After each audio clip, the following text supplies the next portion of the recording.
river, set fire, sealed and delivered. Slow burn, shot to the liver.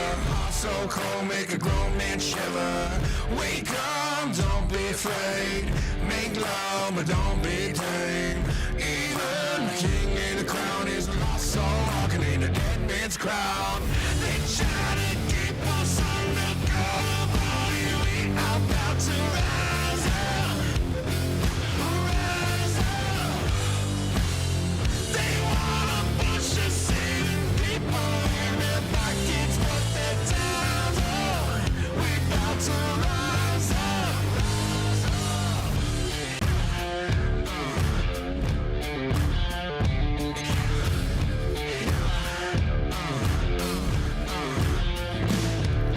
Everything we ever did, all the things that we ever had. Everybody wanna be the same. Everybody wanna be desired. One thing we can't forget, can't see through a blind light. When you got a heart of a fire, yes, fire up even harder and higher. They try to keep us undercover, but we are about to rise up. Rise up. They wanna push us even deeper in their pockets, but their time's up. We about to rise up. Rise up. I keep running, running, running, running. I keep running, running, running, running. They try to keep us undercover, but here we are about to rise up. Rise up! Yeah! They wanna push us even deeper in their pockets, but their time's up. We about to rise up. Rise up! Yeah! Yeah! Rise up! Yeah! Yeah! Yeah! Rise up!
double O, we was out to get more. Bunch of really real G's, burning trees till we low. Sitting by 45 like I'm Jordan on the floor. Here we go, against the greatest, what they say my name for.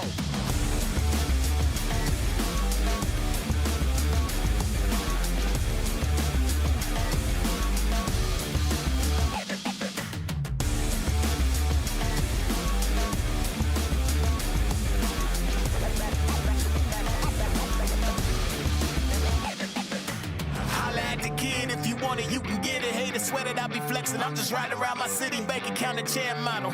Sitting pretty, I just had to let them know I'm unforgettable.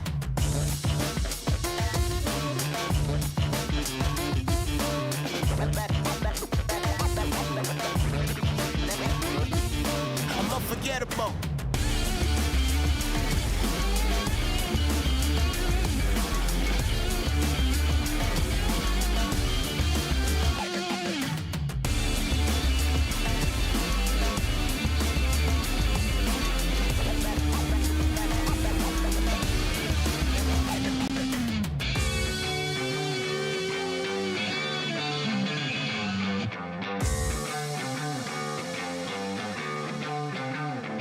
Since the year double O, we was out to get more. Bunch of really real G's, burning trees till we low. Sitting by 45 like I'm Jordan on the floor. Here we go, against the greatest, what they say my name for.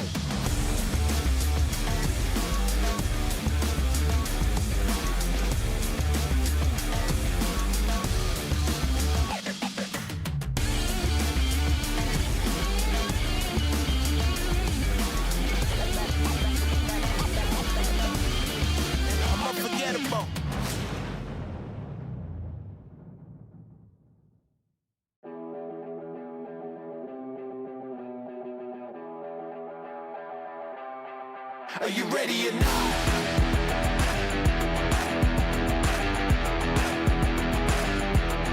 Are you ready or not?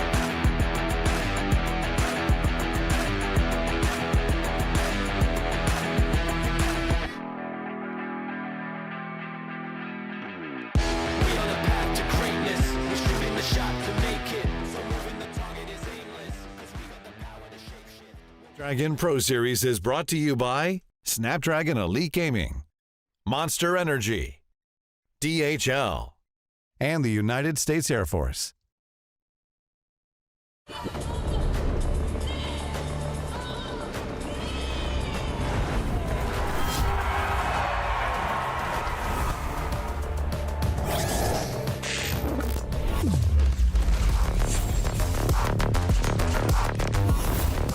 Looks like the players are ready. Here we go!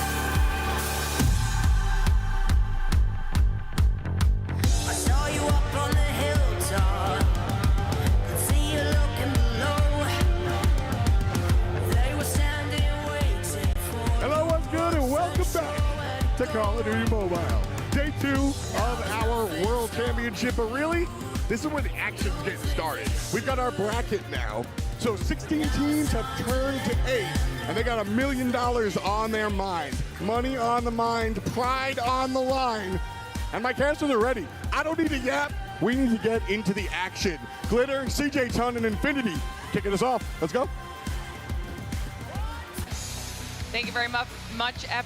Good morning, everyone. Welcome to DreamHack Atlanta as we prepare for day 2 of our Call of Duty Mobile World Championship competition. It's going to be a very exciting day as we now have our top 8 in the world ready to continue the fight throughout the weekend for the title of the best for the year. My name's Glitter Explosion. Like F. said, we've got Ton and Infinity up here ready to talk you through all of the beginning of day 2. Ton, are you ready? I'm very ready. I'm looking forward to this one. Yesterday we had a grueler of a Swiss stage, not just for the talent, but of course for the players as well. I think, realistically, we got a lot of competition yesterday, but this is where things get really, really interesting. The best 8 teams are here. Let's see how it all transpires. Yeah, if today is anything like yesterday, I think this is going to be a banger of a day. We had an incredible amount of upsets yesterday. Honestly, I'm not going to rule out the same thing happening today. Okay. All right, a little bit of chaos on the cards for today. I wouldn't be surprised if that, in fact, did happen. Before we get into all of that action, though, let's talk you through how everything works. If you guys are new here, if we missed yesterday and you don't know what's happening this weekend, we did all of our Swiss bracket yesterday. It was a long day. 16 teams started, and only 8 will continue on here today in our bracket seed. It will be a single elimination bracket as well, so it's only getting harder for our squads as they continue through trying to make it to our grand finals. And contrasting to yesterday, we had best of 3 when it came to this Swiss bracket. Today will be a best of 5. Yeah, there's a lot of complexity to the Swiss bracket. Easily understand it. Basically, you got to win 3 before you lose 3, and there's some teams there, of course, the finish of the day 3-0. They got out early. They got out an early day. Some teams had to go all the way towards the end of the day, but ultimately it was a crazy day of games today. Just so many upsets in the Swiss. And then, of course, what we're going to be focusing on here today will be that bracket phase we keep talking about, their performances now, slotting them in here. And these are going to be some difficult matches. Yeah, it shook out very well for some of these games. I mean, maybe not so much for some of the teams that have to go up against Extra and Elevate. And in terms of Godlike and Wolves Esports, that's going to be really, really tough. But those 3-0 teams coming through as the top seeds are always going to be tough games. But those ones in the middle are spicy. We have some very, very good games coming up, and this is what they're playing. Of course, it's not just that massive trophy on stage or the title of Best in the World. $1 million on the line here in total. $400,000 going to first place. But of course, as this is the ultimate end of our entire year of competition, everybody gets to go home with a little bit of something in their pocket. Yeah, absolutely. Yeah, imagine you're Wolves Esports, right? You get the lion's share of the prize pool last year. You're still in the competition this year. You could well get that top dog prize pool of $400,000 once more. And if you've made it to this stage of the competition already, you've at least got yourselves, I think it's what, 40 grand, something like that. Some crazy amount of money. It's a lot of money, regardless. So yeah, you're already doing pretty well for yourselves, but there's still a lot more money on the line. Not too shabby. Not too shabby for day 2 of the competition. Now, one thing that we have been highlighting a lot throughout the entire year, and especially this weekend, is the kind of rivalry between all of the regions. Let's take a look at which regions have made it through so far to day 2, because right now, China has all 3 of those slots that they came in with, they've managed to keep. Yeah, and I don't think that's too much of a surprise to anybody, realistically. We knew that China coming into this side of things, we're one of the strongest regions, if not the strongest overall region.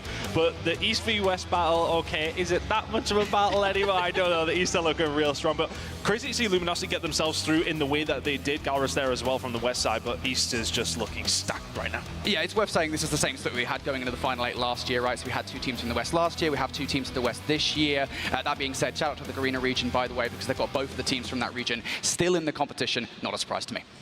Yeah, and if we're talking about day 1, we had lots of different teams that we were following coming into the competition, and we had some that kind of met our expectations and some that had a little bit of a surprise upset situation. Specifically, I'm talking about Vitality, a team that we were absolutely watching to see how it would all play out. And then a little bit of a hiccup kind of interrupted how they were playing. And then in the end, it ended up being their downfall. Yeah, of course, going up against Tribe, I think for them, making a mistake in regards to a perk being used, they won the game 2-0, but then it was noticed and they didn't argue against it. They said, okay, well, we'll have to go to map number 3. We made that mistake.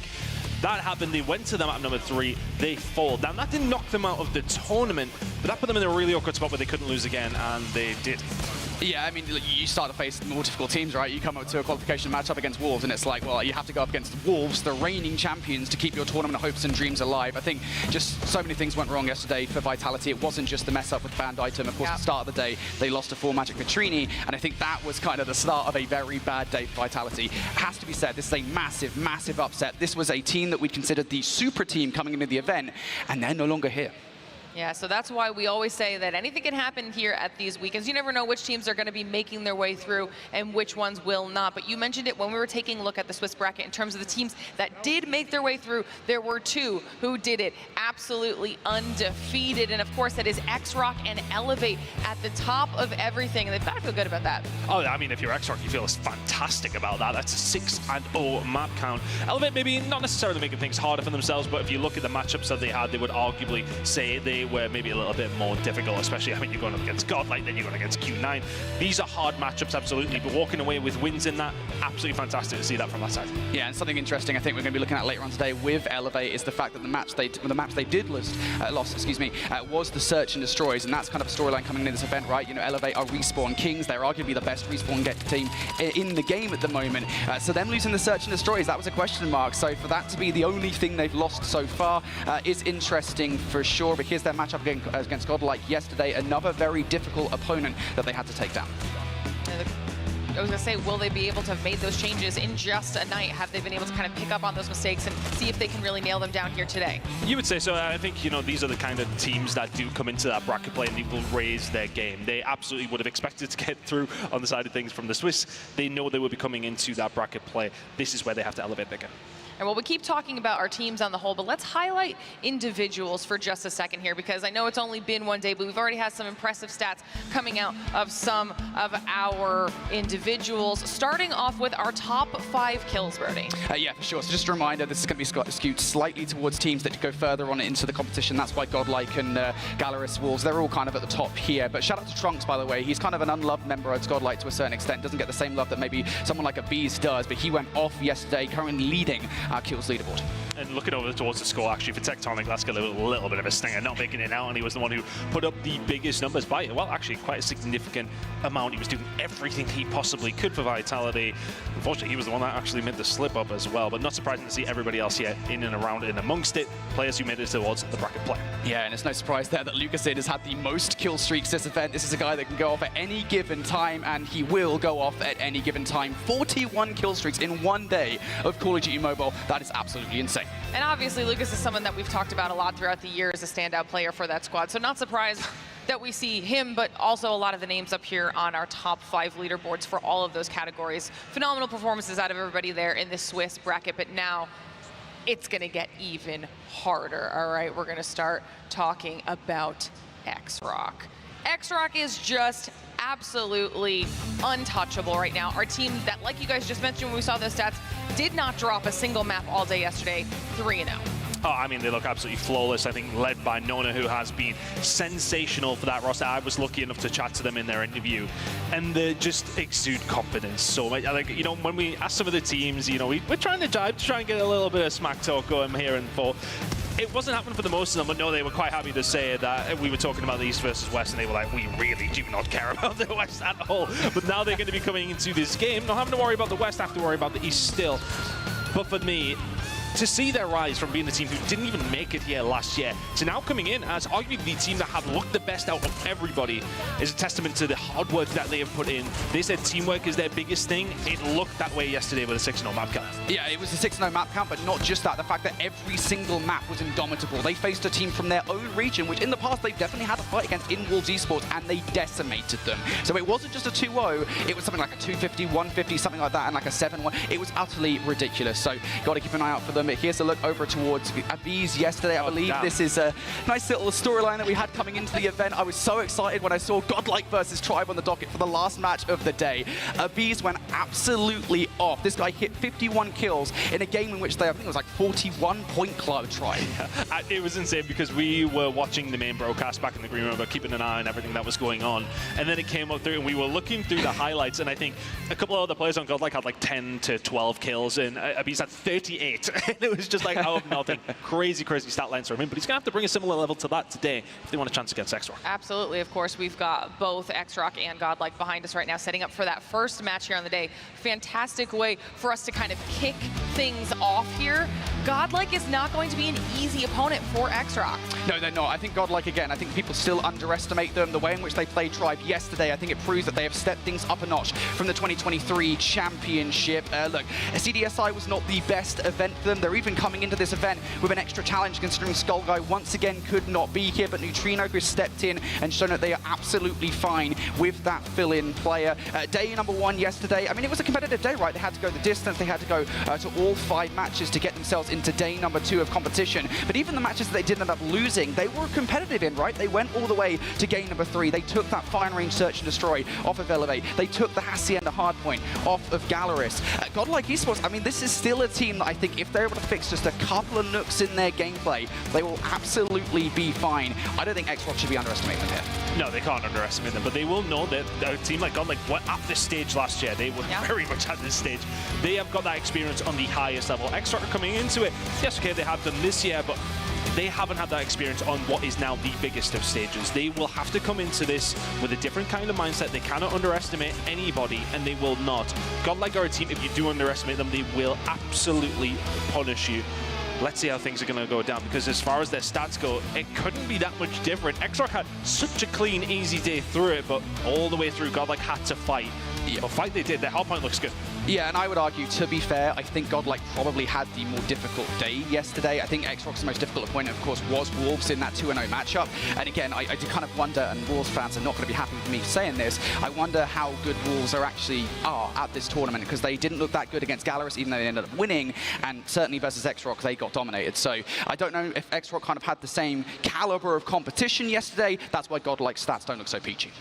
All right, well, I think this is going to be great for the storylines here. Now, don't forget, everybody at home, it's the single elimination portion of our competition. So this is do or die for every single team that we're going to be seeing in our matches here up on the main stage today. Whoever wins will survive. Whoever loses does drop out of the competition. This is everything our teams have been playing for. They're going to be looking to raise this trophy above their heads at the end of it all. And you guys were talking about it a lot when we were kind of highlighting these two teams, but we heard it from almost every single player when we had interviews yesterday. The biggest thing is to not underestimate anybody in this competition. If you've made it this far, regardless of the region that you're from, anybody can always surprise you. So you have to go in treating each match as if you're going up against the best. I think realistically, you know, when we've been in the studio and we've been there for the past 6 months looking through all of these teams, you see the top teams in the region and what they do to some of the other teams. And you're like, oh my God, these guys are insane. And now they're coming into this as like top 16 team. Like, you know, they're not realistic near the top. But these guys know what they are doing. The elevation in terms of competition when you get to this stage is very large, so you need to make sure you are locked in for every single game that you go into. Yeah, let's start picking up this match set then. So this is actually a very interesting one, because we did see these guys face off against one another at CDSI. That was a 3-0 to X-Rock, and all three of those maps are in this map set: the Summit Hardpoint, the Tunisia Search and Destroy, and the Seaside Control. And the long and short of it is, not only was it 3-0, it was a dominant 3-0 for X-Rock. So I'm intrigued to see those maps make it into this series. Not only that, though, I'm kind of feeling like Godlike maybe messed up with the Search and Destroy here, because there's only really a couple of maps you wanted to avoid against X-Rocks. One of them is Fire Range, and the other one is Tunisia. I certainly wouldn't have let the latter of those two through, because it's like, X-Rocks Search and Destroy map pool is not that deep. Just veto one of those maps at least. I think realistically, though, we were just speaking about it before on broadcast. Our theory is that they looked back at this game, said to themselves, right, okay, these are the games, the maps we played against them, this is where we went wrong, let's fix it, let's go back and do it again. So it's comfortability knowing that when you are playing them on this map, you know what to expect, maybe a little bit more than if you throw something different. So there's theory, there's method behind the madness, potentially, we'll see. Yeah, and just very quickly here as well, I should say that Fire Range Search and Destroy isn't that much of a surprise to me, because it's the map that they took off Elevate yesterday. So I kind of expected that was the one map. I was like, I think Fire Range Search and Destroy is going to be in the best of 5. And I was right. All right, well, we've got just a few more minutes here before we get in. The game should be about ready. Give me your quick predictions before we get into this time. I'm going to start with you. Well, I did say when we were talking about it backstage, I really think X-Rock are going to come in here and absolutely smoke it. I think they'll be the series. I think they haven't lost a map, and I think they will continue to do so today. 100% hit rate so far, by the way. I feel like this is going to be a 3-2. Honestly, I feel like Godlike's way into the series has to be the hard points. They've had a phenomenal hard point game all weekend long. That is probably also X-Rock's weak link going in towards this best of 5 as well. So that's what I think they're going to get, but it is going to be X-Rock in 5. All right, well, give me these other predictions as well, because I think we've got both Shift and Proper's thoughts on this matchup. I want to see if they agree with you guys or if there's a little bit of a disparity here. It'll be interesting to see what they have said. Either way, I also want to hear from everybody at home. If you're watching, if you're here in the audience with us, or if you're in chat, let us know your thoughts. We've got 3 1s out of both Shift and Proper, so different from what you guys said. So different in the sense that they went first in the predictions. I didn't want to just copy them. So I was thinking 3-1 as well. So that's going to be my excuse towards that, if possible. But we've all went X-Rock, and I think that's the point. Look, everybody knows that this X-Rock team are coming as one of the top teams in the game, and they looked at all day yesterday. All right, well, ladies and gentlemen, it's about time for us to get into the first game of day 2 of our competition. Bracket stage is ready to go. Let's dive into it. Summit Hardpoint to kick things off between these two teams. X-Rock are one of those indomitable teams that everybody would have looked at this weekend and said these are going to be one of the teams to beat. They head into bracket play as the #1 team.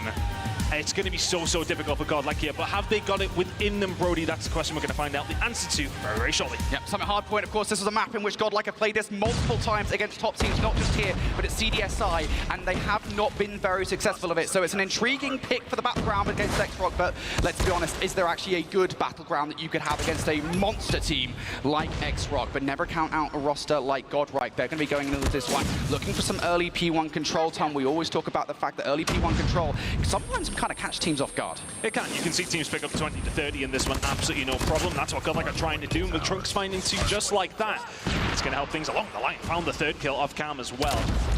But for X-Rock coming into this, they know what to expect. They had such a comfortable day yesterday, but some would argue that maybe too comfortable of a day hasn't set them up for a high level of competition. Yeah, I think they're still going to be ready though, ultimately, right? They're not going to come in underestimating Godlike here. They're not going to be underestimating, I think, anybody left alive in this competition. Everybody is playing at the highest level of Call of Duty Mobile here, and Godlike, absolutely one of those names to still be concerned about. Off the start of this one, though, Godlike looking better off the back of P1. I got a feeling that X-Rock might be able to grab this last few seconds of time unless those kills do start to come through from Godlike. They're definitely trying for it, and just looking for the last couple of kills here inside. Oh, but it is going to be X-Rock that should be touching in towards Snoop. Yeah, having a look towards those final few kills that came through towards the end of P1. A lot of them going over towards those P3 spawns. A slight one's come in here through Neutrino. Now he's going to be looking to try and get some control of this as early as he possibly can for the side of Godlike, as P2 is ongoing. X-Rock picking up time. It's all about the battle for spawns, which Godlike right now are winning. Yeah, sure. Godlike in control of those spawns, but they can't really afford to give this time away towards X-Rock, so they're going to hit this over and over again. Flanking plate coming through from Prevail here. What can they deliver while the rest of the team make their way through the front of this hardpoint? Prevail is actually going to pick up one gunfight here, turns the attention of X-Rock towards that backline. Is it good enough for Godlike to get in through the front? No, we'll find three. So the answer is no. There's 4. There's 5. Just does it all on his own. The equalizer's been popped quite early here from No. Happy to lock down some time here. I think they know they didn't have the spawns. They might have them now. It's a bit of a split for both these two teams. You can see there's one player coming in around the flank with P3 popping in 10. It's going to be there for X-Rock. He's playing so patiently. It's going to be about these gunfights, but inside of the point, it's going to go the way of Godlike. They'll pick up the scrap time. But there is an enemy behind lines right now in terms of where the spawns are for Godlike. They think they've got it clean. X-Rock have got somebody behind them. Yep, Sueno needs to win this gunfight, and he does. He takes Neutrino down. That's going to up the urgency for Learn, who has already activated the Sparrow inside this hard point. He's already finding kills, spamming the Sparrow for a couple of kills. Is that good enough to get Godlike in? Flipped it. They managed to get the way through, so Godlike are going to have to come through the front door. Something they were working on pretty much from the word go over towards P2. War Machine's out on either side of things, and they are pretty much having the battle down ice. It's actually going to be on the side of Rua. They'll manage to get a hold of that and still control here for X-Rock. It shows even though that, we're thinking about P2, you're thinking about it early doors when you want to get that P3 rotation. They did it with one player towards the back. You've got to give a lot of a shout out to Sunuo. Managing to find that kill, picks up that time, and he's a big reason as why X-Rock are picking up so much time here at P3. Yeah, we've always had that conversation, right, about kind of the investment here on P3, right? X-Rock went into this with 5 operators ready to go. They've used 4 of the 5 available. Mars, the only one who has not utilized their operator, and it's delivered a basically full 60 hold off the back of that kill. So X-Rock, comfortable lead here, going in towards the next hard point. Godlike, though, they are the ones in control. QNM now with the Purifier. What damage can they do? Already 1 kill. More kills being made from the rest of the team. Now having to go to the R9, almost gets that gunfight. So keeping the hopes and dreams of a Godlike hold alive, but B's now picking up that gunfight, removing 2-1M from the point. That's the investment in the claw to make sure they get hold. That's a bit of a tight setup, though. They're very, very close. Big kills going to be found towards the backside, and plenty more following up with it for Godlike here. Investing quite a bit, but after that decent time from X-Rock in the previous hill, Godlike have to answer back in some sort of way. And they're trying to find a way through. Gravity Vortex gun, now everything else working in his favor. They managed to find a way through. 30 seconds still to play for here. Godlike close spawns, but it was momentarily X-Rock inside the point, and still is as they find the kills towards the front as well. Yeah, now they flip the spawns out for the back 25 seconds as well. If you're a Godlike, you can't really afford to not hit this time, so you will do so, but I don't think you're even really going to get close. X-Rock are watching every single line of sight at the moment. One player attempting to slip by here. Learn, not going to happen, not when X-Rock are doing X-Rock things here in map number 1. This lead is starting to get a little bit out of hand at the start of this game, Ton. Yeah, looking over towards their previous matchup at CDSI. It was a 250 to 157 win for X-Rock, and they are pretty much on for that kind of scoreline right now. That P3 rotation was really what was impressive, and the fact that, for me, when you go over towards P4, you limit the side of Godlike to so little in comparison to what they could have had a hold of. It felt like the spawns were with them the majority of the time, but X-Rock through the front door is what seems to be working out right now. Having a look over towards the kills for both these two teams, it is No leading, and of course already bringing in the equalizers over towards P1. They know there is good time up for off here. Yeah, X-Rock now going to invest here as well. War Machine and equalizers into the play. We saw No was capable of these earlier on. How many more kills can he get? Couple easy pickings for No. There it is. X-Rock getting all the kills around the hard point, but there are players inside to be aware of. Trunks one of them. They will get taken out of the equation. Bees still trying to be annoyance here as well. No on the hunt for that gunfight, and they will get it. X-Rock, I mean, you're comfortable with not necessarily getting this time. You are making Godlike feel so frustrated at the moment. You're being so annoying. You're being competitive over towards P1, and you've got those spawn sides that you really want to keep a hold of over the next 2 minutes. Everything coming up X-Rock right now, but Godlike have managed to find a way through for the final few seconds. It is a minute amount of scrap time, but still getting themselves back onto the board is important. As far as operators go, 2 on either side of things to be used to try and get some good time here at P2. I think if you Godlike, last time around you lost the spawn, you didn't get a great amount of time. You need to make sure you do 1 of 2 here as we head in towards P2. Godlike just need a full 60. They need something. They need Neutrino to get some kills here with the War Machine. They need the kills, and they're going to find a Neutrino for 3. Surely not number 4 Neutrino. Clearing house here on P3 or P2, and Godlike Esports now in control of this hard point, but they have to flip these spawns sooner rather than later, and you can start to see them getting favorable positions to do that. But you could say that all those kills come through for Neutrino, but what if they actually managed to get a hold of? Well, they've actually now managed to flip the spawns. They pushed through with the pressure that they had, and now are missing. Trunks hits his 20th of the game. Godlike getting some good time here. Over towards P2, P3 spawns are looking good as well. This is the path back into this game. You are currently 60 points down. You get this scrap time, you go over towards New, and you get that full 60. Hold your operators for it as well. You've currently got 3 ready to go, but there's one player being a little nuisance in the middle of the map. Sunuo is trying to be sneaky like, how much damage can he do? Same guy as last time. He managed to find a breakthrough, managed to get those spawns for the side of X-Rock. Oh, Godlike going to fold under this pressure once more. Oh, can they hold on to it? Suono is going to make the move in from behind for the rest of their team, but they're already dead because the Sparrow is out. No can find one, but everybody else dies. Godlike, hold on. Initial hold is good. There goes one operator from Godlike. They've still got 1 ready to go. Bees now just going to pre-fire with the claw around the front. This is going to guarantee at least 10 to 15 seconds of time just by nature of how good this claw actually is. And nobody from X-Rock can get close now. Next is going to be Prevail here with the equalizers. Godlike is doing incredible work at the moment. They wanted to come back in towards this game. Feels like time. That's exactly what they've done. 25 seconds to go on P3. They've controlled it the majority. Can they control it for the full 60? X-Rock are not going to let that happen, surely. They're finding a couple of kills. They're trying to keep that pressure on. They really want to keep Godlike spawning towards his backside, and they are doing that now, but they can't find the kills as Prevail will walk on through. Say, thank you very much. I'll have 2 as the 3rd on the table. Absolutely it is. He finds it. That's the hold that Godlike needed to get them back into the game. 4 kills from Prevail. X-Rock walk away licking their wounds. Yeah, they've just had a player spawn out as well, so there's an opportunity here for Godlike to immediately break on towards New. They have the numbers to make this one work.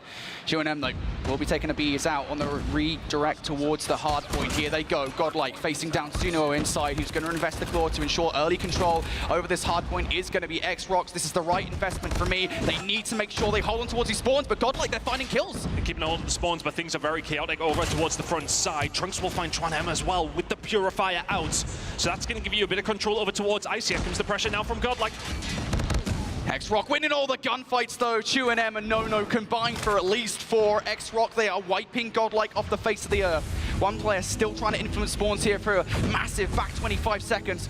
Chu&M just keeping an eye on this entrance. There's no way players can get through, so those players in the backline have to go now. The spawns have now been influenced. I don't think X-Rock are quite ready for it, but does it really even matter? Trunks is inside with the Purifier. Can only find one. Godlike off the back of that might be able to get the last 10 seconds of time, but X-Rock, they're being so annoying. And this could actually be decent time for Godlike, because X-Rock looked in complete control there for a certain amount of time. Godlike will just etch that down a little.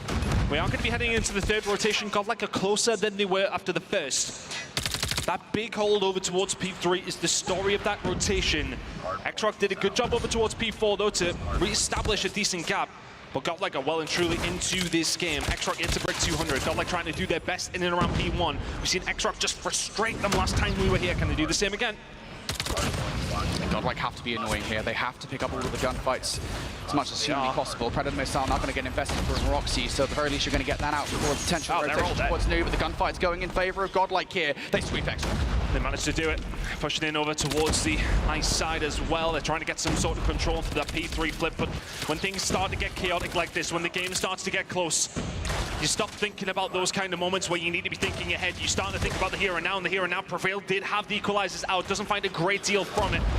Trying and Co just trying to fight their way over towards P2. It's broken 200 if you are X-Rock, but Godlike, they've caught up, if anything, off that P1, which still has a few seconds to go. X-Rock will find a little bit more value from that point, but it's all about the rotation now coming on through over towards P2. It is a 30-point game. Massive kill just made by Neutrino as well. Does he get the second? No, he does not there. So big gunfight for Roxy. That's going to get the spawns for X-Rock for the rotation towards P3, but there's still a wealth of time on P2 to fight for.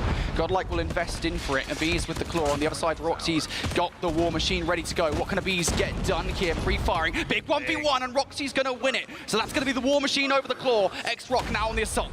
X-Rock in a really good position now for this one, but they lose 3 gunfights. Godlike get themselves into control.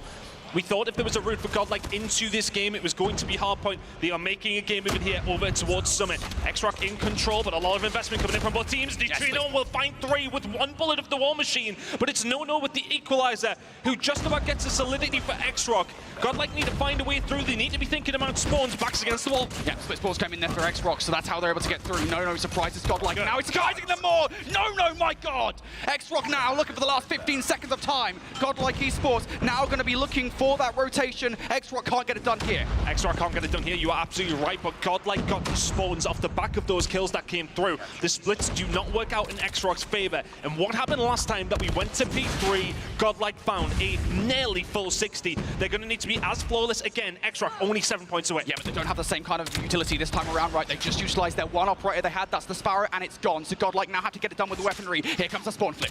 Can they manage to try and find the way through? The spawn flip is going to be there. The kills are going to be there for X-Rock as well. Godlike held on so well last time around at P3, but they fold under the pressure. 250 to 201.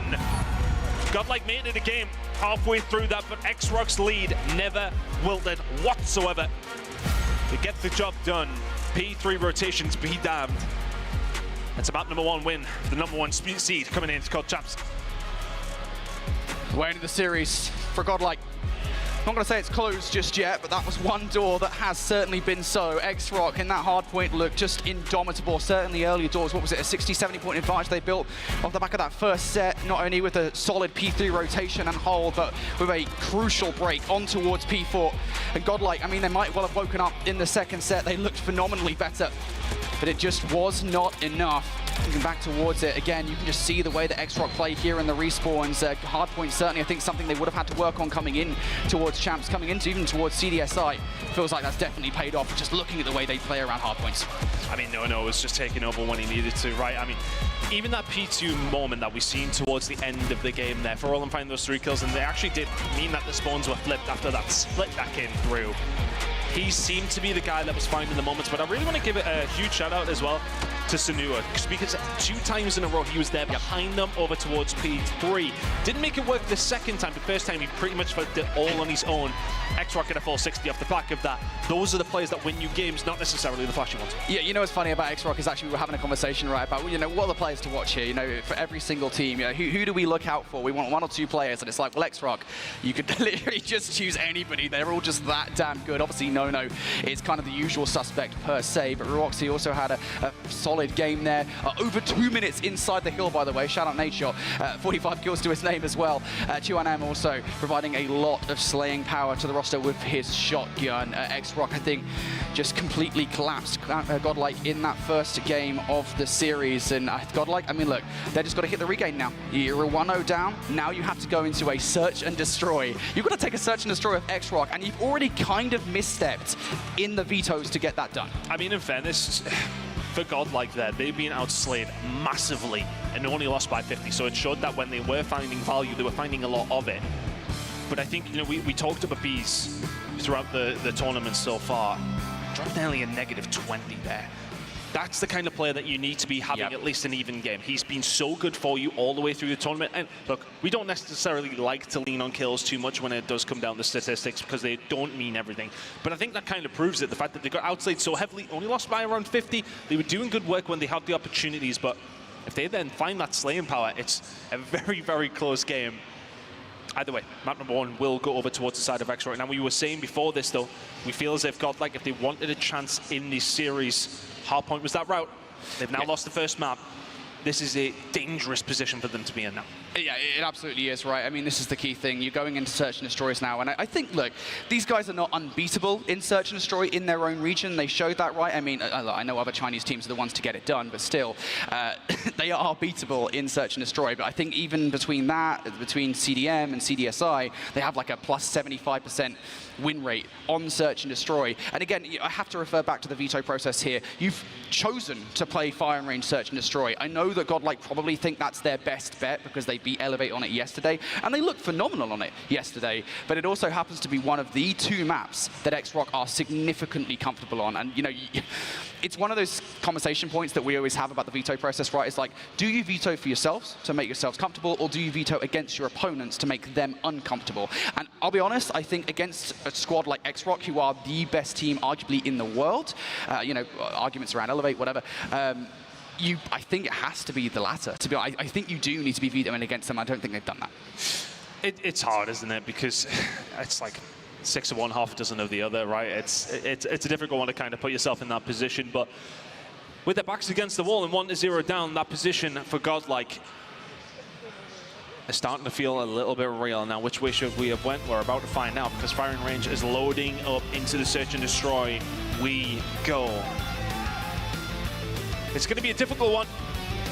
X-Rock now looking just so solid. That will, of course, be 7 maps in a row here at Commonwealth Champs. They're looking to make an 8 and 9 and advance on to the final day. Godlike still very much in their way, though, here, Brody. And Firing Range, that doesn't necessarily favor them, but have they got it in them? Absolutely. Yeah, you were talking about Sunuo in the last game. Watch out for him here on Fire and Range. He's going to be sniping the hell out of Godlike, trying to get those entry kills. Him versus the Bees, I think, is probably going to be the biggest story going in towards this one. Mara on the other side, though, inside American at the moment, just trying to provide some coverage over A, because that looks like the site of attack for Godlike here, or off the start of this game.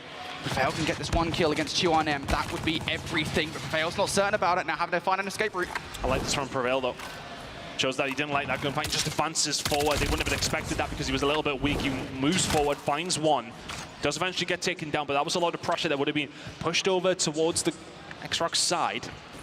Now a bit of a switch up here from the side of Godlike. We're going to try and maybe make a move, but look at this pressure that's now just immediately come in from Nono.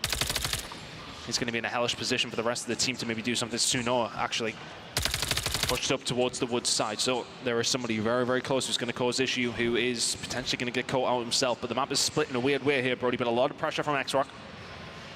Yeah, X-Rock with this mid-map control, I think, is the biggest issue right now here for Godlike. Sinuo keeping an eye on the cross. I think he will have just seen a Beast run towards B. He's certainly going to see the rest, and he's certainly going to be able to kill against Learn as well. Makes things all the more awkward now for Godlike. You're not only in a 2 versus 3, but you know that X-Rock have the knowledge of where you're going. Tough situation. The grenade will be well placed, as will that bullet. Abiz gets taken down. That's 3 in the round now from Sunuo. Nono has followed up as well, but the Tundras are singing right now for X-Rock. Just put themselves in the right position. It's nothing too flashy. But if you're Neutrino, you are going to get an opportunity here. That bomb's going to go down, but I can imagine you're going to get collapsed on pretty quickly. It would take some sort of 1 versus 3 to pull off the round number 1 win. I thought for a second there he's going to make a wrap around the middle of the map, but no. Neutrino.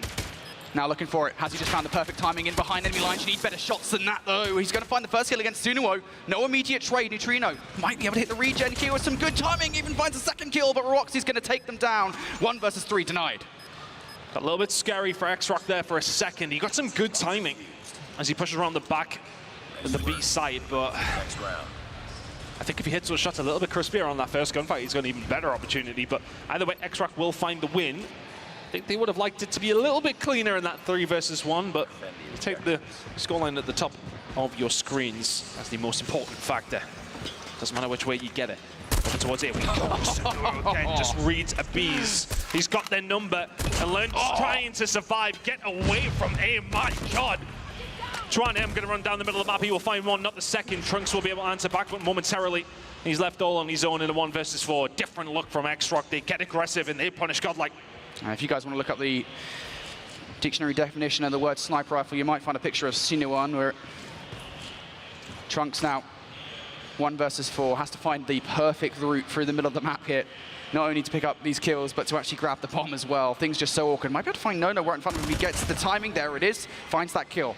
Does he escape in towards the line of sight of another player? No, he's actually picked the perfect route to get away. He's done well to get the kill and get out, but there's a big problem right now. No bomb in the back pocket. No information. But X-Rock haven't got a clue either. Trunks making his way around. Just trying to find a little bit of information where he can, but like ships in the night, they have passed each other. And this has become from an impossible situation for Trunks to semi-plausible here, Brody. Yeah, I feel like if you get this bomb down, which of course I think is the precursor to any kind of 1 versus 4 scenario, you have to be fast about getting a follow-up gunfight. And I think he's been too slow about that decision because he's going to have Mark raining down upon him sooner rather than later. Or maybe not. Trunks still not sure about this one. You don't actually have a lot of time to make a decision. He's trying to check all the different corners in which a player could be located. Has just spotted out Sunuo, but again, the shot's not exactly crispy. And now Sunuo will just get away, play their life. Trunks will try to get this bomb down, but I think there's no chance. He'll try for it. Even if he does, it will be diffused and the kill will come through either way. X-Rock very patient there, in fairness to them, because I think there would be so much of the fact that you find all those kills early does, you start just sprinting around together to try and find out. But as soon as they don't have that information on the last player, they take their time. Right decision made. X-Rock. Shock and awe at the beginning of the round is really what won it for them, but good job either way. He's looking for a shot here to try and answer back to what has been some phenomenal Tundra play from the side of X-Rock. Hasn't been able to quite get things going in this series, and he was somebody we did highlight from the side of Godlike, who has been a huge catalyst to everything good they've been doing. Hasn't really got himself going here on Saturday. X-Rock just looking so much better right now. They're shutting down the key players on Godlike. And Godlike, I mean, they just look so concerned about moving forward, right? They really want some kind of first blood before doing something. And once again, they've lost it. Prevail going down by the hand of, would you guess it, Sunuo. And Godlike now in this effort just continuing to be bullied by Sunuo. It's such a factor having a sniper player who is doing this to you on firing range. It's so difficult to get away from him. He just seems to know where everybody is. It's a little bit of bad timing there. He may well get pushed by Learn. Actually, it doesn't bloody matter because he's just not missing bullets. Learn will walk into the cursor. And now all of a sudden, Trunks and the Bees left all on their own. It has not been a fun time on firing range so far. Still time for Godlike to try and turn this round around. And maybe it becomes just a little bit more difficult. They are being pegged back and beaten to a pulp. 3-0 now to X-Rock. Yeah, it's just the mid-map pressure here from Godlike. It's insane, right? You win that first blood, and it's just like X-Rock have no, or Godlike, excuse me, have nowhere to go. X-Rock win that first blood, and the mid-map pressure is just insane. Godlike needs to do something, and it needs to be a different look, I think, here on the offense. Something aggressive, and here we go. Through the middle of the map, they're going to do exactly that, but they're not winning the gunfight. It's 3 consecutive fights in favor of X-Rock here. Now make it 4, as once again, the wall bang comes through from Sunuo. Neutrino 1 versus 5. Have this fun with this one, buddy. An absolute bloodbath so far here in the Search and Destroy. Always the tough ones to get a cast over because you just don't know where the route back in for Godlike is. Is it potentially with a 1 versus 5? Well, it'd be some way to start the comeback. But even with Neutrino and his ability, his talent, it's just a step too far, surely. The shot's starting to come through. It's another dominant round from X-Rock, 4 to the good. It's just every single time. I mean, Godlike even did try something different at the start of that round, right? I mean, for the most part, the looks have been mostly the same through the first 3 rounds. They try to go aggressive through number 4, and it's those kind of plays where you do kind of throw a curveball and it doesn't work that really does demoralize you. X-Rock in commanding control of this game. And now Godlike back to playing somewhat scared, but they've got one player through towards an advanced position. If Trunks can find a frag, that'll open things up for Godlike. It's felt like bad starts to the round have happened, but that grenade just comes from the sky and wipes Trunks out. Bees will eventually get the better of Sunua, but I mean, 4 versus 4, it's just players like that that are just going to hurt you so much. But there we go, we find another one if we all learn, and we are now into this round. Godlike will get this bomb down, and X-Rock are nowhere near. Yep. So you'll have to spend some time now looking for the retake here. What path do they take? Prevail, trying to be patient, but it's not going to work. Big read from Nono. And now these guys will be on their way. Did Prevail make the communication that there's not just 1 but 2 players on the way? Does not matter because Neutrino not able to get down sites fast enough. Nono's going to take them out. Now numbers here for X-Rock. 23 seconds. X-Rock trying to make this work. If you are Godlike, you need to try and stay alive. There's one gone. They know exactly where he is. They hunt them all down. You get the first bloods, you get the advantage, you get the bomb down. It just does not matter. X-Rock are dominating Godlike here in the search and destroy.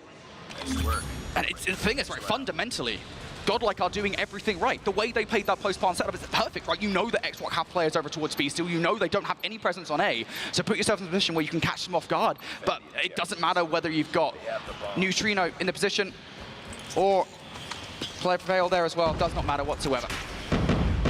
Well, the Snapdragon performance meter, if it went further than that, then it would be right now for the side of X-Rock. They're absolutely frying. And Godlike don't really seem to have an answer. It's now just a 5-man hit over towards A, and like, what, 3 of them are already dead. This is just a walk in the park. Abibs is able to answer back with something to make it now a 3 versus 2. Tron M and Rox1 already dropping down, but no. He can smell him. Neutrino, the next one on the chopping block potentially now for No, but a little dip away. Don't know if he'll have that information that he's crossed. Still so much work to do here if you're Godlike. And it's even more so now as you've lost the Bees. Wow. Even more so as you lose Neutrino. X-Rock are flawless on their defense. And again, Godlike, I mean, they're playing well. They are playing well. They're doing everything right. X-Rock are simply outgunning them. Sunua with 10 kills to his name. It's terrifying. Absolutely. If I go anywhere near Sunua on this map, I'm running away.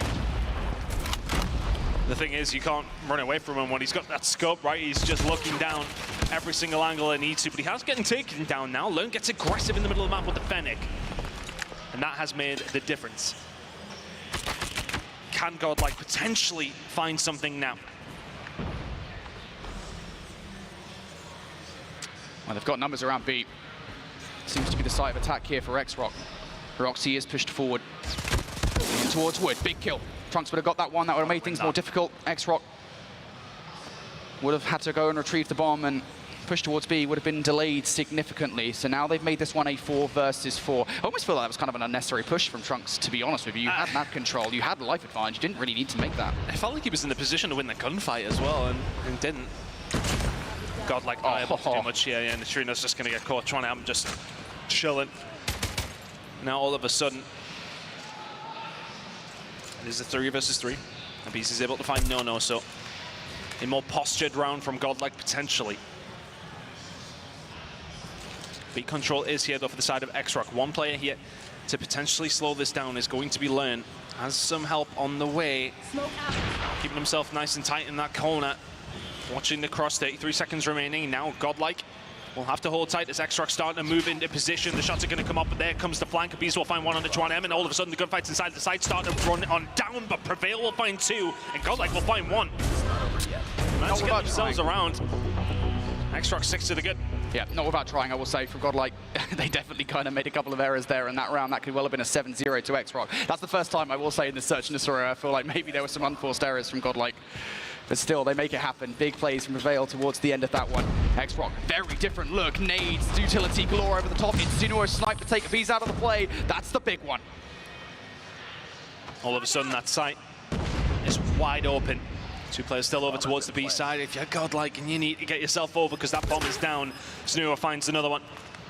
It's just really been the Tundra show from him. 12 in this game. Will he have many opportunities to find many more kills here, because this moment in time, this is looking like an X-Rock map. It's going to be a 2 versus 5 needed, make it a 1 versus 5 needed. They brought out absolutely everything. Trunks will be able to find 1. Heroic plays needed with 20 seconds to go, and you're just running into gunfire at every single given moment. 7-1 to X-Rock. Domination in the search and destroy. Close map number 1, map number 2 could not have been further from it.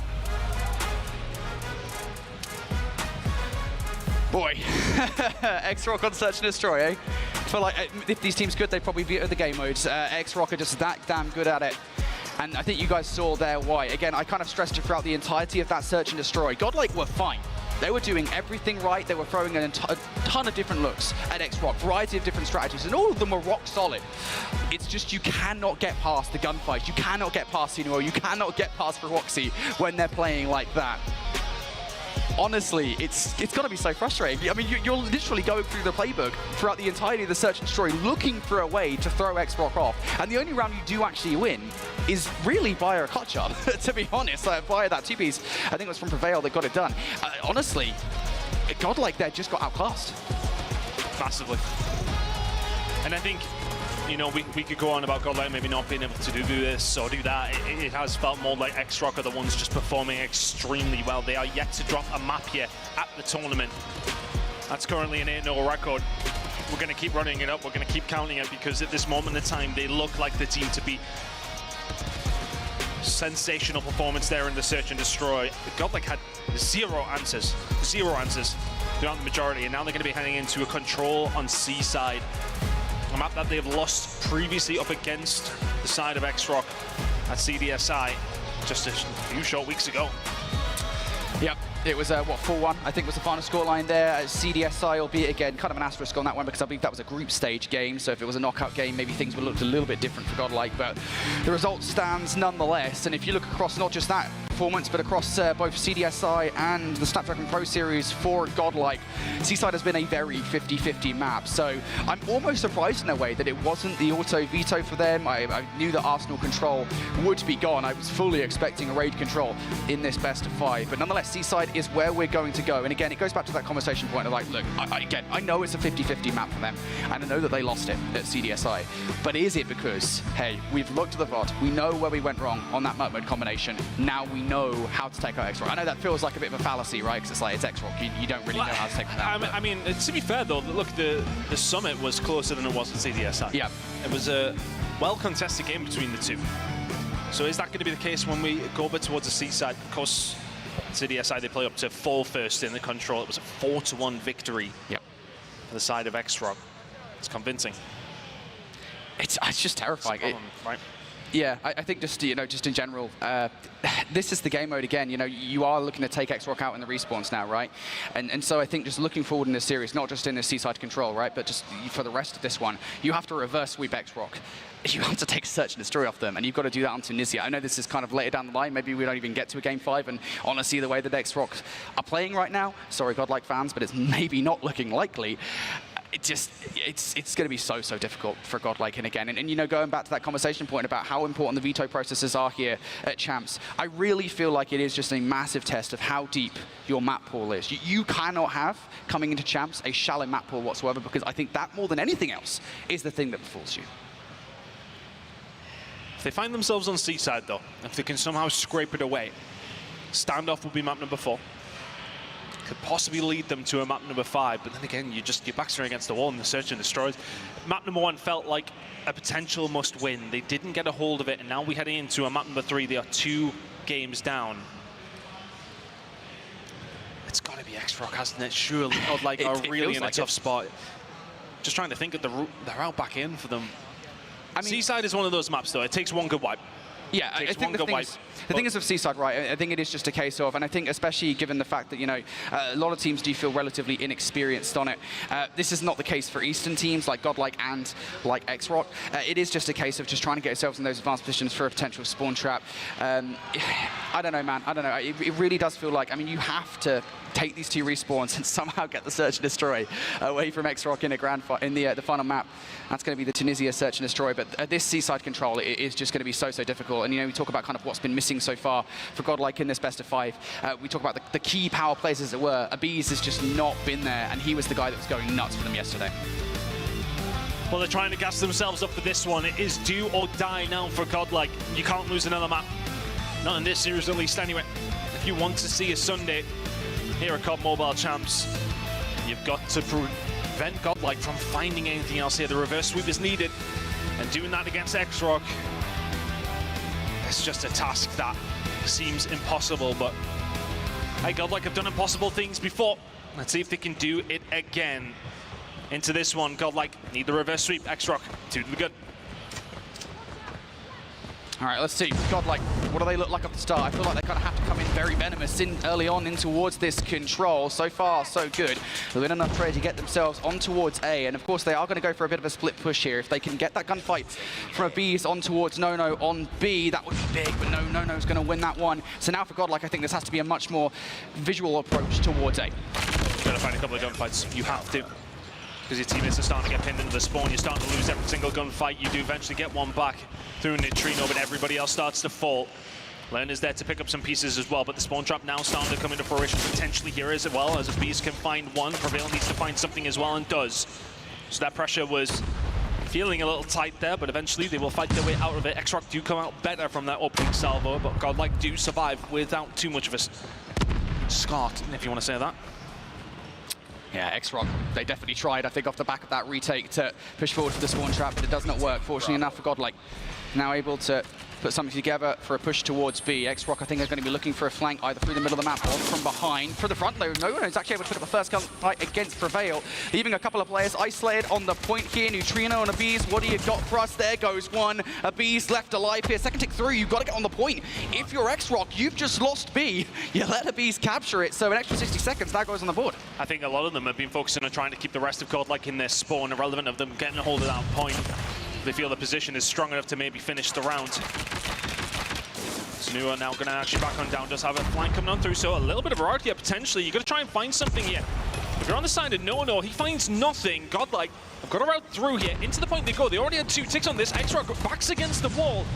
For the first time that Godlike could actually draw blood. It seems like they're going to as well. Let's try and make and do something about it. They cannot. Wow. And that was nothing. Godlike get the round. And I think that was the decision, right? You mentioned it, right? The fact that they didn't go straight towards B. They were like, look, we're just going to get ourselves map control for potential spawn trap. It's a risky play. We always talk about that. If you go for the spawn trap, you have to make sure you get the kills first, and they didn't. So they lose round number 1. Massive offensive victory for Godlike. Again, this is the start of a very long road, or reverse sweep for Godlike.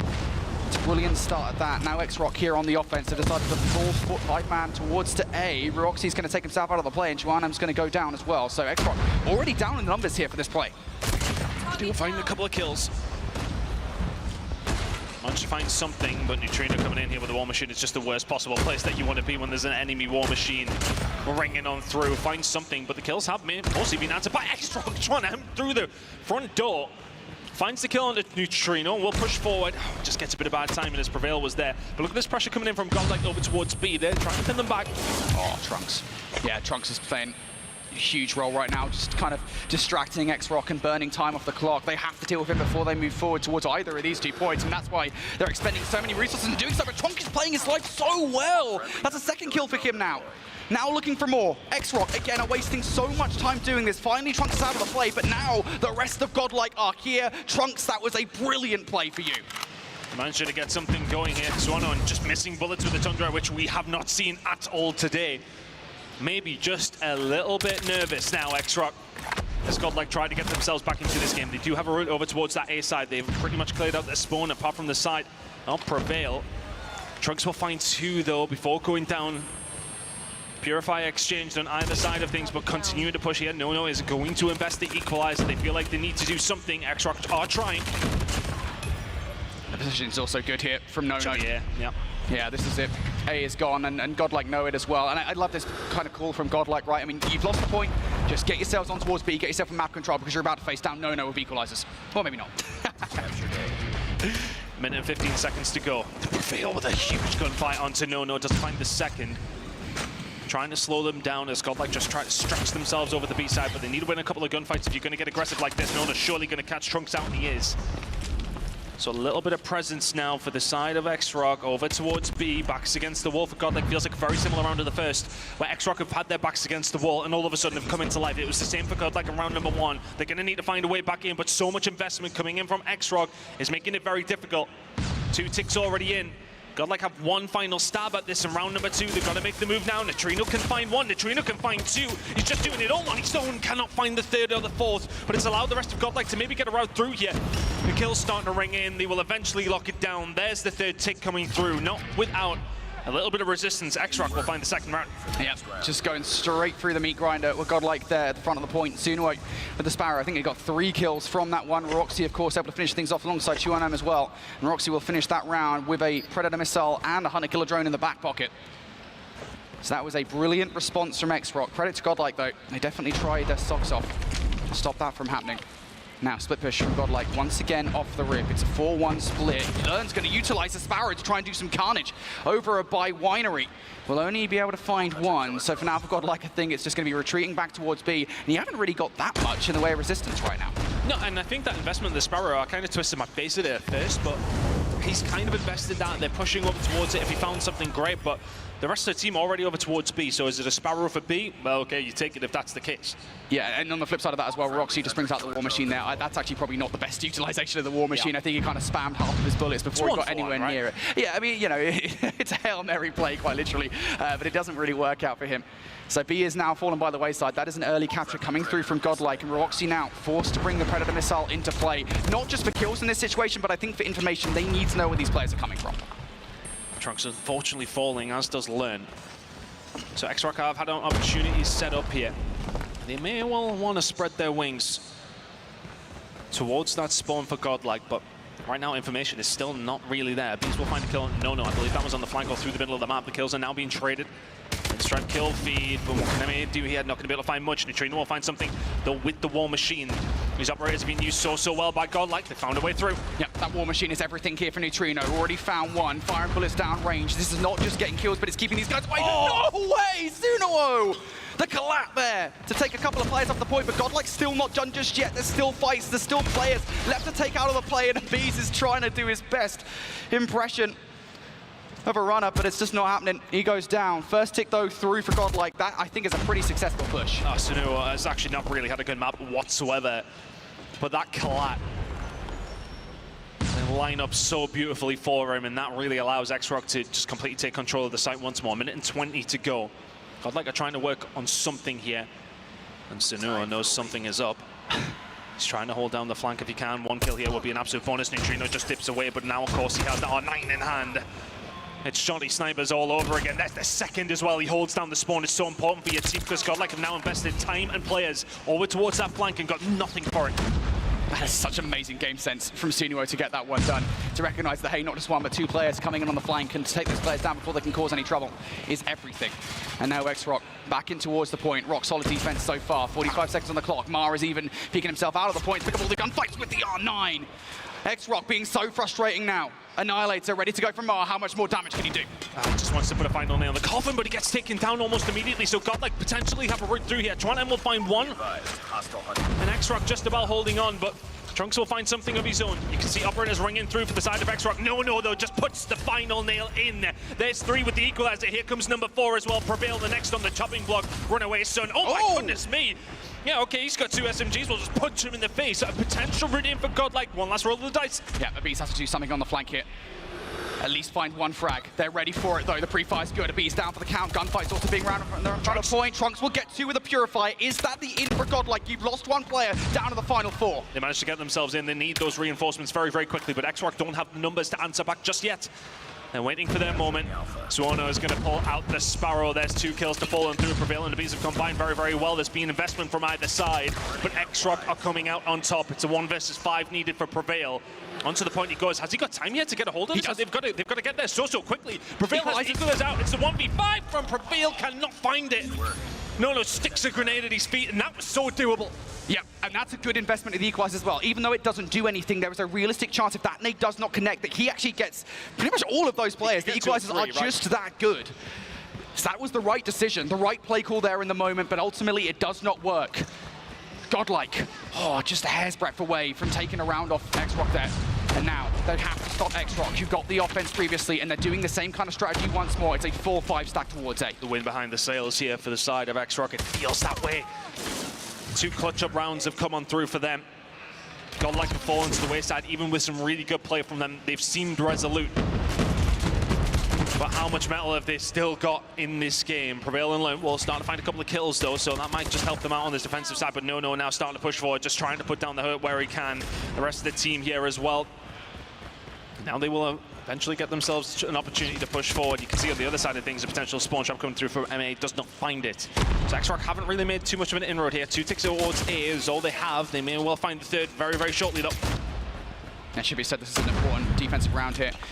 If Godlike can do this without giving A away, they might well get a defensive round number 5, and they're utilizing their operators to get it done. Neutrino's already found a couple of kills here.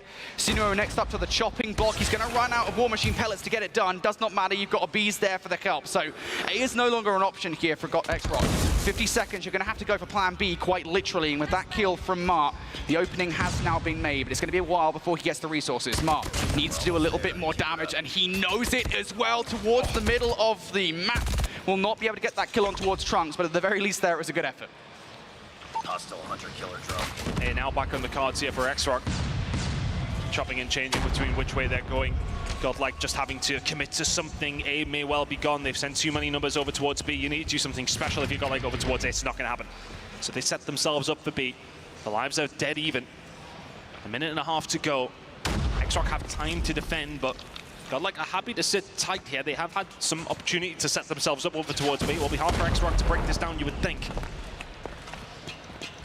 Godlike have more players on the point.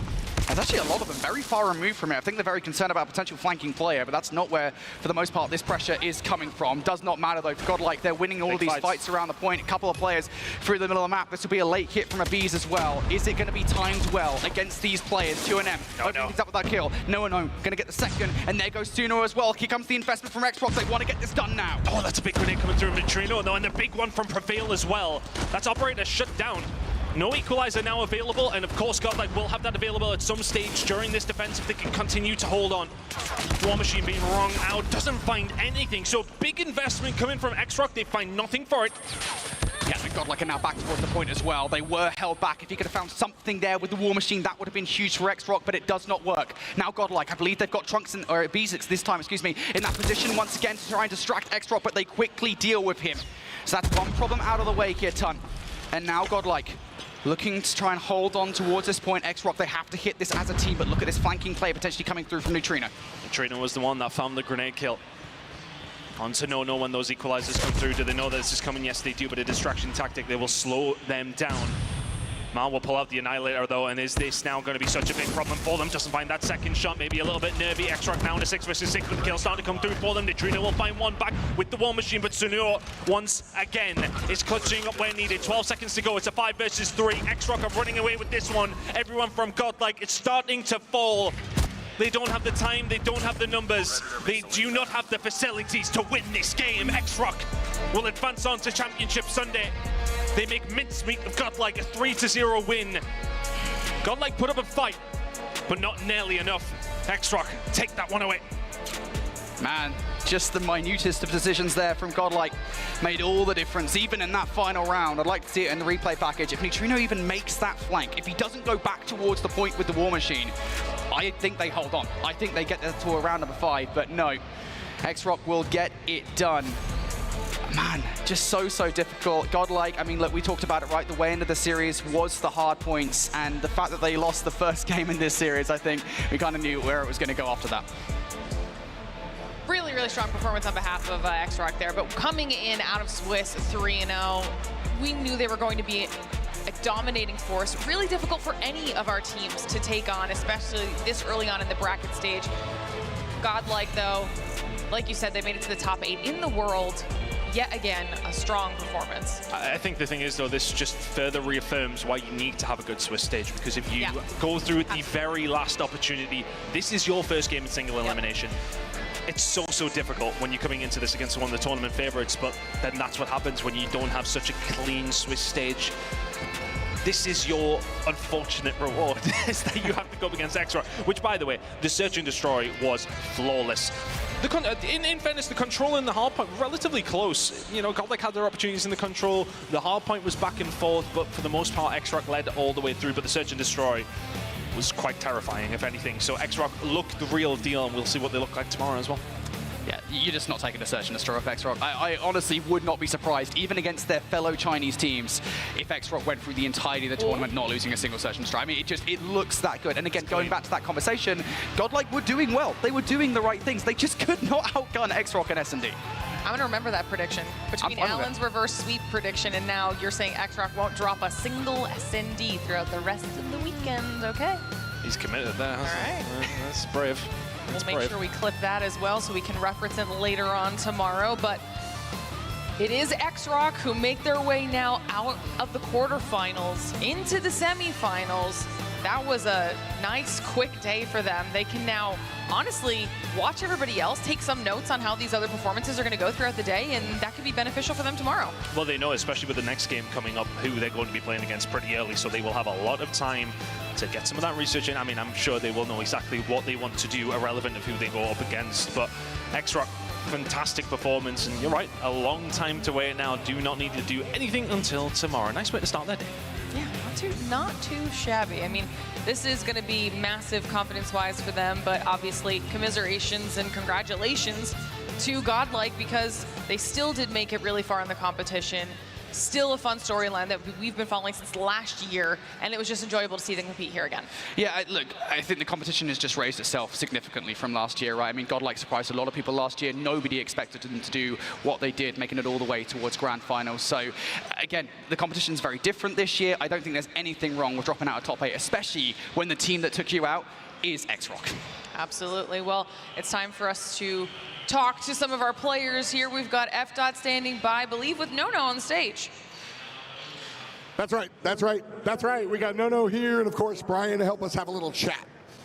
So the first question I want to ask you guys, X-Rock, you look incredible. You're the #1 seed. You're playing like it.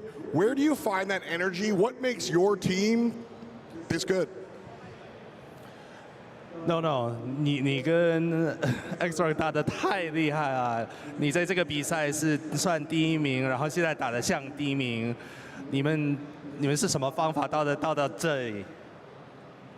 我觉得首先我们在这个世锦赛还没有完成最终的目标，所以我觉得我们还有更多要做得更好的地方吧。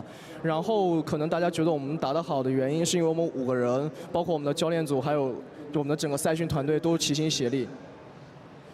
So they're saying that they're getting immense support from other fans, and it's just there's a strong sense of like familial bond, whether it's from the fans or their coaches. It's just all coming together. It's not just him, it's not the player, it's everyone's one big family. It's an energy thing for sure. Next one I want to go to is, next up, you could play up against a Chinese team. I know how close-knit the Chinese region is. If you knock out a Chinese team or play against them, is that an exciting, fun moment, or is that like a sad, somber moment to knock out a friend? 所以明天你可能会面对清酒，你觉得可能对别的中国队你很兴奋，或者有一点伤心，因为你可能会打败他们。我觉得不管面对秦九还是 ST， 还是我们今天对阵的 Godlike， 因为我们都是来自东方的队伍，我觉得没有什么，哪怕走的时候我们还是说其他的队伍，我都会感到伤心吧。但是我赢了可能会开心 ，because it's a team or family. So facing against any team, they're not going to be particularly sad. If anything, they'll be glad to face Qingzhou because the same country. It's like a family, even though they're on the same teams. That's kind of what I figured. Like I said, the Chinese region seems very, very close-knit, and it's just fun to watch. So a lot of fun. Congratulations on the victory. Good luck in your next ones. Standing by, we have Beef Mommy talking to the members of Godlike. Thank you so much, F. I'm with Learn right now, the IGL of Godlike. How was that game for you? That was really rough because that is not an easy opponent to go up against, especially this early on in the day. I would say that we were not disciplined enough this year, and Chinese teams are really strong, and we knew this, but today was not our day, and we should have worked hard. And I would just expect more competition in our region itself, because if you see, only 3 of the Chinese teams are in the top 8, and I really expect that the Indian teams grind hard and give us a good competition so that next year when we come here, we're definitely on the bar to bar. And speaking of your preparation for next year, like I know you just came off hot off of this game, right? But what do you think is something that you and your team need to work out going into, I guess, 2025? I would say for next year, I'm happy and sad right now. But the competition is insane. I really want to grind hard. But let's see for the next year what the future holds. Yeah. But I mean, I know that this is not the outcome that you wanted, right, for your team, of course. But I mean, man, your growth, godlike in just 1 year, has already been such a statement. And of course, coming in from day number 1, almost being eliminated. How did that feel like yesterday? To be honest, we learn from international teams a lot because in India it's very hard. The gaming has just started, and I'm really happy that we got a good experience from here. And the dream is still on. We'll never give up. We'll learn from the Chinese teams. We'll learn from the Western teams. My name says it all, and I'll come back stronger. You gotta learn, and of course, you gotta dream on. Thank you so much, Learn. You have been such an amazing player. And of course, that's not just for today. There's still a lot more matches up, and not the only squad that will be crossed off here. Thank you so much, Learn. Again, when it comes to the competition, there's still a lot more things happening today. We'll see you in a little bit. 我们是来自中国的 S-Rock 战队，这次 DreamHack 的比赛，我们将会赢下冠军。 The Snapdragon Pro Series is brought to you by Snapdragon Elite Gaming, Monster Energy, DHL, and the United States Air Force.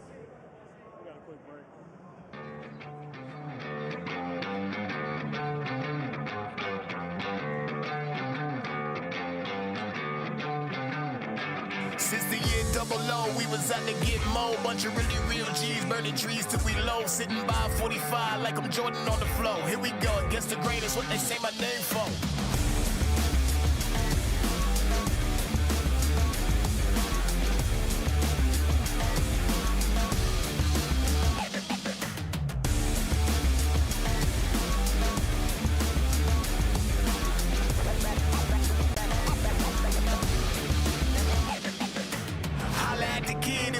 You can get it, hate it, sweat it, I'll be flexing. I'm just riding around my city, bank account and chair model. Sitting pretty, I just had to let them know I'm unforgettable.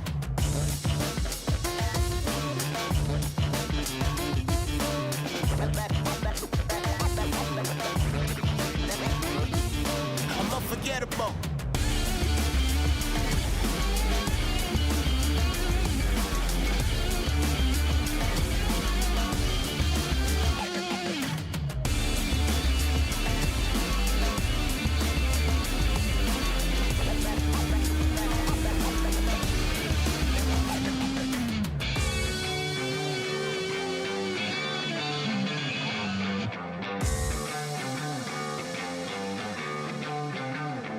Since the year double O, we was out to get more. Bunch of really real G's, burning trees till we low. Sitting by 45 like I'm Jordan on the floor. Here we go, against the grain is what they say my name for.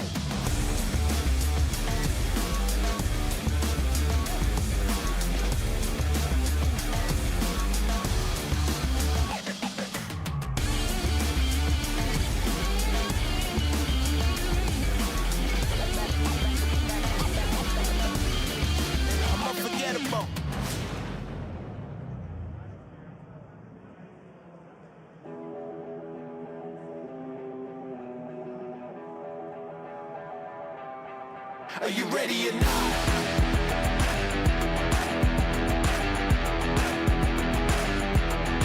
Are you ready or not?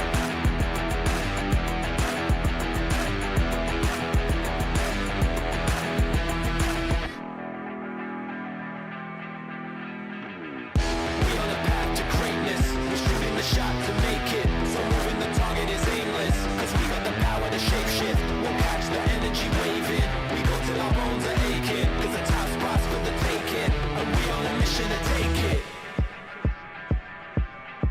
Are you ready or not? It's about to go off. Turning up on the spot. Yeah, it's gonna be a lot. We gon' sit at the top. Give it all we got. Are you ready or not? Are you ready or not?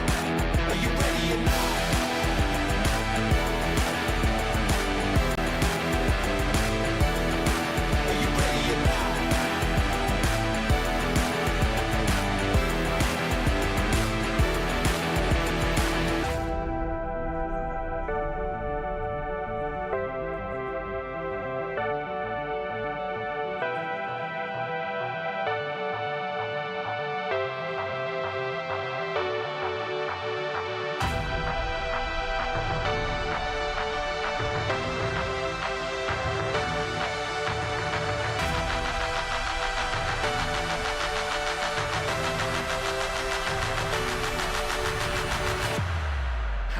ready or not?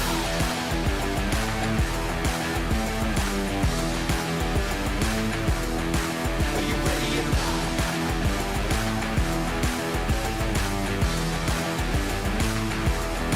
Are you ready or not? It's about to go off. Turn it up on the spot. Yeah, it's gonna be a lot. We gon' sit at the top. Give it all we got. Are you ready or not? Are you ready or not? Are you ready or not?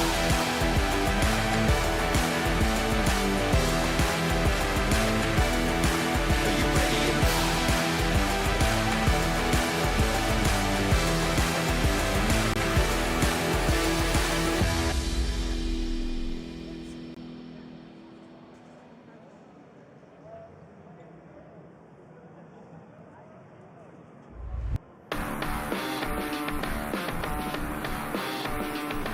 Something in my bones. I am fit to run, ready for the rampage. Come before the I'm here with Q9. I'm going to ask them a couple of questions heading into this weekend. What does it feel like being back at DreamHack here for the Call of Duty Mobile World Championships? 感觉都挺好的，就感觉到这就很放松。 Which strategies have been the most impactful for you guys this year? Which teammates have been performing at their best? 我觉得这次的比赛，我们最关键的策略是，我们每个人做好自己的那一部分吧，然后就是把平时训练的东西都完美的展现出来就可以。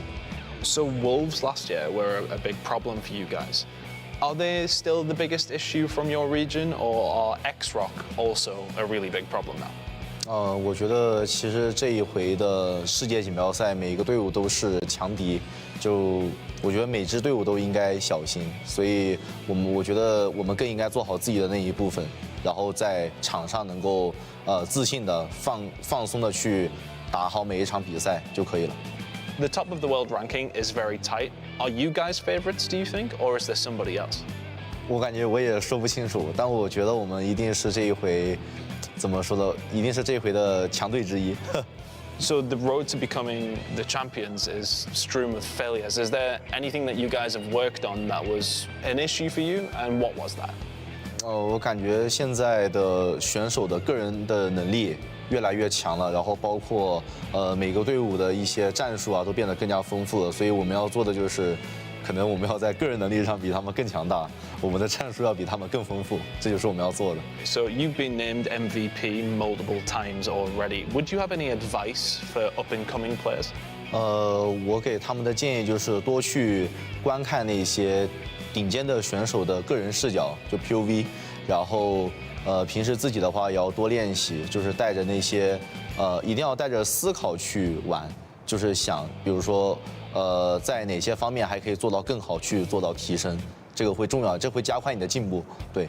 So this is your chance to disrupt the momentum of your biggest rival. Who are they, and what do you want to say to them? 我觉得这一次比赛对我们威胁最大的对手应该是来自西方的所有队伍吧，因为我认为就是东部的这些队伍，因为我们在 CDSI 的那个邀请赛上跟他们有过交手，所以我会认为对东部的队伍我们会更了解一点，但是西部的队伍呢，我们到现在是不了解的，所以对我们来说很未知。我觉得这回他们对我们来说是一个非常大的挑战。 Have you got anything to say to your fans who are at home supporting you? 就是想对一直支持我们的粉丝说，就是谢谢你们一直支持我们。然后这一回，特别是国内的粉丝，在这一次顶着时差看我们打这一回的世界锦标赛，然后希望大家继续支持我们，然后我们一定会做到最好的。So that is Q9, our Mobile Masters winners this year. Can they repeat it here this weekend?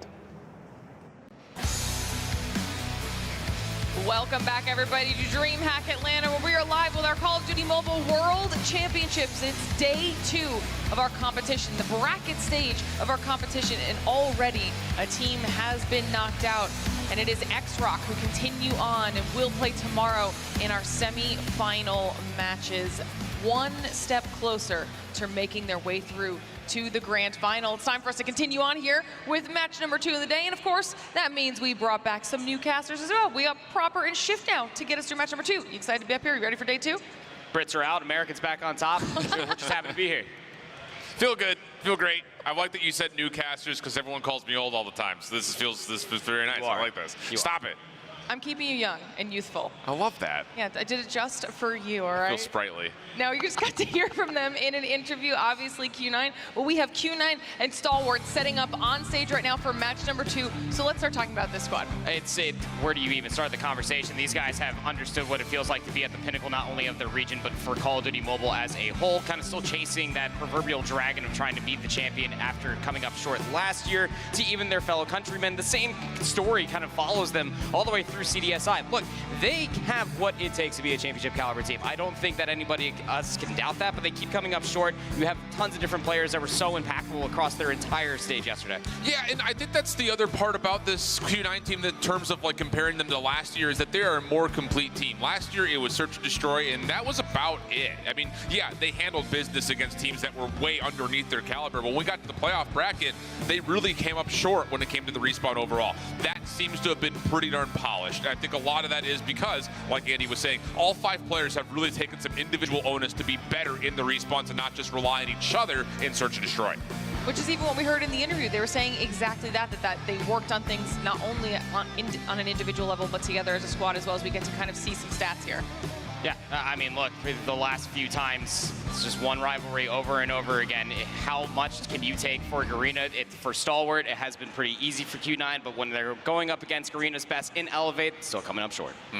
Well, you mentioned Stalwart. We get to see him for a second there on that graphic. They are the other team up here on the stage, so let's start talking about them as well here, Chef. Yeah, Stalwart is an interesting story because I think coming into this event, we really had a top 4, and it was the 3 Chinese teams and Elevate. And now all of a sudden, Stalwart's like, don't forget that we're just as competitive as anyone else out of the Garena region, let alone what they were able to do at CDSI, which was pretty formidable. They did come up a little bit short in terms of getting deeper into the bracket, but overall, they're looking just as complete of a squad as anybody else. In particular, their respawn has looked really, really good.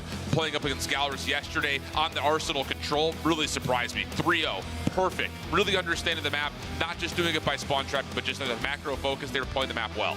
The only series that they lost yesterday was 0-2, actually to Elevated again. It has always been that chase. I feel like that Stalwart has been there continuously, and much like on the opposite side, what we were talking about for Q9, Stalwart do have their standout player, Skurd, throughout the entirety of yesterday, has just been on a different level, but that's exactly what you're going to need, especially going into the single elimination bracket. It is shark-infested waters from the get-go. You need these guys to show up.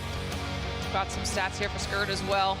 Got to see some individual highlight moments for him. I mean, this is going to be a player that could potentially help Stalwart Esports get the win that they're looking for. Oh, big time. And just to kind of reflect on not just Skurd individually, but how he played in particular against Elevate, that's where it really stood out to me. It was a 200-250 loss. That's a coin toss in terms of COD Mobile Hardpoint, and then an 8-6 overtime loss in the Search and Destroy. So it's as close as it gets, and seeing Skurd play like this on LAN is good news for the Garena fans. Yeah, and this is going to be a fun one to see up here on the main stage as well, because Q9, out of everyone we've seen so far, one of the only teams we haven't gotten to see on the main stage. So let's start talking about the maps, what they've chosen here for their picks this time around. Best of 5, obviously, for anyone who's just joining us, starting off with the APOC hardpoint. Yeah, and the interesting thing, sorry, it's just going to quickly say that this is a rematch from CDSI where Q9 3-0'd STE. Now, the only thing that's different here is the fact that none of the maps are repeats. This is a very unique map set to what they had played last time around. Yeah, and that's exactly the point that I was going to bring up. Obviously, scorelines are different when they were playing across the seas, but, you know,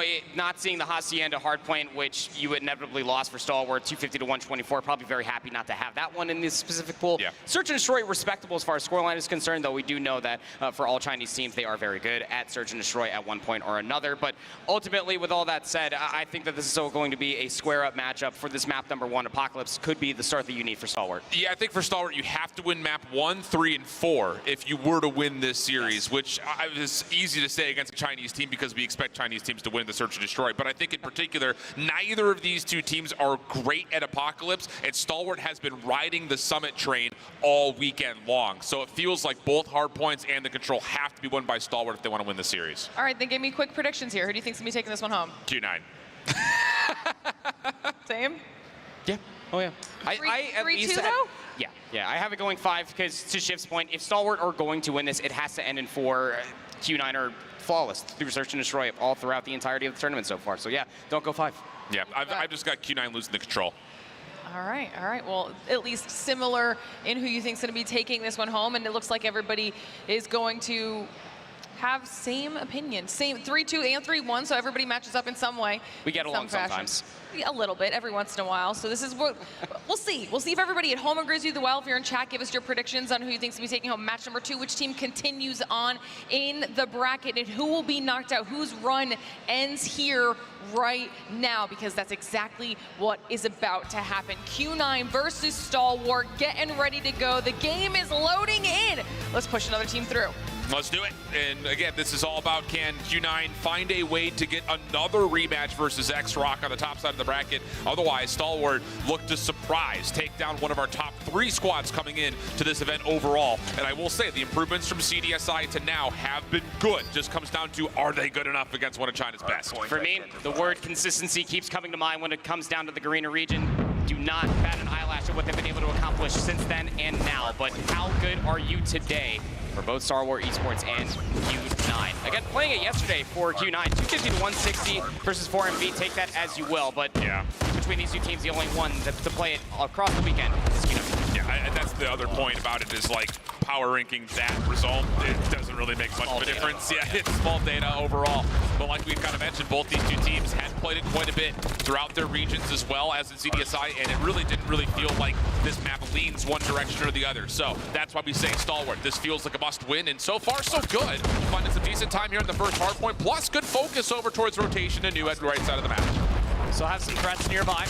Gonna be really worried about Mouchi. That is one of the players you always have to keep a close eye on where that AR is currently locked and loaded and ready for. 10 seconds still remains here on P1. Stalwart are actually breaking out from Ruins just to fight for the old 10 seconds of time. Whether they knew it or not, Q9 are spawning in Bufu, but you still have players hanging around P2. Oh, really good finesse from Chen.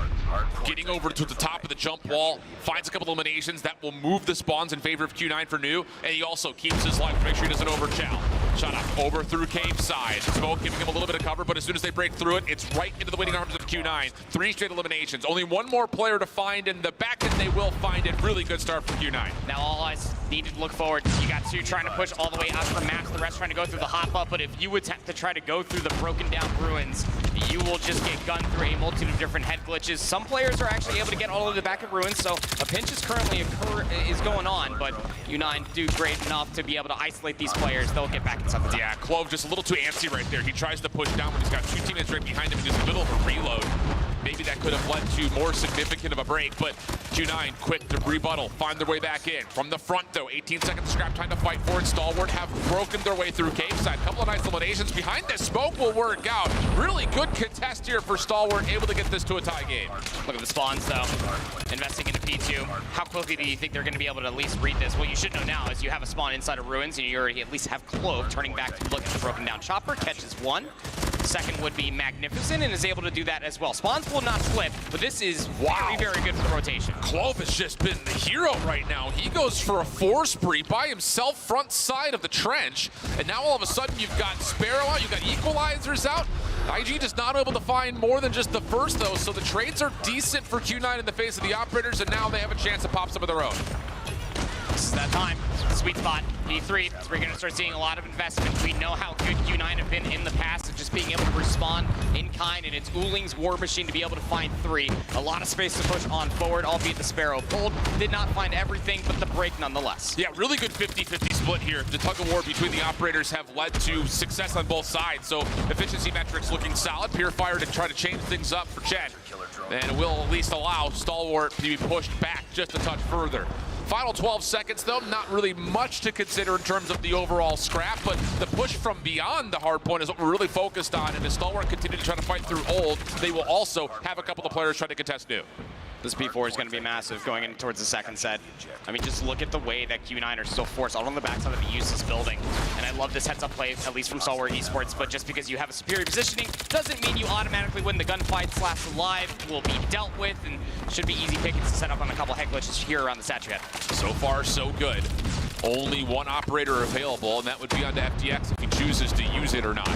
61 plays 83. Q9 with numbers inside the hill. Trophy systems have been deleted. These incoming nades should start to land. It just comes down to, can you actually break through this cave system? It's such a nasty choke point, and that's exactly why. It's just so hard to break through. But with a little bit of help from a pinch coming out from IG, that's going to be enough for FDX to pop the Purifier and clear the hard point with still 25 seconds to fight. Look at how much space that he's currently taken away.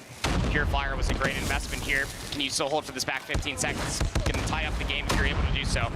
Not be able to do it all yourself, but you set up your teammates for success, at least for the time being, until Curly walks in, finds two, keeps it scrappy ahead of the second set. Yeah, the big news here on that break attempt, though, is not only did Stalwart get this back to level footing, IG is able to find himself a Pred Missile. That's going to be huge towards trying to win some key rotations, likely from 1 to 2.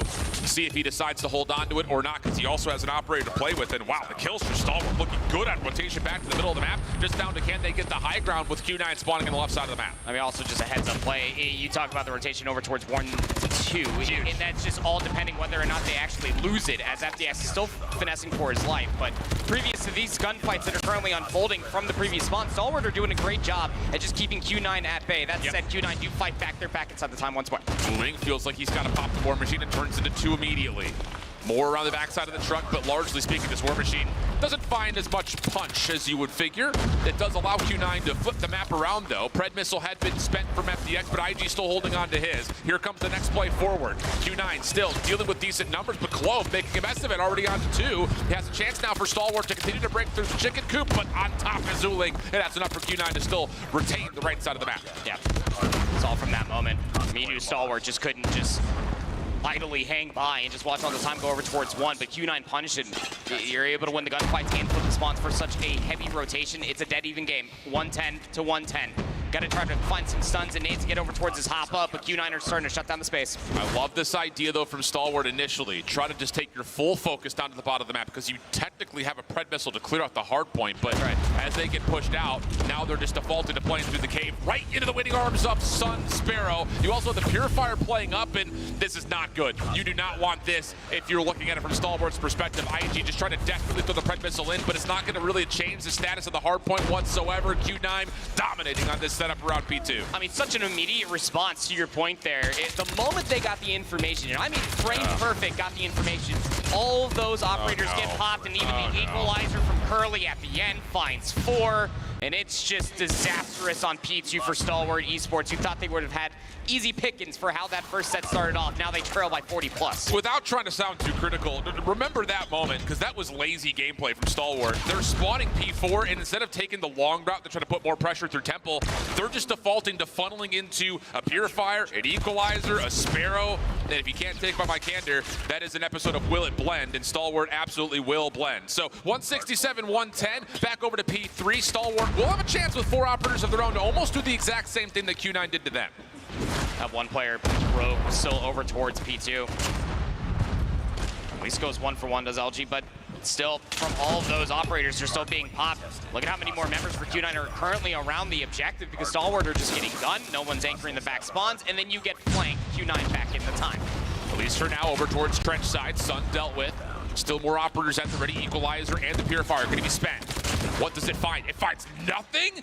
Absolutely nothing? Oh, no. And now Uling over the backside with the War Machine could clear up the hard point. Uh-oh. Not what you want. Uling is teeing off. All 5 fall to the War Machine of Uling. And that will be enough for Q9 to get close, if not above, the 200-point threshold. It's just felt so silent from Uling just until the War Machine pops out. Feels like the return of investment is about 3 kills plus.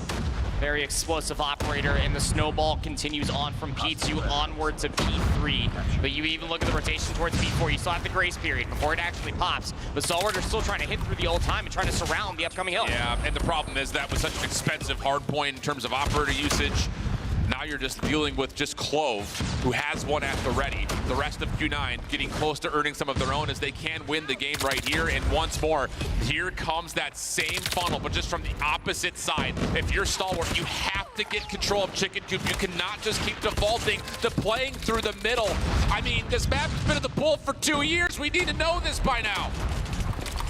Got to be frustrating just to be on that stage. They might honestly just be thinking about the search and destroy coming up, but That might not be a good conversation or a good thought. You still have plenty of time left to maybe try to surmount the comeback. They break back in, still down to 20 seconds. You know that Q9 are still spawning over by Useless. But Q9 have operators, and they still have the ability to run through Chicken Coop. Just the multiple points of ingress are just so dominant. Yeah. And Stalwart just not quite able to force the issue the way that they would have hoped to. So now it's a 100-point game. Only 16 points needed for Q9, and they're going to rotate back over to P1 where they already have high ground control through maps. This is where it ends.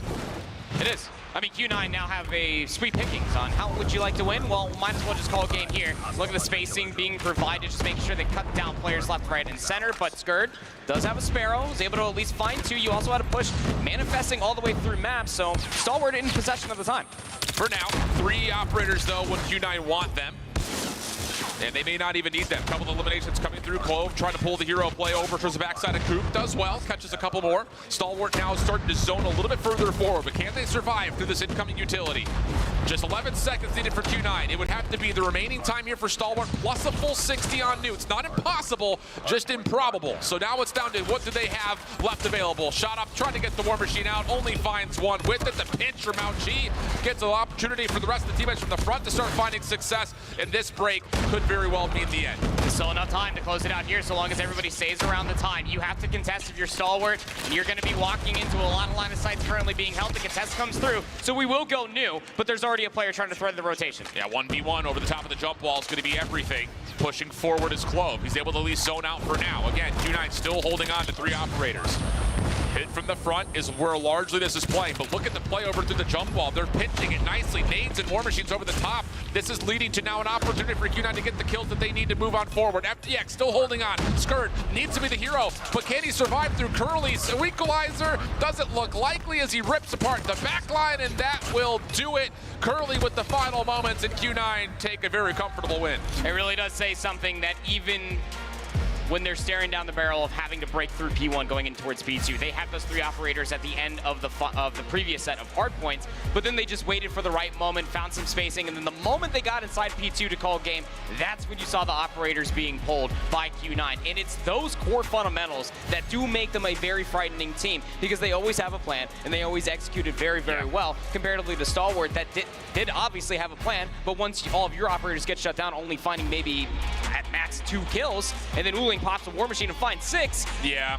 It's hard to justify how you can actually work your way back into an APOC hardpoint. Yeah, I think, just there are some small differences in operator efficiency that was utilized throughout this map. I think in particular that moment from Uling is the highlight bonus one. I think Curly as well, the equalizers was unbelievable. But the thing about it is the macro of how you play the map. Yes. You cannot funnel through cave. You just can't. It's a 5v5 map on what was initially a 4v4 map when it was played in the traditional multiplayer.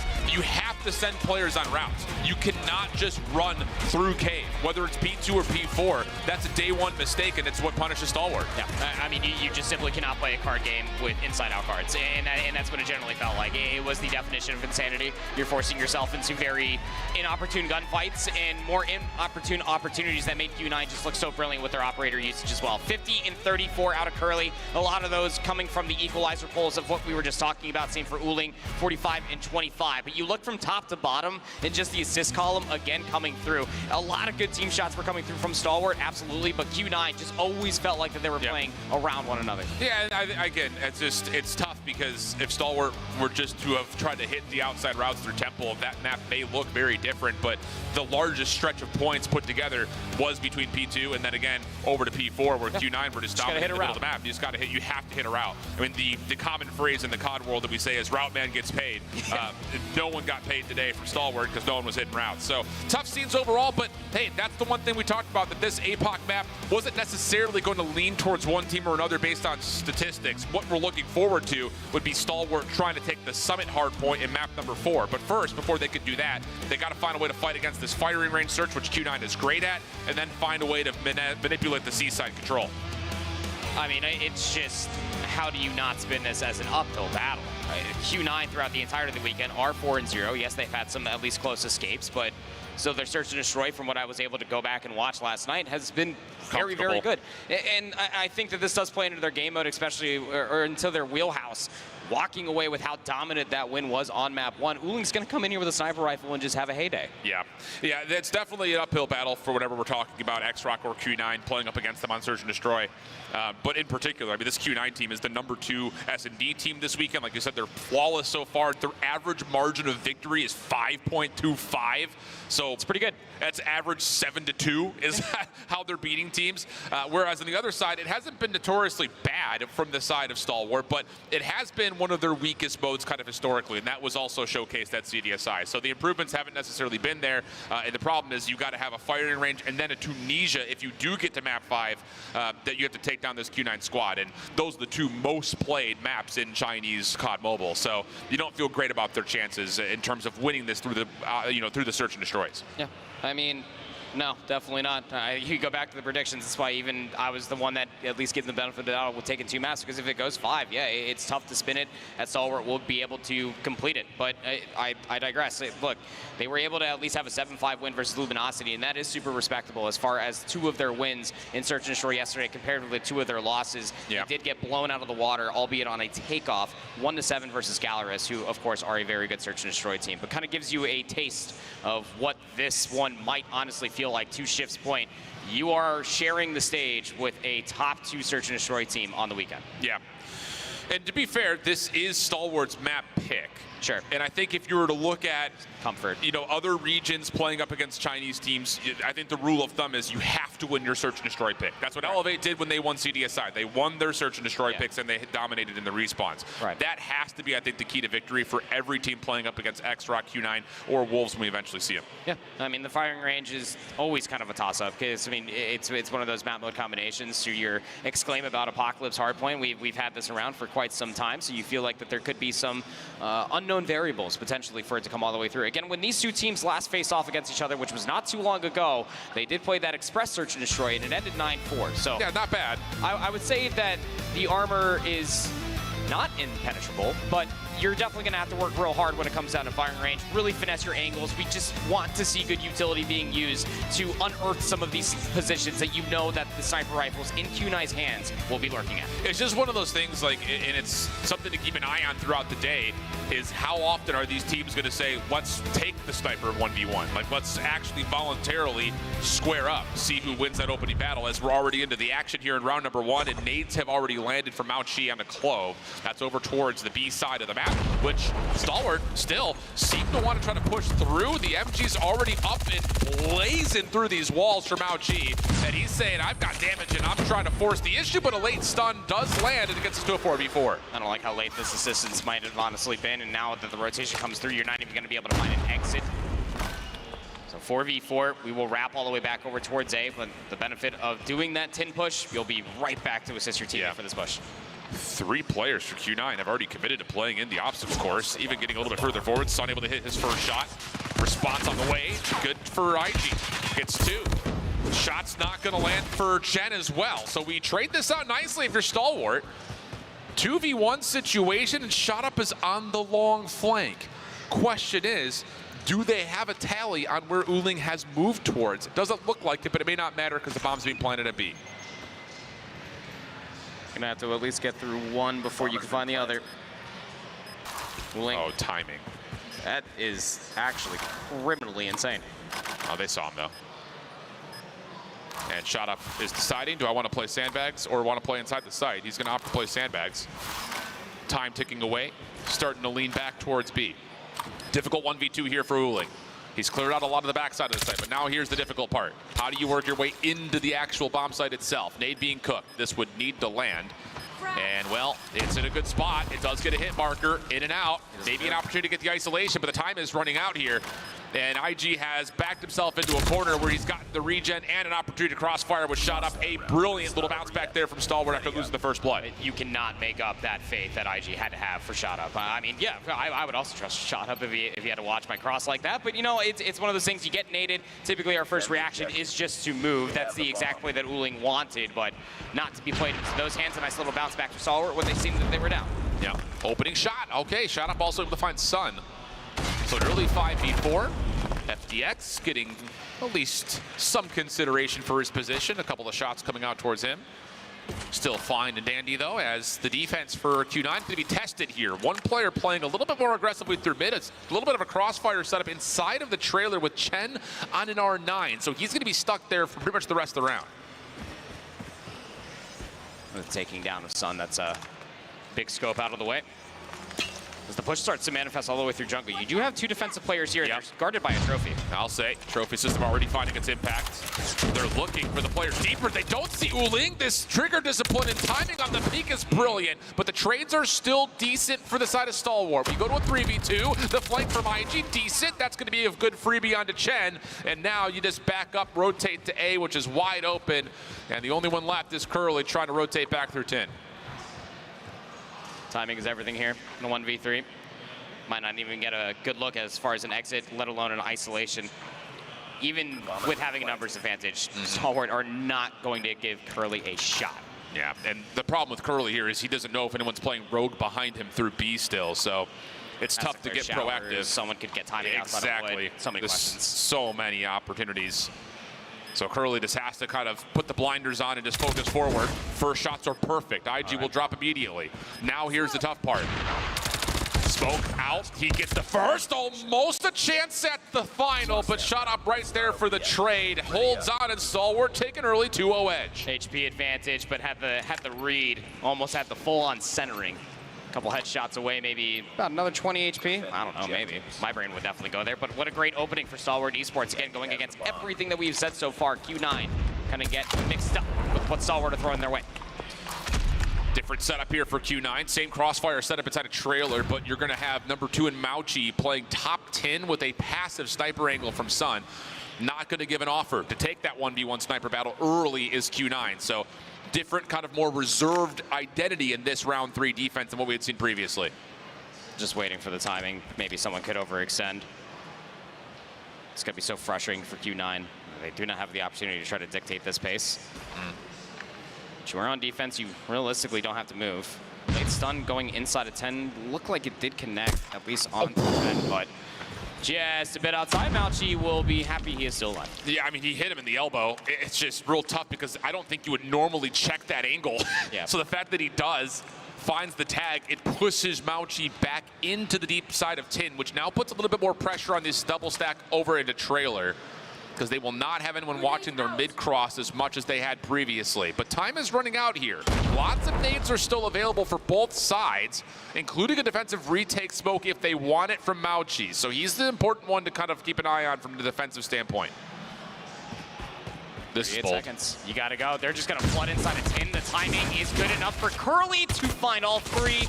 That is not exactly what you love to see. It just swings wide for the 4th. Waited so long for the perfect moment to pounce. It just turns out that pouncing was not the right answer. Yeah, and I kind of was trying to tally who had thrown what early for Stalwart. It seemed like they would have had plenty of nades still left, but instead of throwing anything into trailer, they just try to flood it. And that double setup on the crossfire is perfect.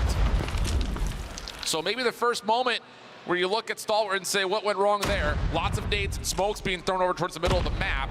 Different setup again here for Q9. They keep giving us some versatility on what they want to do defensively. This time it's Chen inside of trailer, but with an MG. So he's got to play this a little bit more passively. There's not a lot of help for him unless Curly can find something on his cross. How much late utility do you still have for the inevitable execute that has to come your way if you are Stalwart? Whatever information they saw previously and from the previous execute that did not go their way, they're wanting to almost play for a combined 4 Chow. Yeah, backside of B. And the problem about this is Uling is watching this corner, and Mauchi, who was playing mid last round, is here for support. Uling gets taken down. Great stun over the top, allows Clove to go from one to the other. Now the rotation in. You've got a player nearby for Q9, but this late offensive smoke will keep him out of the picture for just a while longer. Most importantly, though, you have another player just hanging in the form of, I think that's Chen, towards A. So this defense is all about, can you get a good one-for-one contact on this eventual hit towards B? Well, it's because they don't have the information yet. Curly's still playing on this one-off angle. He starts shooting, and, well, we'll lose their life because of it. So now you got Chen and Sun. Yeah. All the way over by 10. Just trying to figure out how do you break this 2v4. Yeah, and IG's in a great spot, top 10 here. He is just going to be a killer of time at worst. Couple of tags, slows down this play. Long flank now from Sun. This has to find success. Clears off top, useless. Nothing there. Now it's just down to can he get the shot over towards Clove. Not going to see it, apparently. Chen is instead going to be at mid. Sun trying to work his way forward, not going to happen, and Chen not any success through mid. Stalwart's offense looking really solid at this point. It is, and that's why I posed the question. I was like, I didn't count with all these sprites going across the mini-map on what stuns could possibly be left, but it's that exact reasoning. They're learning from what happened to them previously on that execute, so the late stun allows them to get that much further forward from the damage found previously on Uling. Wonderfully done for Stalwart. Now they have a 2-round lead again. Early nades on both sides towards B jungle. Trophy's denying a lot of it. That's every single frag has been thrown towards B closet, and Q9 doesn't care. They've got one defender in the form of Mauchi. He's holding deep. Everything else is all about focus in towards middle of the map, and there will be just a slight rotation over for now with Shot Up trying to find some wall bangs. Nothing's going to land for now, and things will once again just go back to the same kind of passive 5v5 that we've had every single round to this point. Yeah. Again, it comes down to the timing of the execute, utility, everything. Late nade going towards showers. Will dodge FDX narrowly. But you do have trailer control still. You at least have somebody watching the exit over towards wood, but some late utility being thrown over towards B. It's going to alarm some individuals coming back this way. Clove just gets caught trying to get aggressive. Follow up now on this hit through closet is going to force Q9 to rotate back. One player will hold towards A, but this is fully a stalwart hit towards the B site, and they're finding kills everywhere except for on the rogue player at A.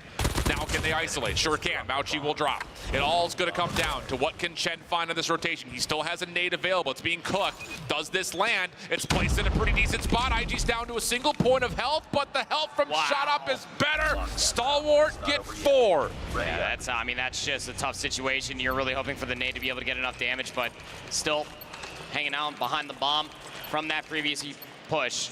Destroy the objective. Could have gone 2 different ways, even if Mauchi found another kill. Stayed alive for such a long time over by Tires, just was not good enough. Stalwart's offense have Q9 baffled. Passive once again, different look for Q9. 3-man setup over towards B initially. Tried for just a piece of timing to check outside a closet. Not going to work out for anything. Now the rotation back towards A, thinking, hey, we've shown Stalwart we've got members here at B. Let's rotate back, see if we can catch something on the other side towards A. But again, Stalwart is just happy to play patient. Wait for the 45-second mark before they execute on anything. Just trying to get as much utility out as well. What? The stun over top. And Shot Up will find that first blood onto Chen. Does that open up the A side? I mean, look at the response coming through. They're trying to re-pick up all the way through mid. They're expecting it to come back over towards B, and why wouldn't you? Stalwart have been loving that site so far. Yeah, this is interesting because I think initially Shot Up is looking for the sniper deep. The fact that he flicks down to find Chen in a weird spot is an impressive first blood. And now it's a 5-man stack over towards the other side of the map. There are no snipers here. This is just AR gameplay for Q9's defense. Clove, first one in. MG42 responsible for middle. Hold on a second. The Odin coming to life here all of a sudden as Mauchi's able to turn for 1. That actually stops the bomb from being planted with assistance through mid-map.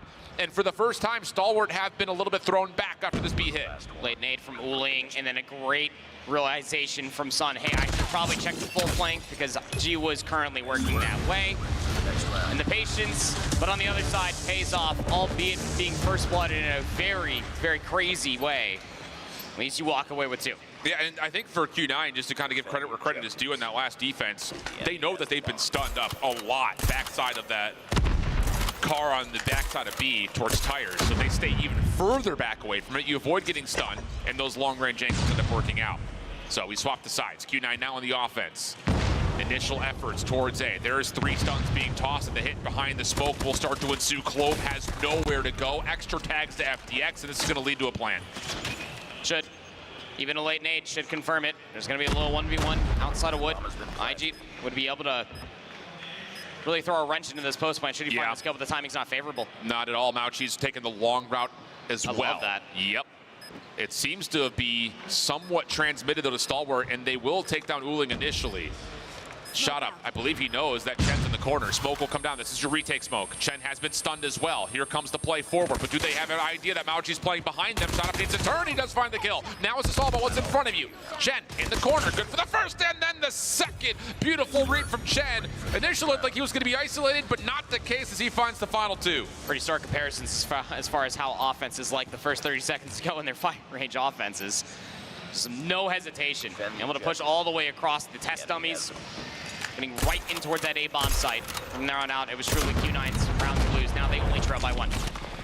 Heavy stacking towards Wood behind the smoke at the moment for Q9. Just waiting to see if they can maybe isolate over towards top 10 or at least clear it in some regard. And they will say, okay, no contact here. Let's get to work setting up over for, again, this A hit. And this is another thing to kind of keep an eye on.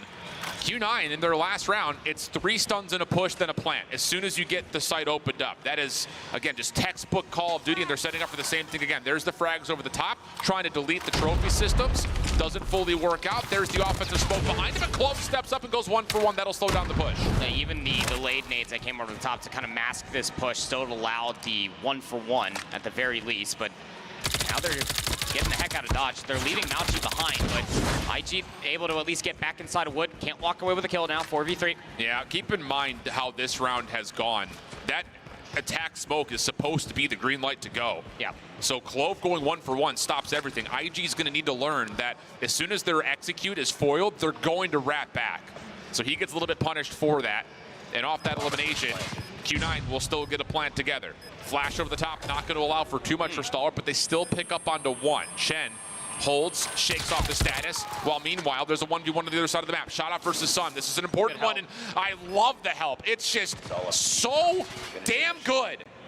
Skirt, now last one left, 1v3, nowhere to go. Talk about trusting your teammates. Well, it's even more like it's the visual representation that you get to see on always thinking about the future. Hey, I need help, I need to stay alive. Even if they do have numbers, just giving up the previous angle Maoji comes to keep his teammate alive is so important, because that teammate over by Showers is the clutch position should something happen from the push out of American. So again, just Q9, always playing for the future. It is brilliant. We now have a tie game. Aggressive nades defensively through B at jungle. Nothing's going to land, but Q9 will need to consider the opportunity that maybe one of the Stalwart members have pushed through jungle. So they're going to have to play a little bit more passive on this approach, at least initially, to take care of that potential concern. And they may even try to re-clear jungle before they actually form their eventual hit. Again, always have to ask the question, do you see some utility for Q9? It's going to shroud this push. 2 players still left behind, worried about the push all the way over by Wood. So you have a 3v2 over here. Oh, and then this is what I'm talking about. Q9 know that Stalwart are likely playing forward behind those aggressive nades. Skirt in trouble, does back up to a little bit more safety. He's got a player on his cross towards B, and at the same moment, ooh, the push forward from Clove. He should know there's some sort of a track backwards. This comes down to what the timing looks like. He finds himself in the enemy lines, has 1 lined up, but he can't finish the kill. Oh no, looked like he was about to blow the play wide open. And instead now Q9 can re-hit towards B. Even the slightest little bit of trigger discipline probably could have let 3 pass before they checked that one little corner. 2v3, numbers for the defense. Got a hit. First shot misses for shot up. Yeah, and he knows there's not going to be a second chance, not with Sun still alive. Smoke out. This should lead to a plant. I just love how Q9 commit. We use our utility, we plant behind it. Give yourself an advantage. Exactly. Nice snap from FDX. Now has the Fennec in hand. Here comes the Flood. They have not seen Curly yet. This would be a 1v3, but as they clear the site, they know he has to be playing in towards mid sandbags. Do they have the opportunity to double hit this? Okay, for a second it looked a little dicey. But it works, but you really did give Curly an opportunity to be able to clutch that play, isolating yourself just like that. But I do love the reciprocation, like we were talking about. I also am very appreciative of how Q9 have no hesitation. They are decisively taking over the site once they realize that they do have an opportunity to do so. Yep. Stalwart on that retake, even in a 3v2, do not hesitate themselves. Just get back inside the closet, try to overwhelm them with their numbers, albeit until that last 1v1 was a little strange, but nonetheless, Stalwart take the lead right back. This is a really important round right here. Yes, it is. For Stalwart, it gives you a chance to say, we've learned what Q9 likes to do on their offense, and we can adjust to it. And I love the idea of this. They're playing counter flash positions on A. These hits towards A for Q9 have been nades to destroy trophies, smoke and flash beyond that, get the quick plant. Now you're playing back, so you have a chance to counter nade this execute if Q9 show their hand by way of those 3 flash executes. Early nades, stuns, won't connect past the test dummies. A nade gets yeeted out in response for Q9, which won't come up with anything at all. But your biggest problem is the angle that FDX is currently playing as well. How do you get FDX out of this position? You don't. You just gotta gun him. You have to smoke it and hope he doesn't hit. That's all it is. That's another good play. Here we go. There's the smoke. There's the nades. This is all about trying to destroy the trophies. Next will be the stuns. And this is now where all of a sudden Stalwart has to be throwing counter nades. They should know that, yep, here comes the plan. And the counter nades are perfect. Oh, it's beautiful. I love it. Stalwart have learned their lessons and they're playing 4D chess. Sun tries to do what he can, but that is a beautiful response for Stalwart. Now you know where Mauchi has to be coming from, mid, but actually elects to re-wrap through the test dummies. But the timing is just terrible. You know that the bomb has been dropped over here. You have trailer control. Shot up. Just has to swing upon the confirmation, even the angle being tossed out over by barrels. And it is just harmonious search and destroy being played on the main stage here on a Saturday. Fantastic stuff for Stalwart Esports, realizing that Q9 do rely on their late utility through the smoke to be able to get them their execute and get them their win condition on offense. And it's just as simple as hold on to a couple of nades and stuns yourself, overtake it very quickly. I love it. I don't know who makes that call for Stalwart, but someone internal to the Stalwart organization, give that guy a freaking bonus. Unbelievable play call.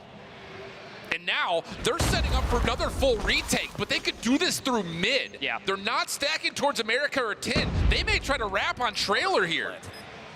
It's looking like it's going to have to be a mid retake, at least through mid. You do have at least one player. Curly is watching that. He's going to get damage on the cross. Not expecting for this angle to be held, but win condition set here for Q9 to get 5. Sun watching the long flank. Misses the first set of shots. Still has a safe angle to play off of. Up close and personal. FDX gets the gloves up. Sun still in trouble. This could still work. Re-pinch on the way from FDX. Does he get timing? No, it's being watched by Uling. Chen still holding with the KRM inside a trailer, and he will find the final shot to keep this thing tight. And the timing there on the retake from the last 2 alive for Stalwart Esports was just not good at all. I mean, IG was still clearing everything over by showers, but you're still trying to quickly, with a blaze of glory, try to get inside a trailer. It's just missed timing, but definitely an opportunity for Stalwart to try to yoink that round away. But Q9 keep it interesting. They keep it within 1. Stalwart's still up on that point. Oh, how about this, though? Q9 looking to get aggressive, but Stalwart have also stepped up. The problem is Clove just cannot get the MG to hit enough. More nades on the way from both sides. Both are finding value. Q9 would need to clear out trailer here, and how FDX, he's just sending it! Oh my goodness! He's able to connect down to 2, but there's no follow-up from shot up as Q9 get us to overtime. Gotta reach 8 now. Could be here for a while. Strap yourselves in. It's going to be a wild ride. The more that these teams play against each other in the past 12 rounds, they have been learning more and more on what each other like to do. Back to the offense now for Stalwart Esports, who do love to hold off for about a whole minute, but that might change things. Nice nade. Yeah. Just a little bounce pass inside a trailer will work out. And if you're Stalwart right here, I would love for you to find a little bit more pressure onto A. You don't have your smoke anymore, so there's no chance to dive into trailer. But can you put a little bit of pressure towards back barrels? You know that that's where the only defense could be at A, and instead, they're going to try to see if they can take their numbers advantage towards B. It just comes down to, can they clear these players out backside of the site? It is very different than what we have seen previously.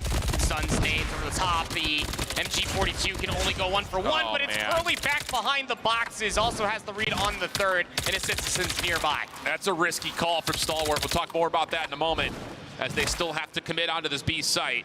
Curly has kept the car push safe, so you know that if Stalwart are still here, they're likely in closet. That's exactly what's happening. A couple of tags from Uling will confirm, but they will back off thinking that this is going to be, you know, if they were to play this, they're going to re-wrap back, and as Chinese Search and Destroy often leads towards, it's going to be a 3v2. Let's play our numbers together. Yeah, just play the 3v2 retake. Might be a 2-1 split once they do get the mutual information, but here's the hesitation coming through, at least for IG and FDX. They've just been expecting somebody to egregiously overchow, and they've given up the entirety of the map. They're never going to expect this full flank to come through when it does. Yeah, they have cleared tires, though, so FDX can try to get back over towards the car. He's going to have an angle, but it's not going to work out. Q9 It's such a good call. And I love the fact that you call it, they're playing just for a retake. Because they know that Stalwart don't have numbers. They know they have to clear deeper and decide if they want to get a plant. What does that mean? It's going to take time. So they have a free wrap to come around from behind. It's just really good awareness from Q9. But it's the lack of awareness for the execute for Stalwart. Again, the Suns and the nades, it is a lot of risk because you're not expecting Q9 to have this very similar setup. But here comes back the offense. Now Q9 up on that point. And Q9 looking to take the smoke play in the trailer, and they will isolate. Well done. Curly now has a post plant setup. The problem is, do they have anyone to clear out this backside barrel? That's going to be a bit of an issue here. Nade Smoke still alive for Stalwart, who are hanging onto this back corner. The problem is they cannot contest this plant as the nade over the top does not land. So now they're going to play retake, and you have to be wary about what's in trailer. Someone needs to hit, and it's going to have to be shot up. Really? Yeah. Z cleanup. 2v4 for the next couple rounds needs to come through. It's FDX against the world. Has a nice little world star in the boxing gloves for the second. There's still time. Yeah, it's just getting rewrapped on. Shots from behind, though. Alert him that there is a player behind him, but it's just not going to be found. Q9 take the search 8-6. And I will say, again, Stalwart did what they needed to do to play some good chess against this Q9 team, but the small advantages here and there continue to go to the playbook that Q9 brought to the table. Q9 remained flawless on Search and Destroy here at Worlds 2024 at DreamHack Atlanta. From a 2-4 half to overtime to winning 8-6. Both overtime rounds came through. And as you said, the 4D chess was just absolutely perfect for Q9. But credit where credit is due. I mean, Stalwart just threw those opening handful of rounds, and then also the return effort once they were losing offensive rounds over and over again were so good. But then Q9, how deep does the bag of tricks truly go? It's as small as just the littlest of alterations over by their B defense that completely kept Stalwart off guard, because why wouldn't you try to go back towards the B push? It's where you found most success on your offensive half. But when the Suns don't connect over top of the nades and Curly goes unnoticed and it's a free angle for three, very difficult to combat from when Q9 is playing like this. I think the other thing, I want to go back and revisit that first overtime round where Stalwart gets the opening nade pick onto trailer. It's a guessing game because Q9 have sometimes had Uling playing at B with a sniper rifle. Sometimes he's had an MG, though. Correct. In that round, he's not sniping that back barrel. They think that the sniper is going to rotate to help A because you have to have somebody watching that corner through barrel, and they say, let's avoid the scope. Let's try to isolate over towards B on the boxes.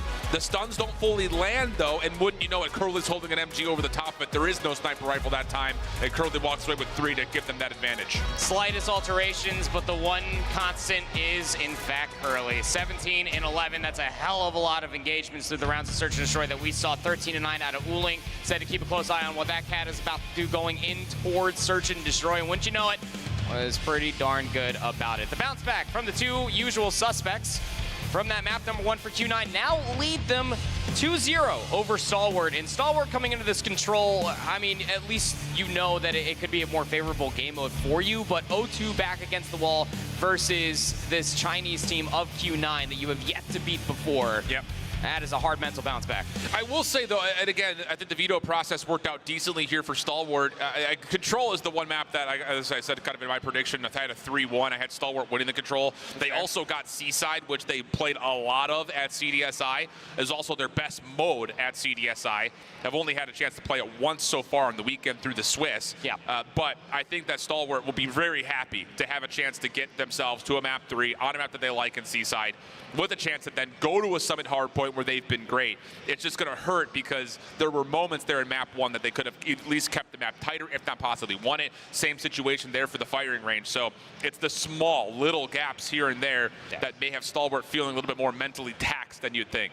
I definitely agree with that. I think that this could be a very good game mode that you could catch them lacking, as Control historically has never been, I guess, so favorable, but they have been playing it a whole lot longer going into this Worlds comparatively than where the Chinese region were going into last Worlds. But semantics aside, someone needs to consistently step up and slay out. I think that that could honestly be the biggest difference in between the scoreline being as respectable as it was for Apocalypse versus somebody that is playing as fundamentally and still fighting the slays comparatively like what we have from Curly going back to Apocalypse, a hard point for Q9's perspective. So for Stalwart, I mean, you're you're probably looking at Shut Up just to be able to be that guy, not only to be able to kind of be the tip of the spear, to be able to find these eliminations, but also make sure that these guys are playing just good fundamental Call of Duty, because this Q9 squadron, no matter the game mode, will punish you for the amount of mistakes. Absolutely. That's been the case, I think, for a long time. It's just really interesting when we try to evaluate the Chinese region before CDSI, because in Control, they largely only were playing Raid and they were only playing Crossroads.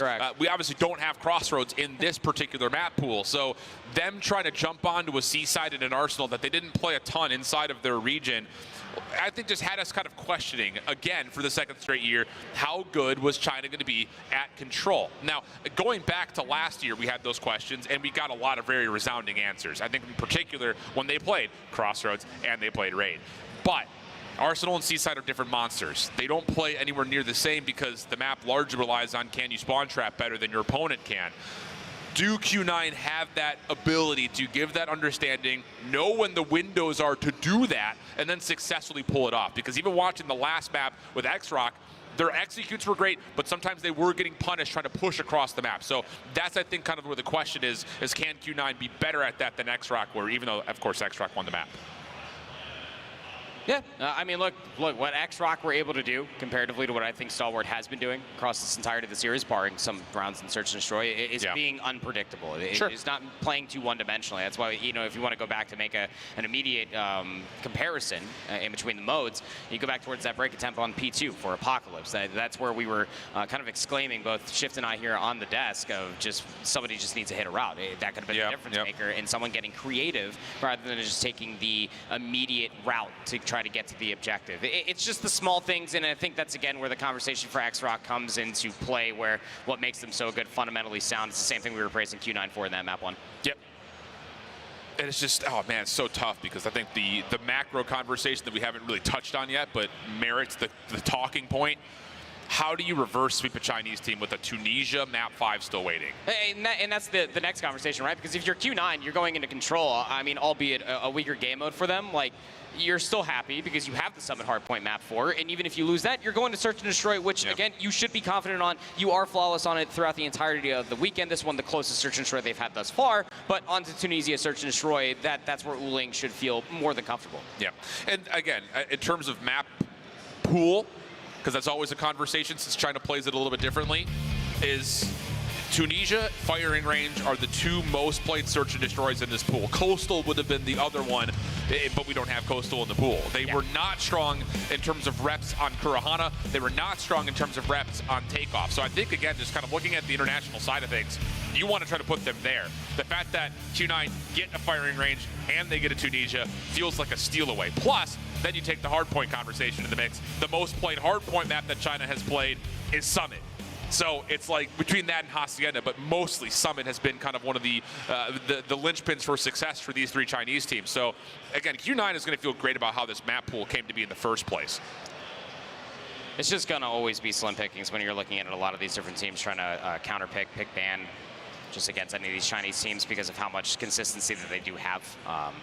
And I think that the same conversation is right there for Stalwart, given the simple fact that you have to pick ban for comfort. You have to try to get your best map set, and more often than not, when you are facing against these top 4 teams that was playing them going into the weekend, those maps become your most comfortable, but are also their best maps. Very slim pickings, but without further ado, map number 3 is very much so could be the last map mode combination for Stalwart Esports, should they not win this here and try to force it into a map 4. The other side of this, the whole thing is like, we're digging into like the whole chess game of how the vetoes work, how certain like minimal moments go throughout the maps, but we only get to have those conversations when we see 2 squads that are playing great COD. And right now, these 2 teams are playing some pretty great COD. Agreed. So that's why we dig into the nerdy side for all of you guys that are out there. Let's jump into the C side, though, get into the action as Q9 will be on the opening offense with early eyes towards B. Stalwart's going to really invest their defense on the A side of the map through Winery and then try to re-wrap through middle, but as they lose shot up, Q9 are very aware that this next hit has to be coming through U-Haul. And just the stack immediately inside the zone, just trying to bait them. Timing for at least 2 is not favorable, but Sun's scope, because of course it is, going to be able to find 2. So B zone still being worked on, second segment locked. And Shot Up's going to just test his luck, and that's what happens when you test your luck. Okay, Sun just slides out, finds a quick scope, and now the B zone is gone. Entry towards A still being worked on as Chen is just hanging out, waiting to see if he can punish someone trying to go for a spawn trap. Does not find the elimination, though. So good map control and response here for Stalwart, but they still have to defend for another 2 minutes. Yeah, they sure do. And look what immediately came of that convincing kill feed that they finally got for themselves. They're only trailing by 1 life, but they do send 2 players to maybe try to get a couple of exits from the spawn of Q9. That's exactly what you have to do when it comes down to the circle and chess game that is being played at Seaside Control. And Chen can get to work with the KRM, clearing out top bar and over towards Secret. Focus from Ouchie on the flank is great from Church side. And now all of a sudden the defense is scattered, trying to retreat back to safety as FDX. Has a Type 19 to work with, but the hipfire's not going to land, and now Q9 are working on their re-entry back in towards Winery. Good stuff so far from Sun as he gets the second, well predicted. The opportunity for a pitch to come through, but Sun right there for the trade, and now he's got the Tundra out. Sun's doing it all with whatever's on the ground. Doesn't make a difference, give this guy a butter knife. He'll find a way to make it work as Sun's on 5. Sparrow at the ready, and he says no reason to wait. Let me just keep the kill streak going, and that may be enough to blow Stalwart out of this first round, although the response is good from FDX and IG to get back in. Some people just want to watch the world burn, Mr. Wayne, and that is just how Sun felt coming in towards this map number 3. 9 eliminations, gets the Sparrow, rips it immediately, still has a Predator missile going towards the second round. It is so done. Curly also got a Predator missile at the end of it as well. And it just goes back to the consistency of you have Curly, Uling, Mauchi, Chen, any one of these guys, including what you just saw from Sun, can pop off just like that. Insanity. Unreal stuff. Stalwart now have to put together some sort of formidable response, and it's in the face of operators and kill streaks at the ready. Curly has already shown dominance with the equalizers. When does he want to pull those out? Well, Mauchi is still going to work on the left-right combo. Gloves aren't going to connect, obviously, and Stalwart will have some early entry in towards the point, but immediately get pushed back out. Mid-map focus with maybe a chance for Clove to work on a bit of a spawn trap, but he's got an R9, so he's just going to be playing this over towards Bakery. Just trying to get in their face. Yeah. Tough sometimes. Not the gun you want. Nope, 1v1, but the War Machine down in the Winery and the barrels. Might just have to keep them at bay a little bit longer. You got double progress currently working, splitting defenders up, but nice. IG is just able to find value after value with each grenade. Clove will be there for at least one more from the equalizers. And the 1v1 over towards B does work out. Curly calling in the cruise, only able to find one with it. And that's enough for a double stack to start to ensue over towards B. This is a chalk and rotate moment here for Q9, trying to get aggressive, but getting punished. Good response here from Shot Up, still holding over towards this tight corner.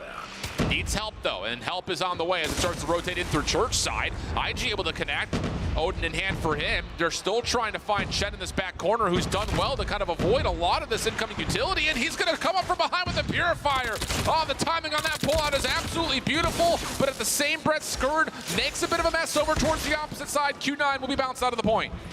Still good progress, and just for under 10 minutes, you also have to take a look at the lives. 17 v 10. Skurd went AWOL over by that A control zone, and that's the lead that you currently see right now. You can relentlessly assault this. Skurd now with the claw just slides on in for 2. Trying to get number 3, will be able to find it. 15 plays up against 5. That Annihilator we had out for FDX, really trying to pack a bit of a punch. But this round will likely go the way of Stalwart. The offense absolutely perfect for both sides. All 3 ticks captured.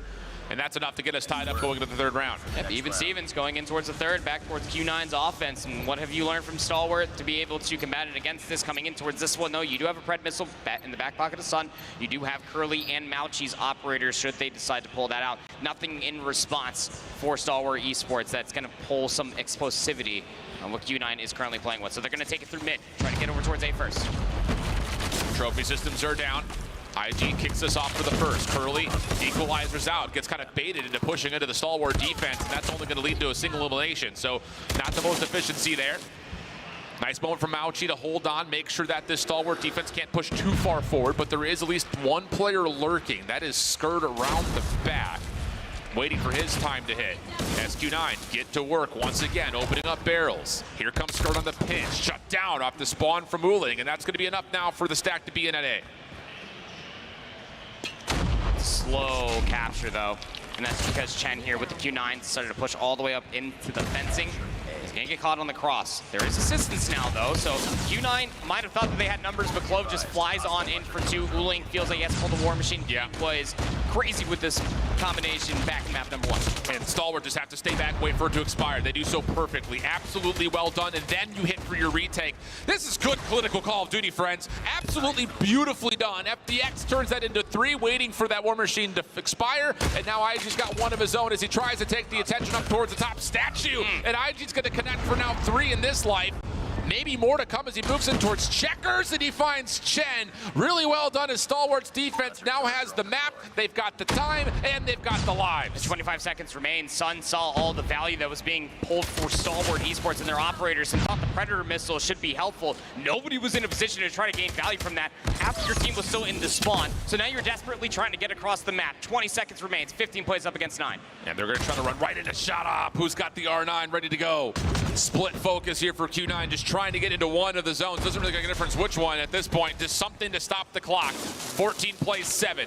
Opportunity to open things up at B. The defense still putting a lot of value onto the A side of the map. 6 seconds on the clock. If you get all 3 ticks, you'll add an extra minute, which would be huge for Q9's attempts. And Stalwart, they look like they want to set up to try to re-break this, but they don't have the numbers to do so. And this could get dangerous. If they commit to this and lose lives, it's going to be even in the life count, and they will get picked apart. 2nd tick done, 3rd on the way, and Q9 have made this manageable 5v9. This is where you cannot afford to scam if you are Q9. You do have a winnable situation here. You do have 2 operators in the back pocket for 2 different Q9 members. Should you want to use it, the only thing in response would be shout up. It would be so good if you can get at least one of these operators out for Stalwart, but there's Sun with a sniper, first blood. And the problem is Skird only sees 1. He doesn't know how many players are making this play around the back.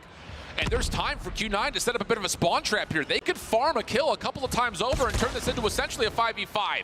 Clove comes back to the play, only gets 1. Now the hit from the back starting to look good. Stalwart are split. This is winnable, super winnable in fact. The clock is stopped at 36 seconds. Stalwart trying to get a bit of a surround. Chen shut down from one side. Sun trying to respond with a Sparrow. Looking decent for now. Here comes the pitch, though. Only gets 1 with it. FDX got the Annihilator out. You got to find the contact. Q9 still winning in the gunfight. 2v1 situation. Curly with the equalizers. IG trying to make his way back through. He needs a touch. He needs a contest. He's not going to be able to. And Q9 pull off a 5v9. Ready up. It was about a good 8 life lead there at one point, friend. Dude, it's because Skird only sees 1. Yeah, he only gets that 1 bit of information, but I mean, it's just the overextension immediately gets punished. They're all playing from within the zone, and it's just at a flip of a hat that Q9, once they are in possession, they can dictate the pace. That is going to be punishing, especially with the Annihilator being pulled there in desperation at the end, so you just have the Sparrow. Sun has a sniper rifle, shot up, and only find 1. Defense already playing forward. Purifier out for Chen. Not a great spot for it, but may not make much of a difference as Curly calls in the Pred missile. That will land. Mauchi in a little bit of trouble with the Annihilator out. Connects onto 1. Regen still waiting to come through fully. Gets back to full health. Stalwart not being trapped yet, but it's on the way. Oh, and Mauchi knows there's a player playing topside rooftops. Not going to be needed, though, as Q9 will pick it up, and now they've got him completely pinned up over towards the top side of the spawn. Clove gonna get caught. Pain.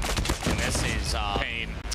So when you look up in the COD Mobile dictionary of losing full and stuck in your spawn, seaside control is the exact thing that pops up. Pred missile also for insult to injury. IG has to pull out a War Machine just to get out of their freaking spawn. There's 3 kills to come through, but still Q9 members hanging around the joint. Yeah, and Uling on the staircase, just too difficult of a position to push him out of. That's a 25 play 7. Oh, Stalwart. This, again, another map that you're going to look back at one moment and say, woulda, coulda, shoulda. Last 8 seconds, last attempts to try to get this alive. As Sun will drop, the clock will stop, but it's a 22v4. Q9 have done everything they need to walk away with a 3-0. Yeah, it's looking likely. Miracles might happen, but not on this main stage, not today, as Uling will just dance around the arches. Curly will finish with 25 eliminations, 23 for Sun. The majority of those all coming by way of the sniper rifle. It's a 3-0, but Stalwart gave them a good shaking. Q9 will move on. That's just, man, I'm telling you, Stalwart's going to look back on the series, and they're going to see 3 specific moments, one in each map, that if they just did this one thing different, they put themselves in a spot to win all 3 of those maps potentially. It's hard to say. That's not like you made this mistake, you lost map, but it was a big factor of why. You know, not having the rotation discipline to take the long route on Apocalypse. The search and destroy and firing it maybe took them a little bit too long to read what Q9 were doing. Also, just the mistake of getting that first pick at trailer and then going B instead, thinking they're avoiding the sniper rifles. And of course here, you get the information, but it's too late on what Q9 are doing in that 3rd round. Yeah, it is quite literally the definition. A buzz phrase here for us on the desk is that this is the most competitive a 3-0 could possibly have been. There were ample opportunities for Stalwart to be able to win maps, to be able to not only lead them at certain points in time, but really make it almost feel really sweaty for Q9, who should have walked into this series understanding fully, hey, we just 3-0'd these guys not too long ago. This should be a cakewalk. No, Stalwart came to play this entire weekend, and just as for the Green region as a whole, should feel very, very proud about how far they made it comparatively to what it looked like this time last year.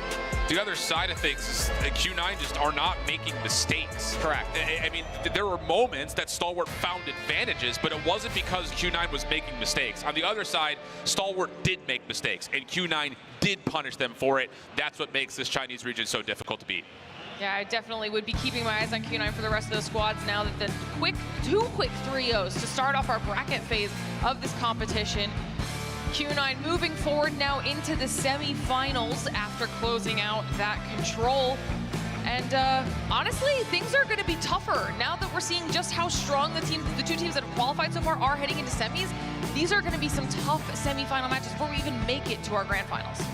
It's just the shark-infested waters and the I guess the nature that is a single elimination bracket. The volatility is surely felt, and albeit 2 3-0s, you're starting to see a lot of it manifest coming away from that main stage. Some really good slayers, not only the consistency in between yesterday coming in towards today, but just how bad some of these teams want it. I'll tell you, this is going to be a really fun 8th matchup in the last couple of months between Q9 and X-Rock. Yeah. It's a 3-4 tally overall in favor of X-Rock, but the last 3 matches have also gone towards X-Rock. So Q9 are going to be looked at as the underdog for the first time this tournament when they play against X-Rock tomorrow. Definitely a little bit of something to prove there then for Q9 as well, seeing if they can maybe take them down. Is and of all times to be able to take them down, it would be here in this event. I mean, that would be insane. They have to do what Wolves couldn't do back when they faced X-Rock up on the main stage. X-Rock made them look silly. Q9 is next up in line here over in Atlanta to potentially see if they can take down the powerhouse that is X-Rock. Now, of course, that means we're halfway through our matches here on the main stage. If you're just joining us, like I was saying, we have had 2 quick 3-0s so far. The first one going the way of X-Rock, and the one that we just finished up here going the way of Q9. That means we still have 2 more quarterfinal matches that we will be getting to after we do our post-match wrap-up here. But so far, everyone who's made it through to the bracket stage is looking very, very strong. But we're talking about that post-wrap matchup. It's time for FDOT yet again on the stage for another one of our interviews. That's us. It's me and Brian and Ling, this time around from Qingzhou. So over here, when you guys won, you guys popped off. You guys were screaming. You guys were loud. Why was this win so exciting for you? 所以你们赢的时候为什么那么大声？为什么兴奋那么开心？可以跟我讲一下，分享一下吗？因为今年是我们第2次来到亚特兰大，然后去年的话我们比较遗憾的倒在了就是半决赛，然后今年我们在刚才如果我们打赢了 STE， 我们又一次闯入了半决赛，所以我觉得这是一个很值得记住的一个时刻吧。然后我觉得如果是明天，我一定要更往前再进一步。对。Yes, for them it really touches them hearts that they're here again for the second time, and they're just really excited to be here. And then for tomorrow, they've got their eyes forward on winning it all, and to them it's just different from getting so far compared to last year. It's a like eye opener. It's real now. They're here, and it's making it happen. So that was a little lofty. I want to get into the weeds here. Stalwart. Backstage, Stalwart has been one of the teams that the squads have been talking about the most. They play really fast, and a lot of these teams have been scared of them, saying that they're one of the better teams. How did you guys take them down so emphatically well? 所以大家都在讲 Star 哦，好厉害，我们好害怕，他们打得好快，但是你们怎么打败他们？那么容易的打败他们？主要我们跟 ST 也是老对手了嘛，然后可能会比较熟悉他们，我觉得。然后其实今天我们的过程并不顺利，就是我们在 SND 的时候遇到了一些问题，就是前面一度处于劣势吧，然后包括在第3局的那个控制的时候，我们也是比较困难的。所以我想说的是，今天虽然赢了，但是我觉得还是很困难的，对。So to them, it's not actually that easy. So one of the factors is that they're long. I think they're long lost teammates, and for them, I believe they mentioned the 3rd round, the control map. That one was particularly difficult for them. So it might have looked like, you know, obviously on the board there, it's a 3-0, but to them it didn't feel like a sweep. Well, they certainly looked out there and performed pretty well. So again, congratulations, Oling, on the victory. We've got Beast Mommy standing by to chat to the other side. Thank you so much, F-Dot. Again, I am with Incendio from Stalwart Esports. My dude, you have been in this very stage before, but how does it feel like coaching for a team this time around? It's easy to coach them actually because they're really pretty good players. You don't have to tell them much, you just have to tell them their mistakes, and they do the job. And speaking of, we did hear from Oling that it was not a sweep. It was very close, especially in that S&D. What happened in the matchup? It was very close, but at the very end, you had crumbs, but you were not able to kind of capitalize on them. Like, I feel like the team played really, really well. China is a very, very good S&D team. We managed to outplay them. Even the casters were impressed that the team managed to pull off a lot of pop flashes, picks offs, and have a very, very good game. So I think we just fumbled a little bit. Could have been better. And I know that Stalwart has been a team that almost lost 2 players before even getting here to Atlanta, but I just wanted to get your feelings, right? I know that right now a big game has just finished, but how does it feel like to be here in Atlanta, especially with 2 new players, FDX and AG, finally being here in the first time here in the World Championship? I think they're adapting pretty well, despite they just landed like 2 days ago. So I think they have a blast here. Just that, too bad, we're eliminated. Man, you looked pretty good, but at the same time, competition is really stiff. But I do want to ask you, moving forward, how is next year going to look like for Stalwart Esports and for you as a coach? I'm not sure what would go on for next year World Champs because there's a lot of issue going on right now. It kills morale to play this game, honestly. Lots of fixes, but it's okay. There's still another year to definitely look forward to. Thank you so much, Incendio, for being so down for this interview. Again, Garino represent. Thank you so much. All right, y'all, there's still a lot more games moving forward, of course. And that's not just that. We still have other teams happening today, and we have Brotherhood right here. Definitely no stranger in this competition.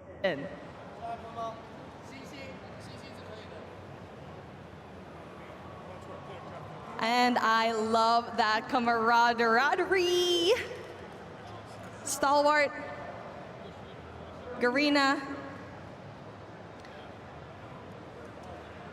Good job, Oling. More action for everyone here at home. We'll see you in a little bit. 嗨，大家好，我们是来自中国的琴酒俱乐部，然后这一次我们来参加亚特兰大的使命召唤世界锦标赛，然后这一次我们的目标就是比去年做得更好，并且争取夺到最后的总冠军。琴酒，加油！ The Snapdragon Pro Series is brought to you by Snapdragon Elite Gaming, Monster Energy, DHL, and the United States Air Force.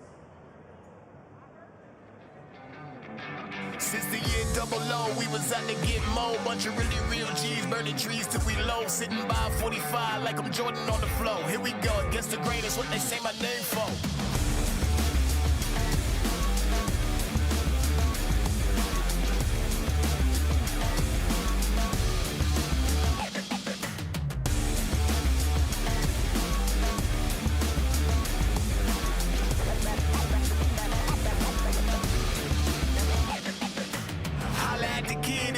You can get it. flexing, I'm just riding around my city, bank account a chair model. Sitting pretty, I just had to let them know. I'm unforgettable.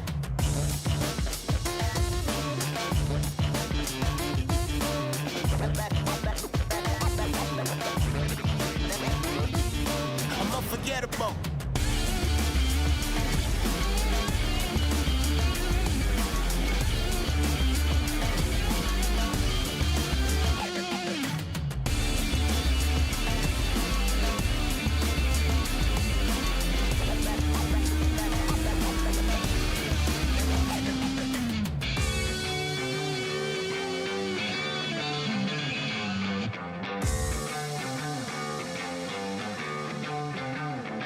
Since the year double low, we was out to get more. Bunch of really real G's, burning trees till we low. Sitting by 45 like I'm Jordan on the floor. Here we go, against the grain, that's what they say my name for.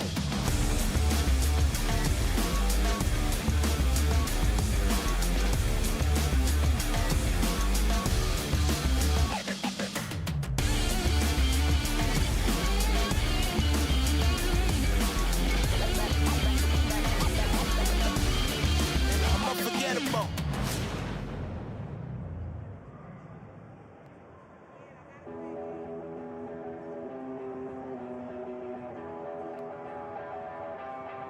Are you ready or not?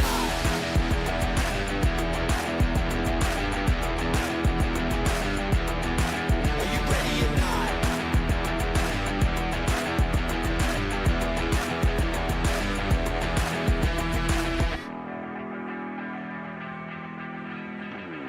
We on the path to greatness. We're shooting the shot to make it. So moving the target is aimless. Cause we got the power to shape shift. We'll catch the energy waving. We go till our bones are aching. Cause the top spot's for the taking. And we on a mission to take it.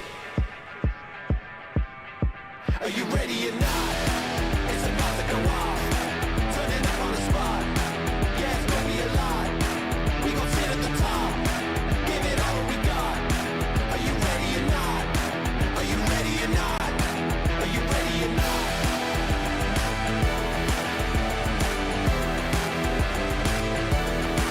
Are you ready or not?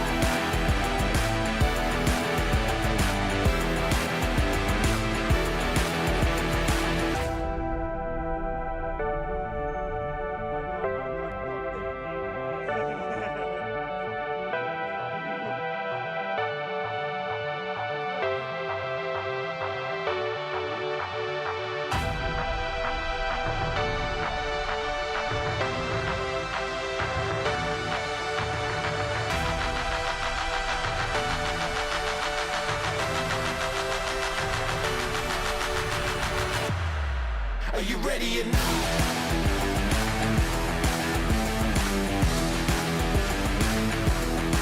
Are you ready or not?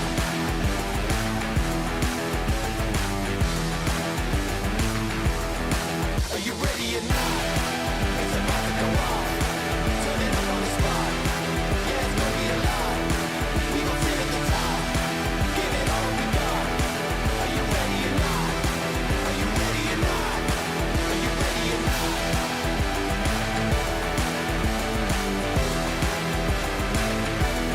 Are you ready or not?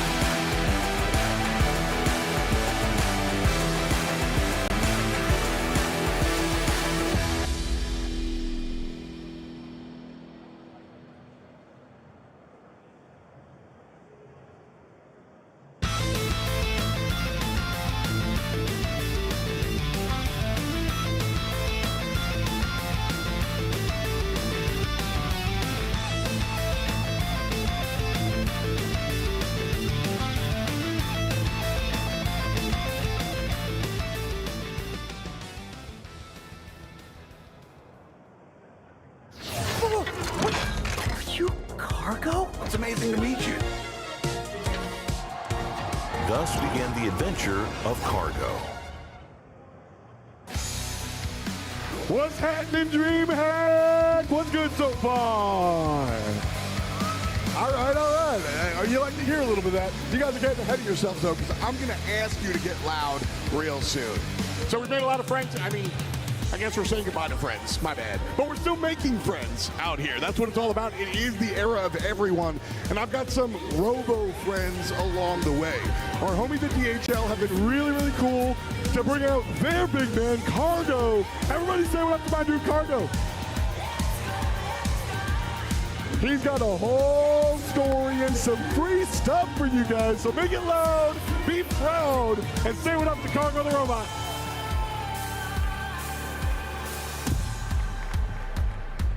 Cargo's out here shaking hands and being all polite, the way a good influencer does. But I'm gonna ask you guys to be the influencer. Basically, we have all this free stuff. We got a box as per usual, it's DHL, so get used to boxing things up and shipping them out. And we've got stuff inside it. Things you can wear, things you can throw, things you can play with, and things you can take home forever. But how do you make that happen? You just make a lot of stupid noise, so let's go!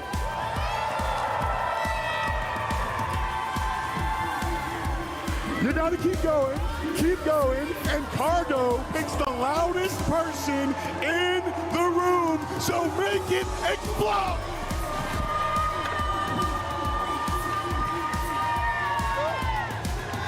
All right, we cruising! We gotta pick somebody. Right over here. That's our boy. Yes, sir. Hey, my man, what's your name? Tony. Where you coming from? Rocky Mount, North Carolina. Welcome to Atlanta, my man.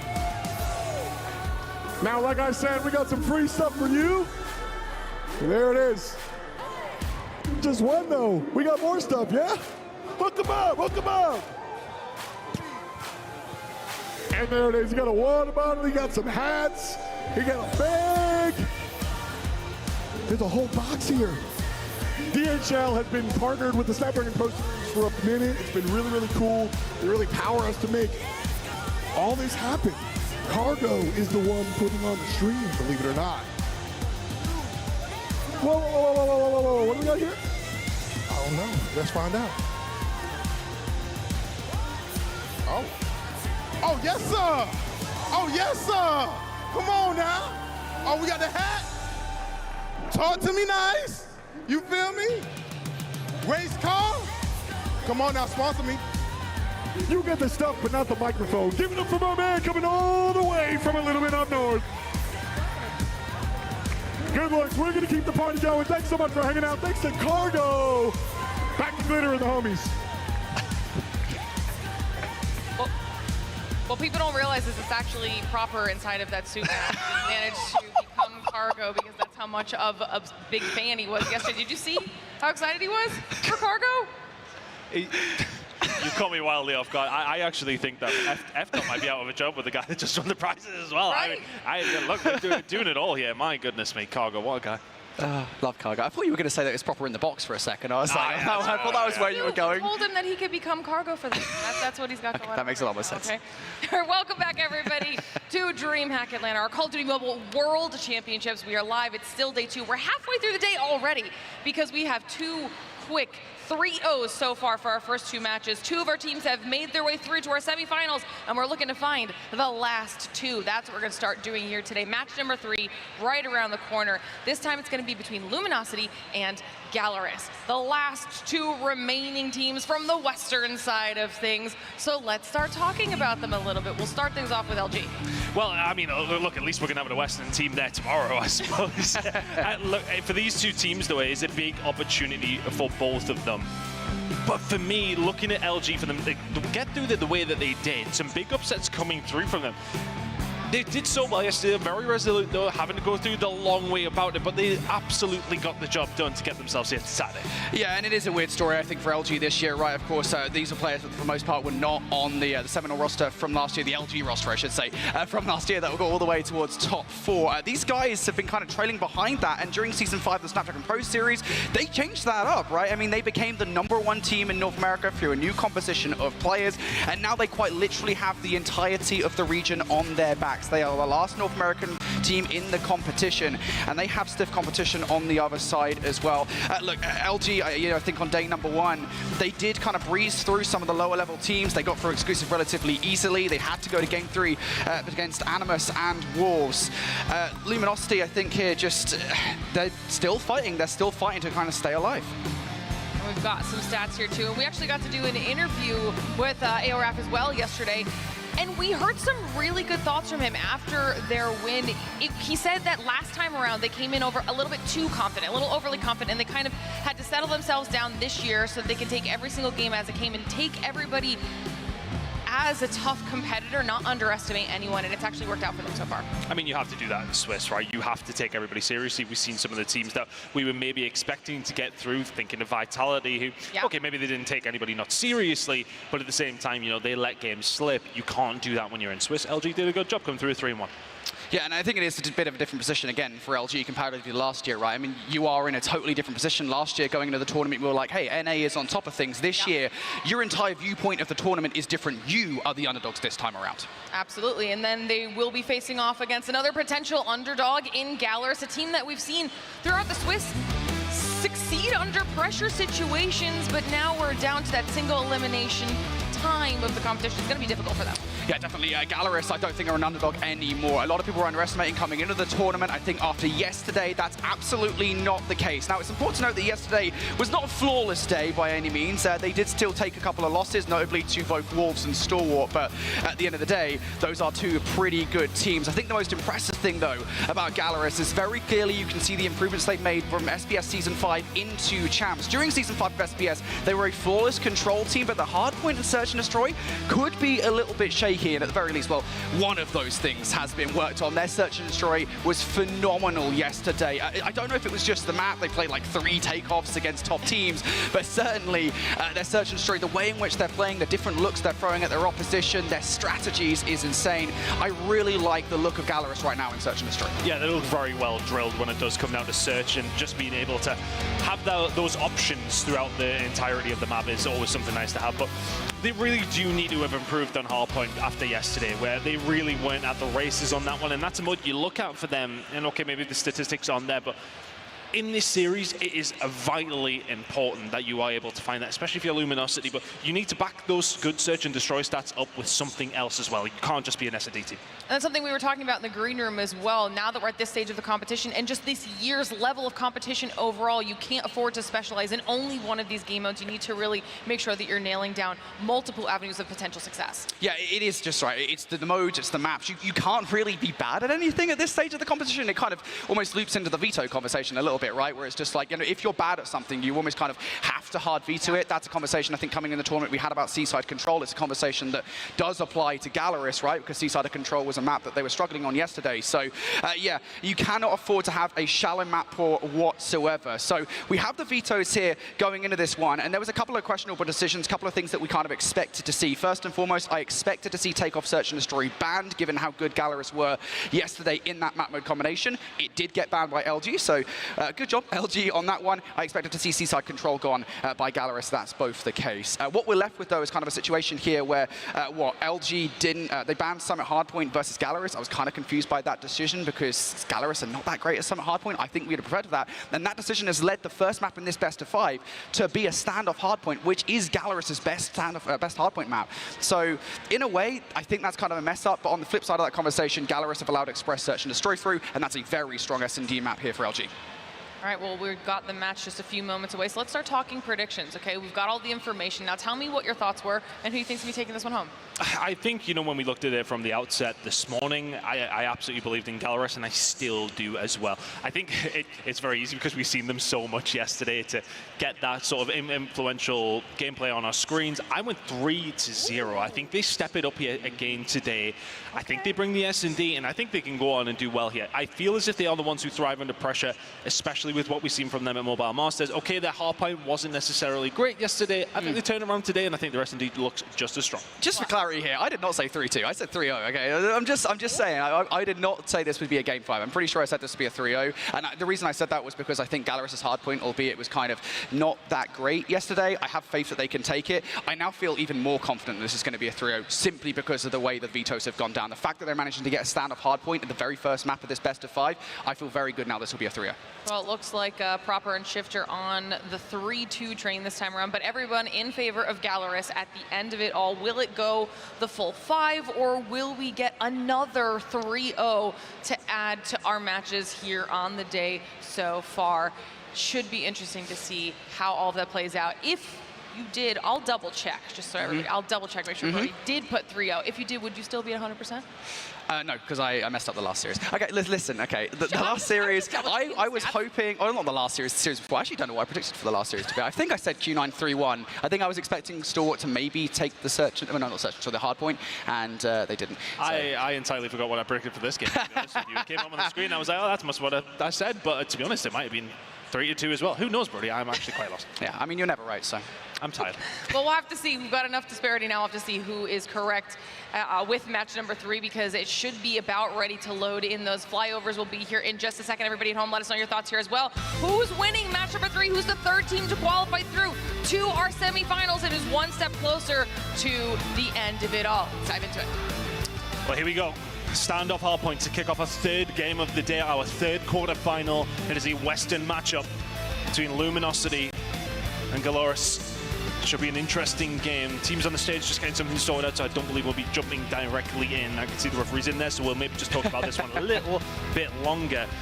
With this standoff, we're leaning towards Gallerus. We did see their struggles in hardpoint yesterday, but for you, what were the main issues with what they were doing? Were they just playing against stronger teams, or was it an inherent issue that they seemed to have? I think it was just slow starts, to be honest. I think we saw that versus Godlike, right, in that Hacienda hardpoint, where they went down by about 100 points and they almost made the comeback. In the second half of these hardpoints, Gallerus are more than competitive. It's just the first half. They're coming out a little bit slow, maybe even just the start of these series. They're just not as warm as they would like, and then as they get further in, they get a little bit more comfortable. They're much happier, especially after the search and destroy. But certainly, I think if they can kind of come out firing on all cylinders at the start of these hard points, they will be much better off. It's interesting to see if they can change things up, because their search and destroy looks so good, but everyone got a good look at their search yesterday and how well it was actually going for them. Is that going to help today for Luminosity? I'm not 100% sure. Gallerus seems to just have an answer to every single question. The only time we ever really seen them behind in the search and destroy was in their very first game up against Wolves. It was one of those situations where things weren't going well. Peg was just running riot across the map, but then they started slowing things down and started adapting. They seem to be more than happy to be able to do that if they need to. Yeah, and the one thing I will say here is coming into this one, I know that Gallerus will be feeling confident about search and destroy, even though the map has changed to an express. That being said, LG cannot be underestimated in search and destroy. They were one of the best teams, if not the best team in search and destroy in North America during Season 5. They were flawless on it. They didn't lose a single map. And so for that reason, even though I think we're both pretty confident this is probably going to be a 3-0 to Gallerus, again, we don't know for a fact. I know all the Luminosity fans out there will be hating us for saying it. But still, I feel like LG could well take the search and destroy, despite how good Gallerus looked yesterday, especially considering the battleground is different. I mean, realistically speaking, we're at a stage where you are in a tournament up against the best of the best. These are the final 8 teams in the tournament. Everybody is going to have something about them. You cannot underestimate any of these squads. The second you start playing at maybe 80% of your game, you are going to lose maps. It's as simple as that. So for Gallerus, okay, they are coming in here as the favorites for this game specifically after, I mean, realistically, we're basing a lot of our trust in Gallerus is what we've seen so far and what we've seen from them at Mobile Masters. You know, I think one of the things that I do want to touch on while we've got a little bit of time here, guys, just stick with us. We're getting our players reset back into the lobby here, is the fact that both of these teams are who's currently in this match. They were both teams that played up against Stalwart yesterday. When they played Stalwart, they both lost against Stalwart, who we just watched lose against Q9. What does that mean for their potential opportunities, regardless of who wins on either side of this, heading then into semifinals? honestly, I think there is, I don't want to say a skill gap. I don't know if skill gap is the right word, but I've always felt like, you have those teams from China, right, and then you have kind of the Garena teams. And I think coming into champs, I did kind of feel like they are a step above everybody else. And then kind of, because we hadn't seen teams from North America, Europe, and Latin America face off against anybody else in the international community since, what, April back in Brazil, it's kind of a question mark of how are those teams going to stack up. I think from what I've seen so far, it feels like that gap is still there, and I don't know, dude. If they go further in the tournament, I think these guys really have to step a notch, because their next opponent is going to be maybe Elevate, maybe Wolves. Like, it's going to be so difficult if it's Elevate. Yeah, we've already seen Gallerist go up against Wolves this week, and that was a tough one, especially with that moment of 3. But what's the best out of 3? Things do change to the best out of 5. Sure. We've seen already Gallerist in the only other truly international tournament this year pick up a 2nd place, one that they could have arguably won up against Q9 as well. So they have the pedigree to be there with these top teams. We haven't necessarily seen the best from them this weekend when it comes down to Respawn. Their Search and Destroys look fantastic. If they can go back to the VOD and see what happened yesterday, see what was going wrong with their hard point, and get that fixed, they are a huge threat today. All right, well, looks like we've got everything set, locked and loaded this time around. Now it's time for match number 3 to kick off. We go again. Here we are, hopefully. 2nd time's the charm. That's not usually the saying, but I would like to get into it nonetheless, because this should be an absolute bang. I'm really confused where I actually did go with this. Did I go along with you and say 3-0? No, I think I said 3-2 potentially. I think you said 3-0, I'll be honest. I'll let you have this one. At this stage, you got to be right at some point, so I'll give you this. You're not wrong. You're not wrong. Yeah, I mean, it does definitely feel that way, right? Gallerist, again, they'll be feeling comfortable in this one. We did see this map yesterday between them and Stalwart, though, and they did end up losing it. And a big reason for that was that Lucasin had a slow start. There's a common theme here about slow starts for Gallerist in hardpoint. So they can come out firing on all cylinders. This will be a big map. 3 kills straight off the rip, though. And that from Lucasin is a scary prospect to the side of Luminosity. Who's going to be the guy that comes from Luminosity to try and deal with the slaying ability of Lucasin, to try and deal with players like Hen? Like, these AR players on the side of Gallerist are something that a lot of teams are struggling to deal with on occasion. Yeah, the thing is, though, right, on this map especially, I think standoff lends itself so much to close quarter combat more often than not, right? You're actually looking towards the SMGs of Gallerist. I don't think Mihawk gets anywhere near enough love. I mean, so much of the conversation around Gallerist is always around Lucasin. Mihawk is a guy that, especially on this map, I think can be so deadly, especially shout out to Toke as well, with the R9. He's been doing some serious damage. Right now, though, relatively slow start, just 2 kills to his name. Gallerist now in control of the scrap time, so they'll be able to take this last 10 seconds away. But as we look towards the rotation, it's LG in control. Can they make this first decent rotation count for themselves here? We've seen some hellish games on standoff yesterday. I wonder if we'll get that same treat today. Big kills coming in from LG. Nice hold so far as the hill is just about to pop. Gallerist have time to set themselves up and go again. You can already see one player coming in from the pinch side. That's going to be Foki. Keep an eye on that as everybody else starting to find their way through past the gas station. It's going to be important for Raph to find something. Finds absolutely nothing. Mihawk through the front door. Paptor will find 2. It's looking like a nice brace. Great. Going to come in here for Gallerist. Yeah, just overwhelming Gallerist there. Nicely done. Luminosity, though, still getting those close spawns through, so they'll be able to hit this over and over again. You can basically contest it from the top side, but Esfert doesn't want to do that. He wants to go straight in for the kills, and he will do so with that 1. Rap's the only player, though, really to help. Kings is also there for a little bit of contribution, but ultimately Luminosity's efforts there to get in towards a hard point are not enough, and Foke will also win that R9 battle versus Raph. So Gallerist just at the moment winning all these crucial engagements, and perhaps more concerning here as the Purified comes out for 15 seconds of scrap time is that Gallerist have actually got control of the rotation towards Nu because Luminosity kept on pushing for that scrap. Yeah, LG fumbled this one just a little bit, and Gallerist could add to that pain. Look at that kill feed just looking yellow. If you're a Brazilian Call of Duty Mobile fan, you are loving what you're seeing right now. That kill feed just looking so dominant. From the Gallerist side, look, Shinelli finds 3. You've got the rotation. You've got yourself a 40-point lead. You take those starts all day long. We said the slow starts from Gallerist were hurting them in hard point. They may have fixed that issue. Now here comes the operators from Gallerist. Again, you said slow starts were the problem for Gallerist. This has definitely not been that. And they know they want to continue that momentum forward as well. LG, I think if you're them, you need to start bringing out your operators right about now. Kings is going to do so with the War Machine. Can he actually find any value from it? He is. A couple of kills. Is that good enough for Luminosity to get in? There's the kills to follow up. Just one more player to deal with. It's going to be the equalizers inside. Kills coming through from Foke, but Jez is going to have to use the claw to remove that player from it. And just like that, LG in for the back 30 seconds. Big investment coming in to get a hold of that 30 seconds. That is truly, truly needed.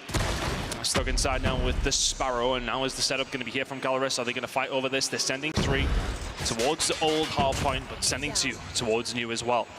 Get themselves set up, happy to give that one over. Nice break from Luminosity, who have finally arrived here onto standoff.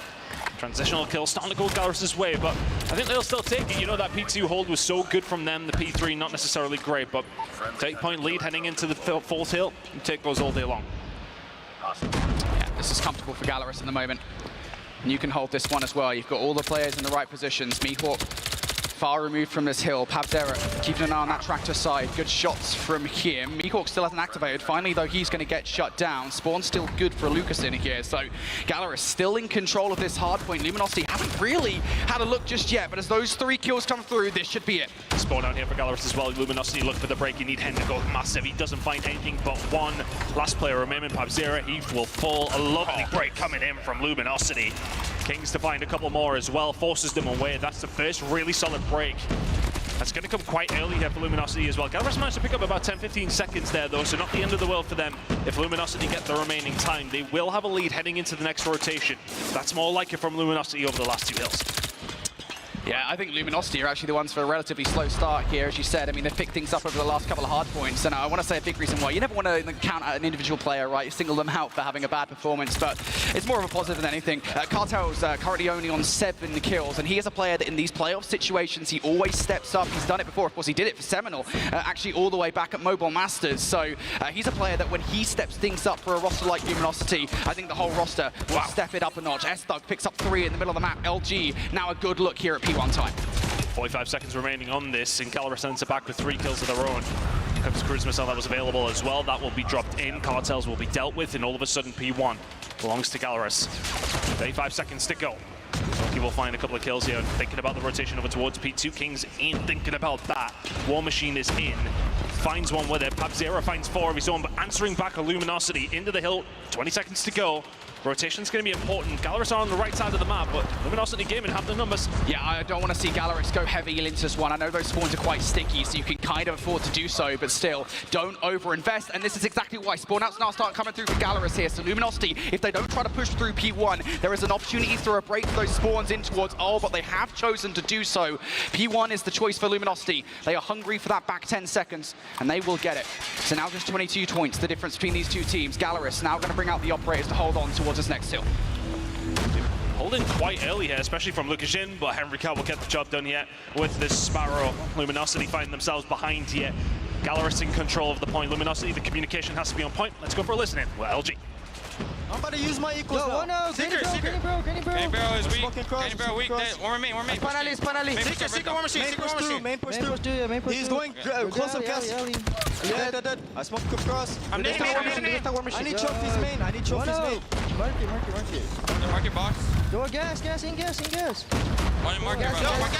One gas on. Market rotating boxes. They're already rotating hostile, guys. Alright, go new. I'm gonna smoke you. Just. One shot.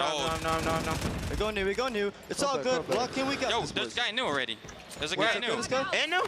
He's somewhere new. He rotated early. Courtyard to top blue. Deli. Ali now. Lucas on the right. Lucas. Yo, bottom blue. Bottom blue. One more. And Gallerus continue their reign of terror over towards P2, but Luminosity, they were slow on the rotation last time around. They need to be good again, but Raph needs to find a way through for the rest of his team to get themselves there. Pabzera will find 2, making it 4 in total in this life. Gallerus trying to find a breakthrough.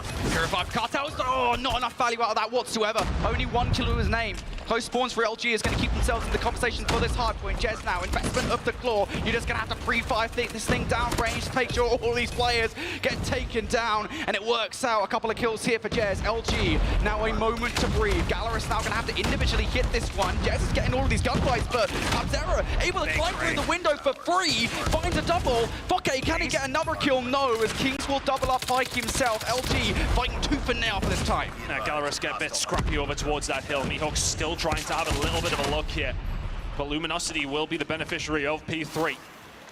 Pick up a decent chunk of time, but Gallerus limited them to a little less than they would have liked. 5 seconds remaining on that hill. LG will get a hold of every single one of those. Now the setup for Gallerus. They can dig themselves deep. The trenches are very much dug. And now for LG, which is the way that you've got to try and find a way through. Mihawk can shut down one on the backside. Pabzera is here, ready and waiting, but S-Thug has actually managed to slip the net here. He's going to be able to push on through, not quite. Eventually does get taken down. With all of this pressure coming through from this backside, is it unrelenting enough to get themselves inside the hill? Yeah, actually, S-Dog did stay alive for long enough to influence the spawn, so LG now close spawns, but Gallerus going to bring their operators out. It's Henry Cat for a couple of kills now, and Kings on the other side needs to get something with this War Machine for an early break. You can't afford to give Gallerus this time. Henry Cat's on the hunt, Raph will take him down. But ultimately, Gallerus are still through, and they've still got 3 operators ready to go, and on the other side, LG have absolutely nothing. LG's opportunity may well have just passed by. They find the kills, Gallerus, that they need to. They just about hold on.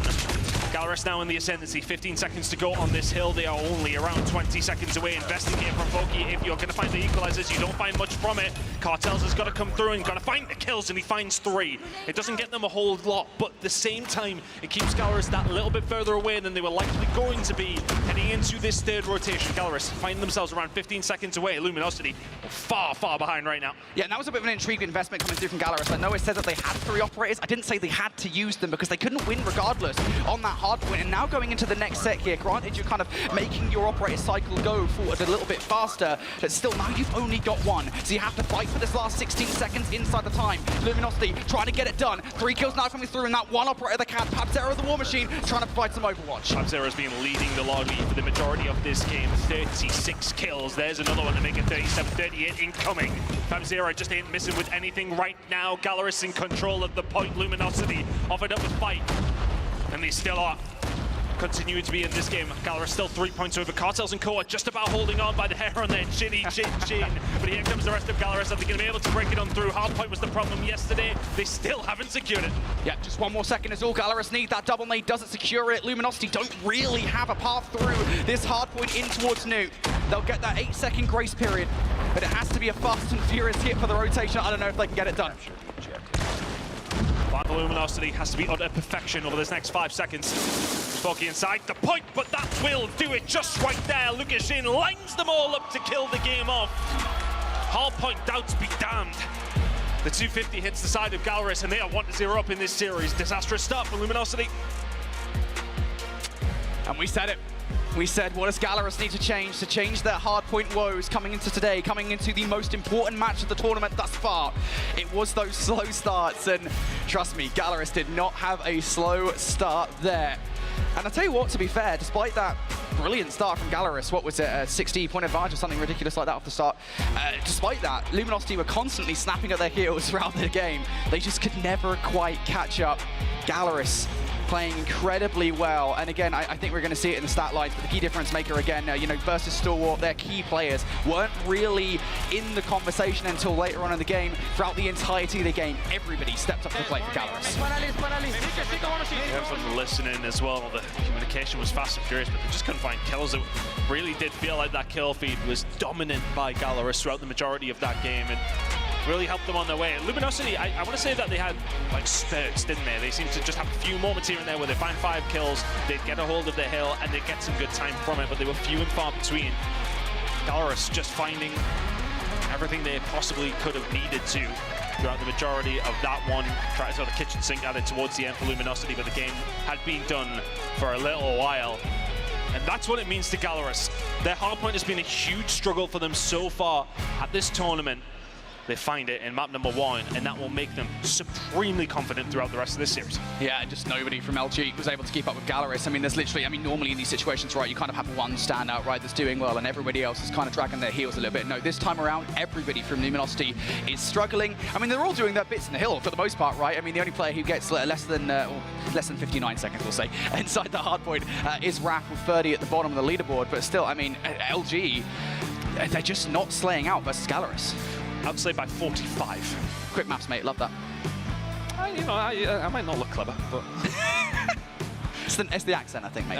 Well, okay, right now you're just coming for everybody from Newcastle, so you know. But 45 outslay is a big difference, you know. And again, I do always like to reiterate that it's not always about the kills, but when you've been outslayed that heavily, it makes your life extremely difficult. Tough start for the side of LG. What can they do here going into this search and destroy? I think we're not seeing that it would be necessarily a nightmare scenario for losing map number 1, but you would see that as the weakness of Gallerus. You haven't been able to capitalize on it. Their S&D has been so strong And we're going to have a look at why some of the reasons are for that. They looked sensational yesterday, Brody, in Search and Destroy. I wonder if they can continue that on here today. Yeah, here's a look at the stats then to show you guys exactly what the differences are right now. You can see kind of the kill differentials that Gallerus have just frankly got more in pretty much everything besides the objective, weirdly enough. Here's head-to-head to show you guys that clear record, for Search and Destroy for Gallerus, 5-0. But again, a reminder that 3 of those wins came on Takeoff, Search and Destroy. That map was banned by Luminosity. They knew they couldn't really afford to play Gallerus on that map mode combination. They've gone to something they are very clearly more comfortable on in Express, Search and Destroy. They have been gifted that somewhat by Gallerus. So despite the fact that LG's S&D has been left wanting this tournament thus far, I think this could be an opportunity to get into the series. Well, it has to be something that they take, though, right? From how good the Search and Destroy of Gallerus has been, they at least get one of their picks. We're going to see Kurahana for map number 5 if we do get there, but it's getting there for LG. That's going to be the issue right now. But they can possibly do something here when it comes down to Express. I don't think I've even personally casted an Express at all so far over yesterday. I mean, okay, I was going to say, you've casted an Express at some point. Yeah, well, yes, I have. I thought that was where you're going. Many, many times for many years. Thank you very much. But at the same time, we haven't seen it too much yet from either one of these two teams. I presume Luminosity maybe probably played over towards their side. Let's have a reminder of the maps that are coming up over the rest of this series. Search and Destroy Express, what we're talking about, is coming up in just a second. We will see Arsenal Control, and if we need to, that's the end of hard point. Search and Destroy, Kurahana Metropolis to finish things off.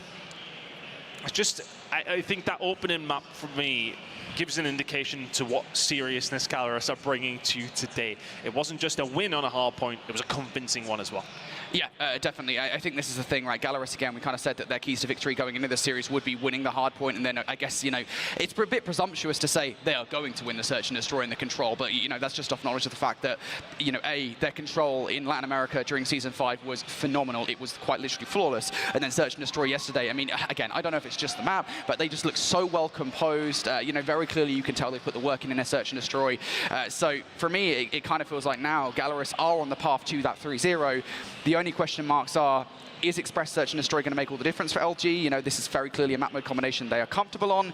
And, you know, if we do get to that Arsenal Control, is it going to be something where LG come and surprise Gallerus? Because that is also their best control map. A lot of questions, a lot of answers coming up in this series. We've got Express, Search and Destroy next up, though. This is a do or die moment for LG. Reminder, folks, this is a single elimination tournament. You get one shot at redemption. If you lose it, you're done. Is Express going to be the way back into this game for LG? Well, we'll find out when we get back in. But for me, I think it's crucial.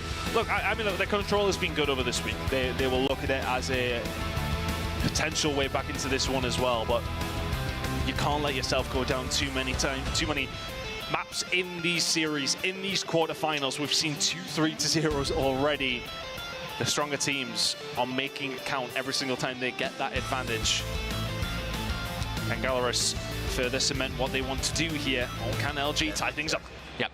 And at the start of the Search and Destroy, I'm looking for a question out of LG. You've got to get Raf in those positions where his R9 can be pivotal for site control. Express is built for those close quarter engagements. Here we go, right off the rip. Gallerus, they know it. They need to win these up-close and personal gunfights.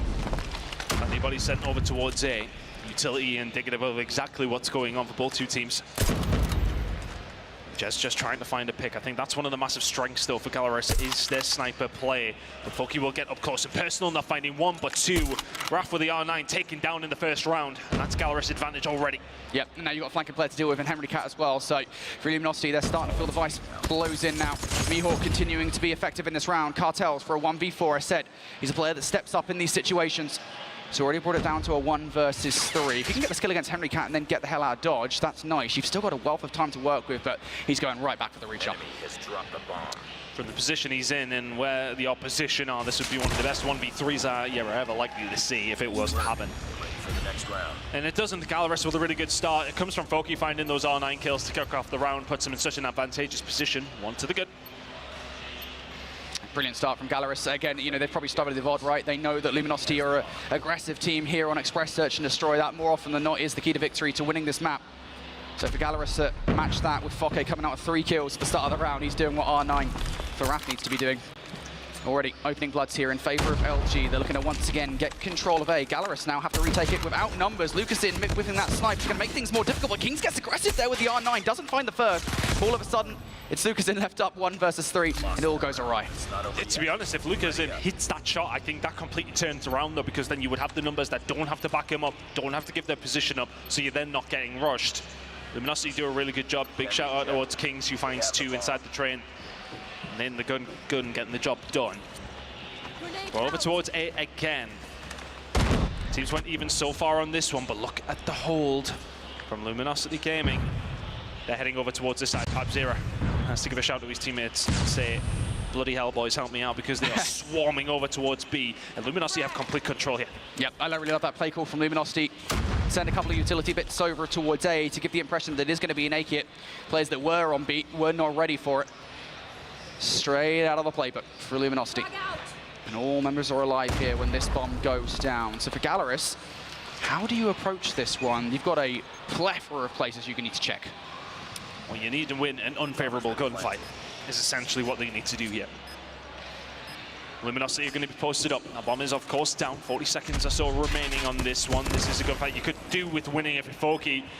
And you absolutely should have won if you're Cartels. Now is this the second one on the chopping block? Not quite. Kings will find that one. PabZero will find one on the Jez, though. So there's ultimately a 4 versus 3 in favor of Gallerus. That one's going to be turned around now. A 3 versus 3. Chaos on the site. There's Lukashin will find one of the Kings, making it now a 3 versus 2 in favor of Gallerus. Traded again. Mihawk finds another. So S-Dug's left all on his own in a 1v2. It's a brilliant retake from Gallerus.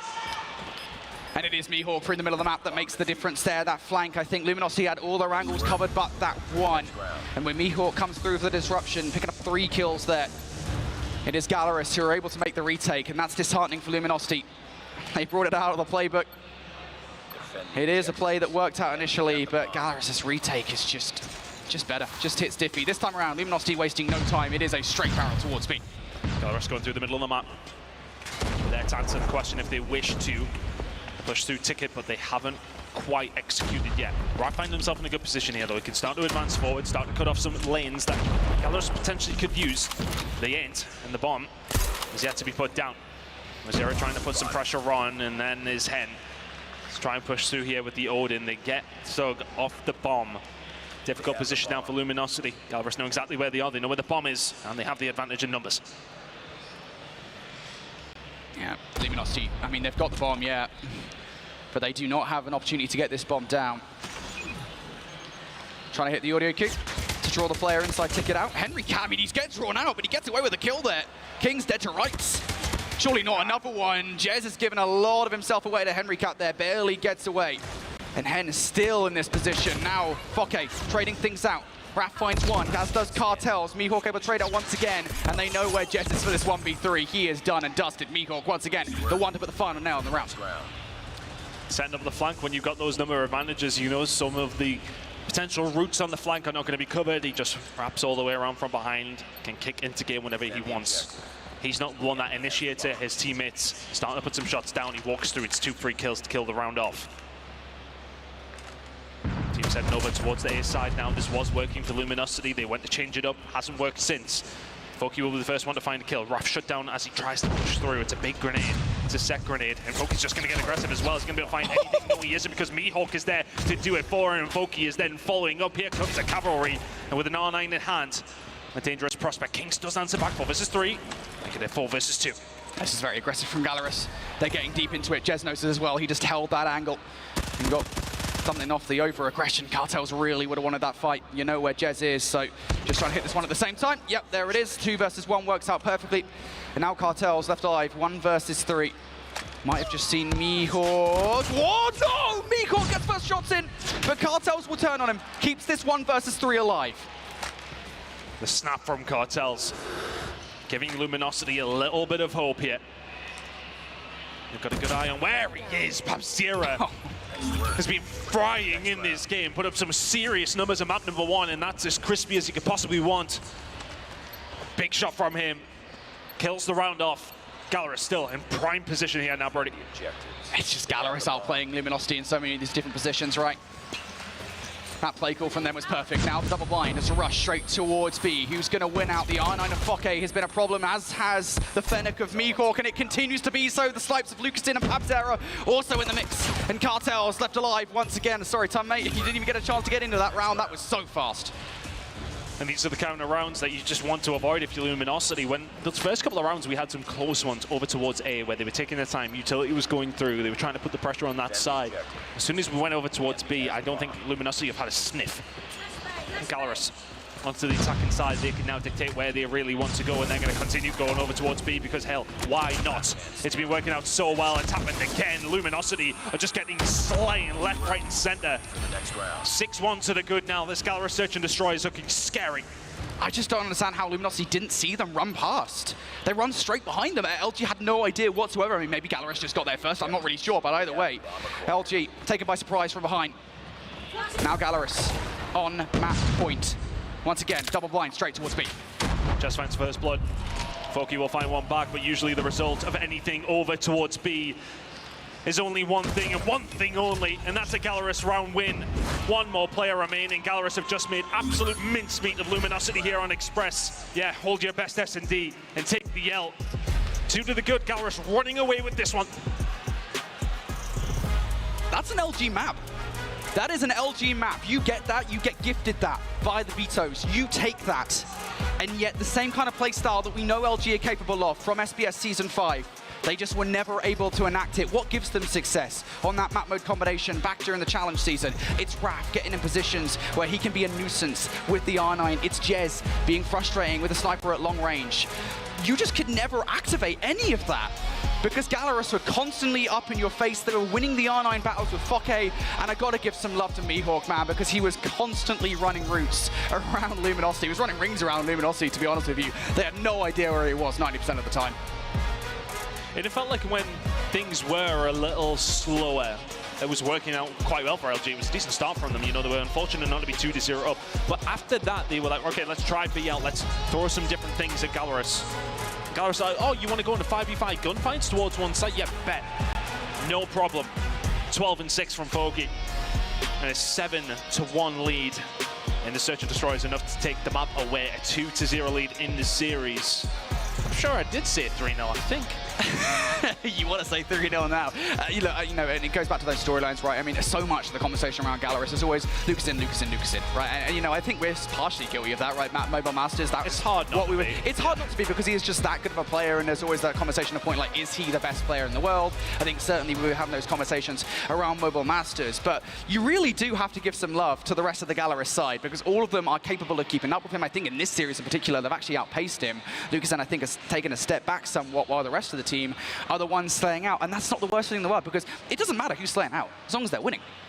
I think that's one thing we have talked about, though, with the side of Gallerus. When it has come down to their general gameplay, it has sometimes felt like as if Lucastin's not having a good game, then they sometimes can struggle up against some of the better teams.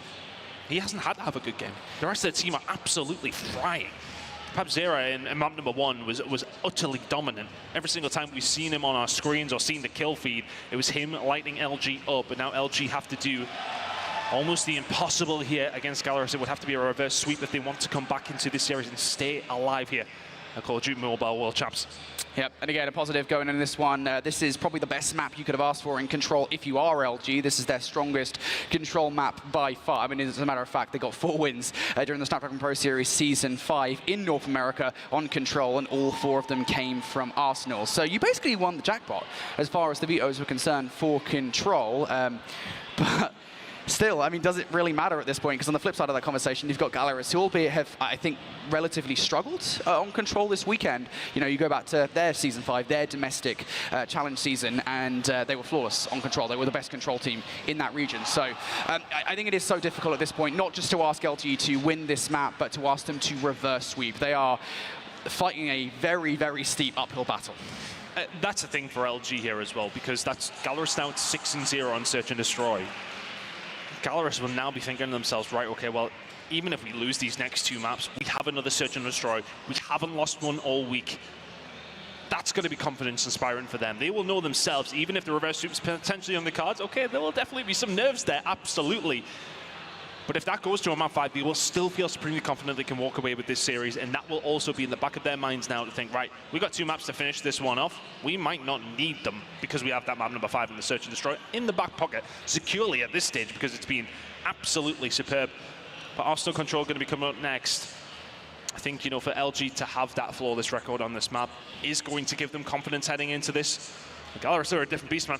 But like the thing is, right, I mean, you'd probably be thinking the same thing going in the Search and Destroy. You'd probably be like, well, hey, Express Search and Destroy is our map, right? So we're going to do well. And that just happened. I don't know if you saw it, but that was a pretty good Search and Destroy for Gallerus. So, you know, again, it's kind of like maybe expectations are out the window. There's always the asterisk as well with these kind of conversation points. I mean, really, the stats from the domestic regions are just, these are the preferential maps for these teams. These are the maps where these guys have had success. But how much does that really matter when you come into an international event like this? Like, really, you're looking at performances like those Mobile Masters, like those at CDSI, to see, all right, you can be good at these maps domestically, but when you go up against the best teams in other regions, does that same kind of thing pan out? And, you know, I'm getting the vibe at the moment that given the fact that, you know, LG just lost that Express Search and Destroy, I mean, maybe it's not working against international teams. And for everybody at home, just to remind you of how these teams actually managed to get away through.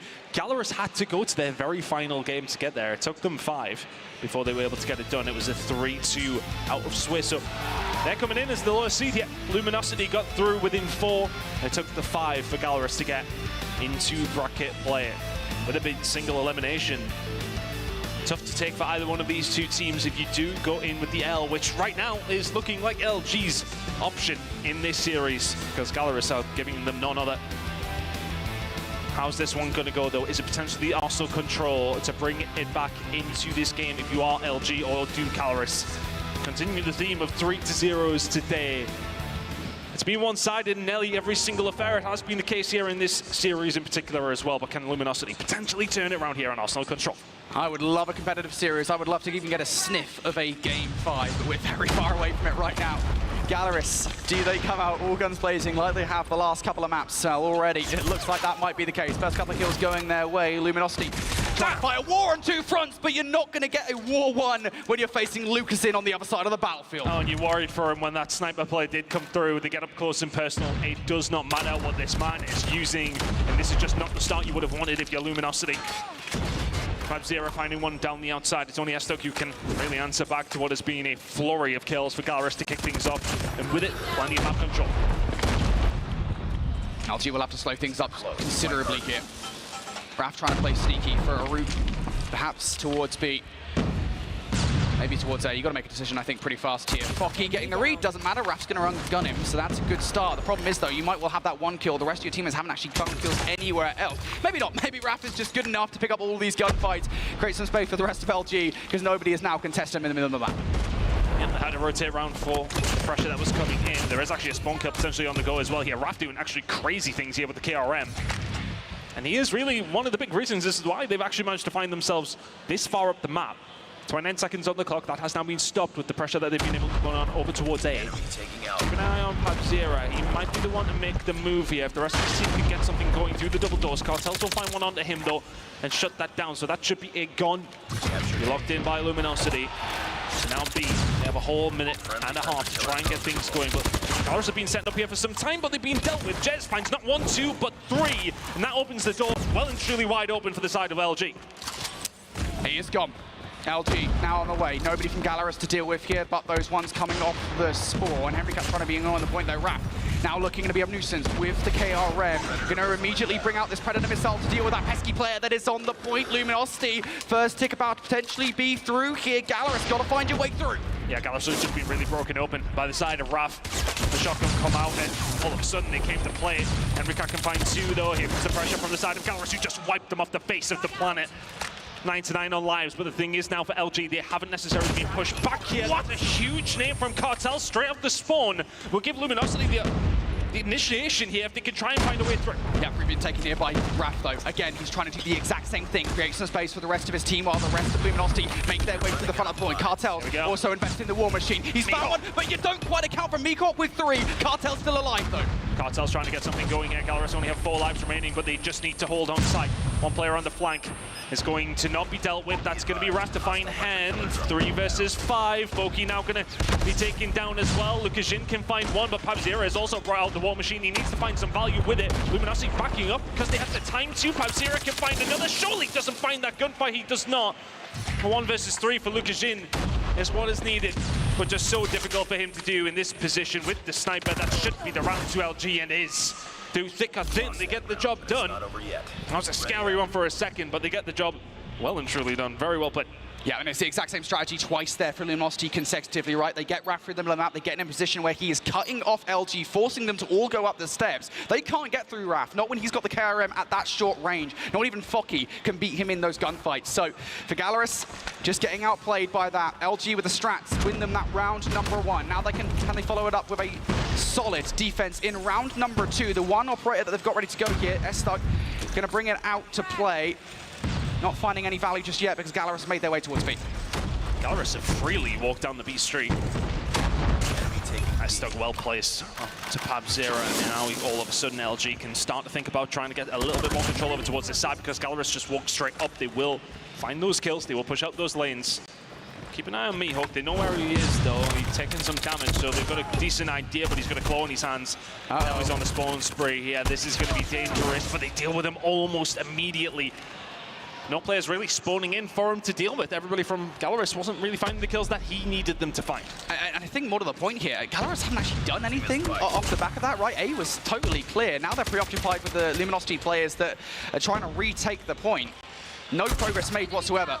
Now Raph coming in from behind, having the help of Kings with him. Also Jez on the other side. Jez at the very least will be dealt with, but now the spawn trap coming through from LG. Gallerus, I think at this point, the 4 players that are alive, you've just got to kind of stick to this point. Oh, they've lost a couple of kills as well, and that's going to create a little bit of chaos. Are they going to have enough help to actually get out of this spawn trap? No, they are not. S-Thug finds 2. He's going to be left on his own to try and keep things going. Lives-wise, we are leaning towards Luminosity ever so slightly. They'll deal with the players who were there on that spawn trap, who are now starting to find the way around again. A has been captured, though, and Gallerus are working on plenty here over towards the B side, whereas Luminosity really focused on the spawn trap. It hasn't necessarily worked here, Brody. Yeah, I think they committed just a little too much resources to that spawn trap. I think they had 2 or 3 players in behind enemy lines while nobody was keeping an eye on the middle of the map. Fortunately enough, Raph is there, though. S-Thug, I think, forced to invest the Predator missile here to clear things up a little bit against Gallerus. And Gallerus will be sent back to square 1. But they have a lot of time here. They've already got 1 tick down on B. And Luminosity, their entire backline is reliant on S-Thug getting these kills, and I think that's the route that Gallerus are taking here. Will it work? I think Raph with the jump up might have just made the call to the teammates. That's what's happening. If Raph can find something else here, that will be huge for him and his team. He knows this player's there. He does actually manage to find Mihawk before going down to Lukashin. You can see already Gallerus are starting to work on some sort of flank if they can. Mihawk and Code trying to get something done. S-Thug is the one watching it, though. He can find one before he gets taken down by Foki, but here come the rest of the team. But now they're going to be distracted by the fact that Foki is here. He's pulled out the equalizer, but he's going to have so many players in and around him. But is that going to open up the door for the rest of Gallerus? Or can Foki just deal with them? He can only find one. But is that going to give them the room on the other side of the map? But it's the exact same thing that we saw earlier on, where Gallerus, you're getting a player in that position, but you're not doing anything with it. You can't just follow that with another flank. And that's the attempt here. Cartel's in behind, able to get the team shots. There's the finisher. Pabzera down for the count. That's a bad decision from Gallerus. If you're going to get a player with a claw into the spawn trap, you need to have players ready to capitalize. Wants to be working out for Gallerus, though, in the Search and Destroy with these 5v5 fights. And that's what they're going to have to force here to try and find themselves around. They're down 4, now 5 lives in total. Can they manage to find a way through? Lukashin will find one, Pabzera will find another. They've got to try and be flawless. They cannot. Cartels find something, and it should be the round for Luminosity unless 2 players from Gallerus can do the impossible. Not going to happen. Luminosity giving some life here in this series. 2 to the good now. But Gallerus, it feels like maybe we're overconfident in some of their play, especially in round number 1. But round number 2 was a little bit of a fumble. It's just uncharacteristically individual, is what I describe it as right now. Gallerus, I think, you know, that they try it twice in the same round. A spawn trap where they don't have anybody on the follow-up. I mean, even if you're successful, it's not going to work. Regardless, Luminosity have everything going for them now, and there's this round. The amount of utility on side is insatiable. Predator missile down to keep Gallerus inside while the path has opened up over towards B. I mean, they've got so many options to start this round, and Pabs there, I mean, no choice but kind of blindly fire these War Machine pellets down range. He will find one, but LG, I mean, they're still in the conversation for a B cap. Going to try and get a little bit of control. Kings does but the shots are fantastic with the Odin. Posted up with that. It's a dangerous prospect for the side of Gallerus. We'll find something over towards Lab, so Mihawk could potentially cause some issue, but Luminosity, as soon as they got a hold of it, they haven't let it go, and Raph now just trying to press the issue if he can as well. They want to secure B, they want to secure this map. It's looking more and more likely as time is going on. B is lost, you got A locked down here with Raph as well. This game may well be done before it's even started. Yeah, it feels like it, doesn't it?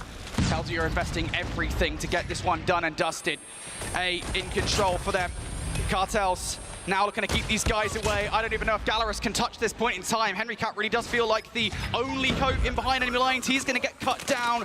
Gallerus no choice but to go through the smallest of choke points to keep this game alive. Facing down the Annihilator from Kings and all the bullets and weapons of LG. Kings with a double, that should surely be it, and it will. LG keeping this series alive. Arsenal control is theirs. After looking flawless in their regular season, they bring it to the world stage as well. Arsenal control gets them a lifeline in this series. And something to talk about for the Gallerus coaching team and players. All right, we thought we had this one done and dusted. And that's what it felt like in round number 1. When they came out the gate, they found 5 or 6 kills straight from that. But that was the only note, really, from Gallerus throughout the entirety of the map. Other than that, it was all LG. It just got down to business, got the job done.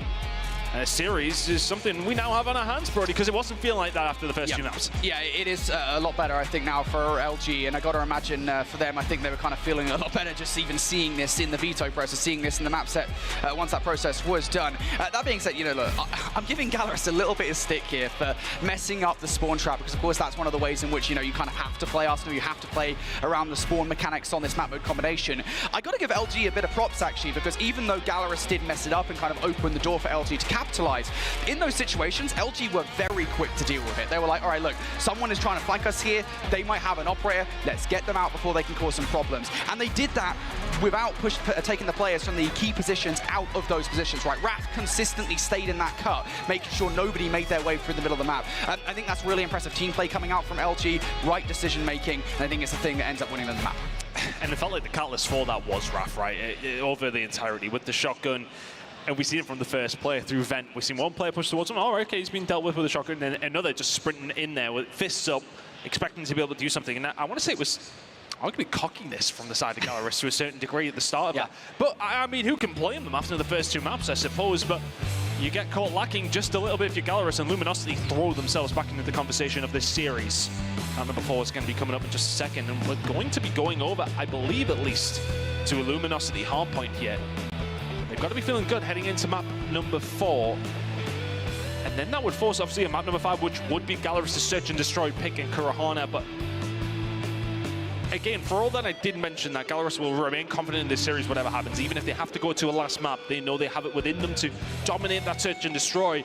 It's all very well saying that, but how you would feel on the main stage is something different entirely. Yeah, I mean, it's very different up there, ultimately, right? But still, I mean, for these guys, they've got to be feeling so happy on the main stage, right? I mean, LG, they're finally in the series now. They've got some momentum in their favor. They didn't just win that map, but they did so convincingly. And I think they can kind of now be feeling a lot more relaxed. As you said, you now going into a map which is yours. Hacienda Hardpoint is a strong map for Luminosity. It is their best hardpoint map from Season 5 of the Snapdragon Pro Series. So we are potentially looking at, obviously, you know, given the fact that Luminosity have just won their control in Arsenal, a situation where we might go to a Game 5. Our first Game 5 of the day here in the quarterfinals. It would be awesome to see, but for LG, again, this is a totally different beast here in Gallerus.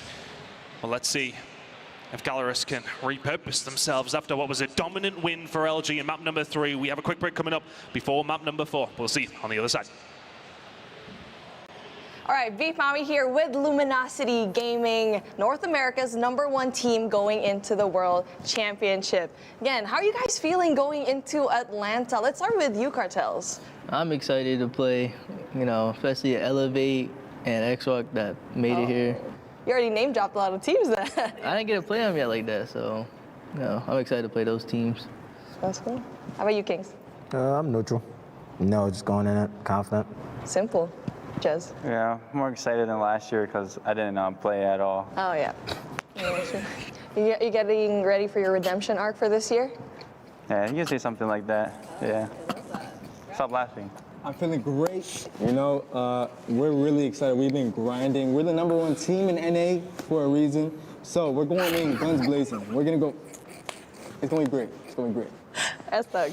I'm pretty excited to play all the teams overall, and it gives it like another opportunity to show yourself. Of course. What do you think sets LG apart from the other NA teams? You got me thinking now. Oh, yeah? I got it. Okay. Simple. He got it. It's simple as this. You know, stage 4 MVP from last year. This guy is a prodigy, I'll be honest. In my honest opinion, the best AR in North America right here.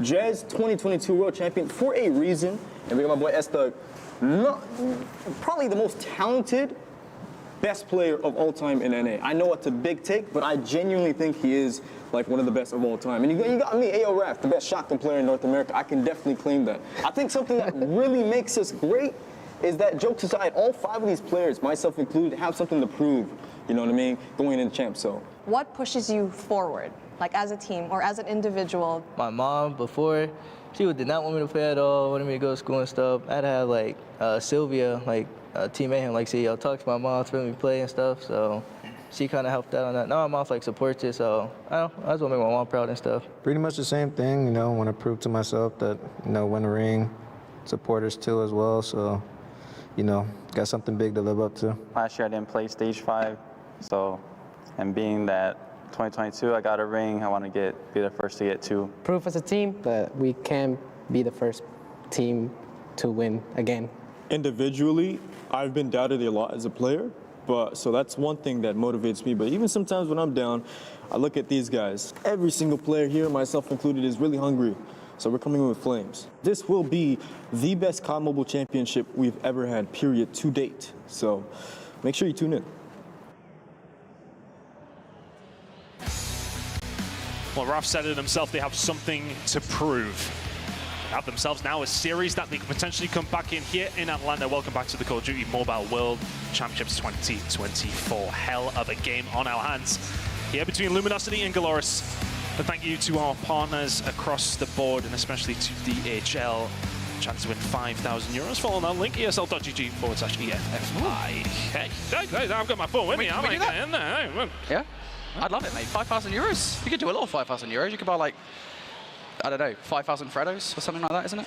I think they're probably more than €1 these days. They probably are, This is going so far over the Americans' heads, I'm not going to lie. But back to the conversation at hand. LG back into this game. Yep. But do we believe that this map number 4 could go their way? Based on maps 1 and 2, what we've seen from Galoris was very, very strong.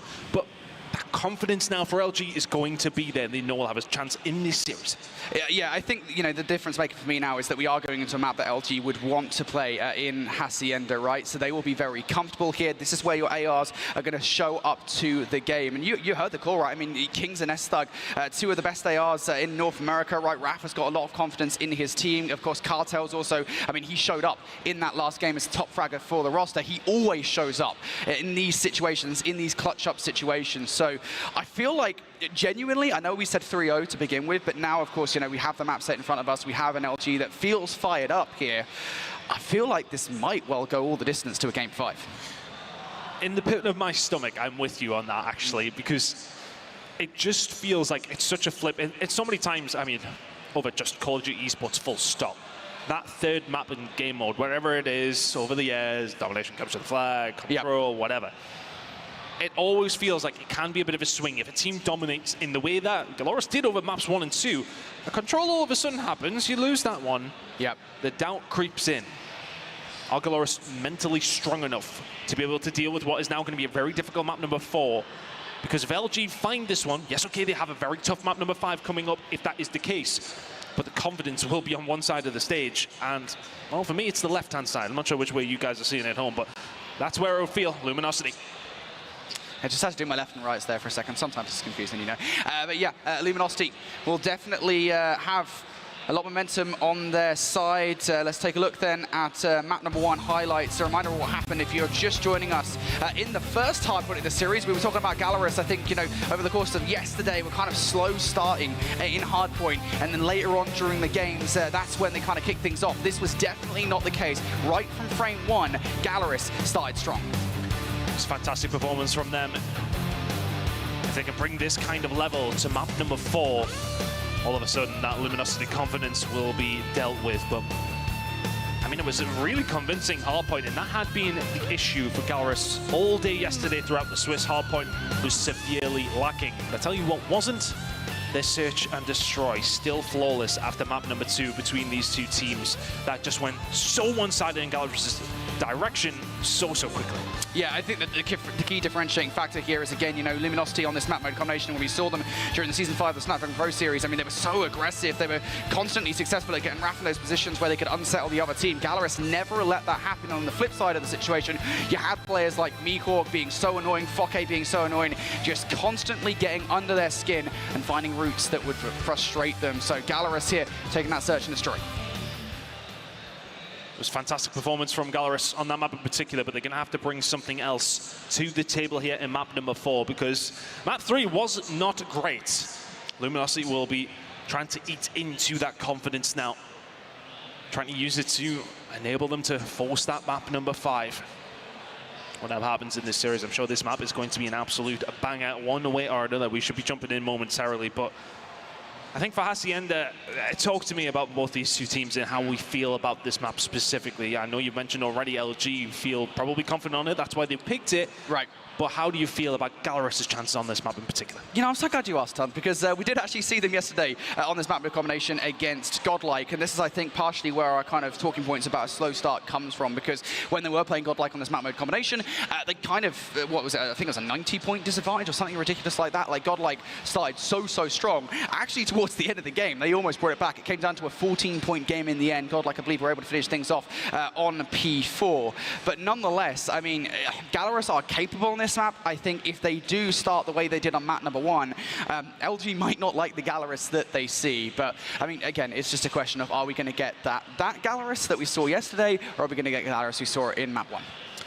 Well, both these two teams still alive in this bracket. Stalwart and Godlike have been dealt with. Hard to say, we did have to just remind everyone by getting that little scratch through that there. Thank you to Uling for kind of doing his job. He's too nice of a guy. I would have been staring him in the eyes whilst I crossed his name out on the bracket. I feel like if Q9 get all the way towards the grand finals and they're our eventual champions, there's just going to be a ton of hearts on the board. It's kind of like Alice in Wonderland or something on our bracket. You'll know that Uling's been there, that's for sure. But yeah, he's a really nice guy, of course. It's actually funny you say that, right? Because do you remember Mobile Masters, right? When he actually won, of course, with Q9, they beat Gallerus. I think it was like something 4-0, 4-1 in the grand finals, right? And you know, part of his victory speech, he literally spent saying how good of a player Lucasin is. I mean, honestly, obviously a lot of the conversation was about Lucasin and Uling, who are the best players, but the fact that Uling spent time of his victory speech to say, Lucasin's an amazing player, I've got so much respect, I learned so much from him. I mean, it goes to show, A, how wonderful a player Uling is. It's a rare breed for sure, and then B, how brilliant of a player Lucasin is. I think we need more personalities like Uling on the broadcast team. People would be nicer to me, actually, if anything, you know. To you? To me, mate, yeah. No, wow. You deserve everything you get. Let's not get it twisted. That's fair. We need more nice people in and amongst the scene. I'm sure there are plenty of you nice people at home. Hey, get yourself involved and see who, if you can have a bit of a nice off with Uling, but I mean, you're not winning this level of, no, you're not winning. You're not winning at all, but let's see who's going to be joining Uling and Q9 in tomorrow's festivities. In the map number 4 we go. We may well not decide that between these two teams in this one, if Luminosity can force a map number 5. But Gallerus, can you close it out? It was a good performance from them in the hard point in map number 1, but can you find 2 when you've struggled all week long to do so? I'm not too sure. Luminosity will have the bit between their teeth here, Brody. Yep, Luminosity have to start strong here on Hassie and a hard point. Again, it's a very strong map mode combination for them, and all the way back towards Season 5 of SBS. So They'll be feeling confident for the moment, though. Not in control over this time. P1 is always a mixy one, and I think both of these two teams, they're going to have that kind of rotation towards P2 in the back of the mind. That's why you're seeing Luminosity back up just a little bit, making sure that nobody from Gallerus has kind of gone through. It's all about the rotation, though. That's going to be coming in pretty shortly. I'm just curious to see how some of these opening gunfights are going to go. Very even across the board from both these two teams. It's one of those that if Luminosity came out the gate screaming, you worry for Gallerus, but they're picking up some good free time here. Rotation over towards P2 is kind of 50-50 as well. Luminosity with a nice stop. Yep. Luminosity actually winning some of the fights as well. I was a little bit concerned that they've let too many Gallerus players already in towards Lamborghini. But they're doing well to take them out. Raph goes through the smoke. Shot's not good. Lucasin will survive that fight on his own only momentarily. A couple of players now, Jez and S-Thug looking to push through. Mihawk able to double up. Jez will get the car bomb onto one player, but the rest of those gunfights going in Gallerus' favor. Now they've got the back spawns as well, but Luminosity, they're trying to fight for it. Lucasin trying to stay alive as long as he can. Does get taken down by Jez, so that may well give Luminosity just a little bit of a toehold. Over towards this hill, if they can even get anywhere near it. Gallerus right now are just about keeping them at bay. Operator's going to start coming into play pretty shortly. Raph has done so well to find something there, though. S-Thug is the only one who can kind of combine with him, but into the point they go. S-Thug just does it all on his own. Him and Raph getting the job done. Break comes through from Luminosity off the back. Some crazy play from S-Thug. Yeah, and you're already forcing out the utility from Gallerus here. You know, Mihawk earned a Predator missile early on. He knows how important this time is, so he's going to bring that one down to keep Luminosity out of the hard point. Even that is not enough. Still a couple of players hanging around here. Fokke over the top will get shut down, not able to connect with the R9. So LG will get that scrap time. And actually, to be fair, they might have a good look at the rotation as well. S-Thug has snuck through. He's getting some shots in towards Mihawk. Mihawk trying to play his life. That's not going to happen. And if S-Thug can find even more here, this is going to do more than just cause some problems for Gallerus. It's going to turn their attention away from the rest of LG. Well, eventually, they do take him down, but it actually took the Sparrow to get rid of him from Henricat. All of a sudden, this rotation that was looking good for Gallerus is no longer. Luminosity have come through the front door. S-Thug has come back with his own Sparrow and said, yeah, okay, I can do this too. And here come the rest of the operators now. Cartel starting to ring out the War Machine over towards the fence's side. Kills over towards the back though, coming in from Lucasin. A potential pinch being set up here by the side of Gallerus.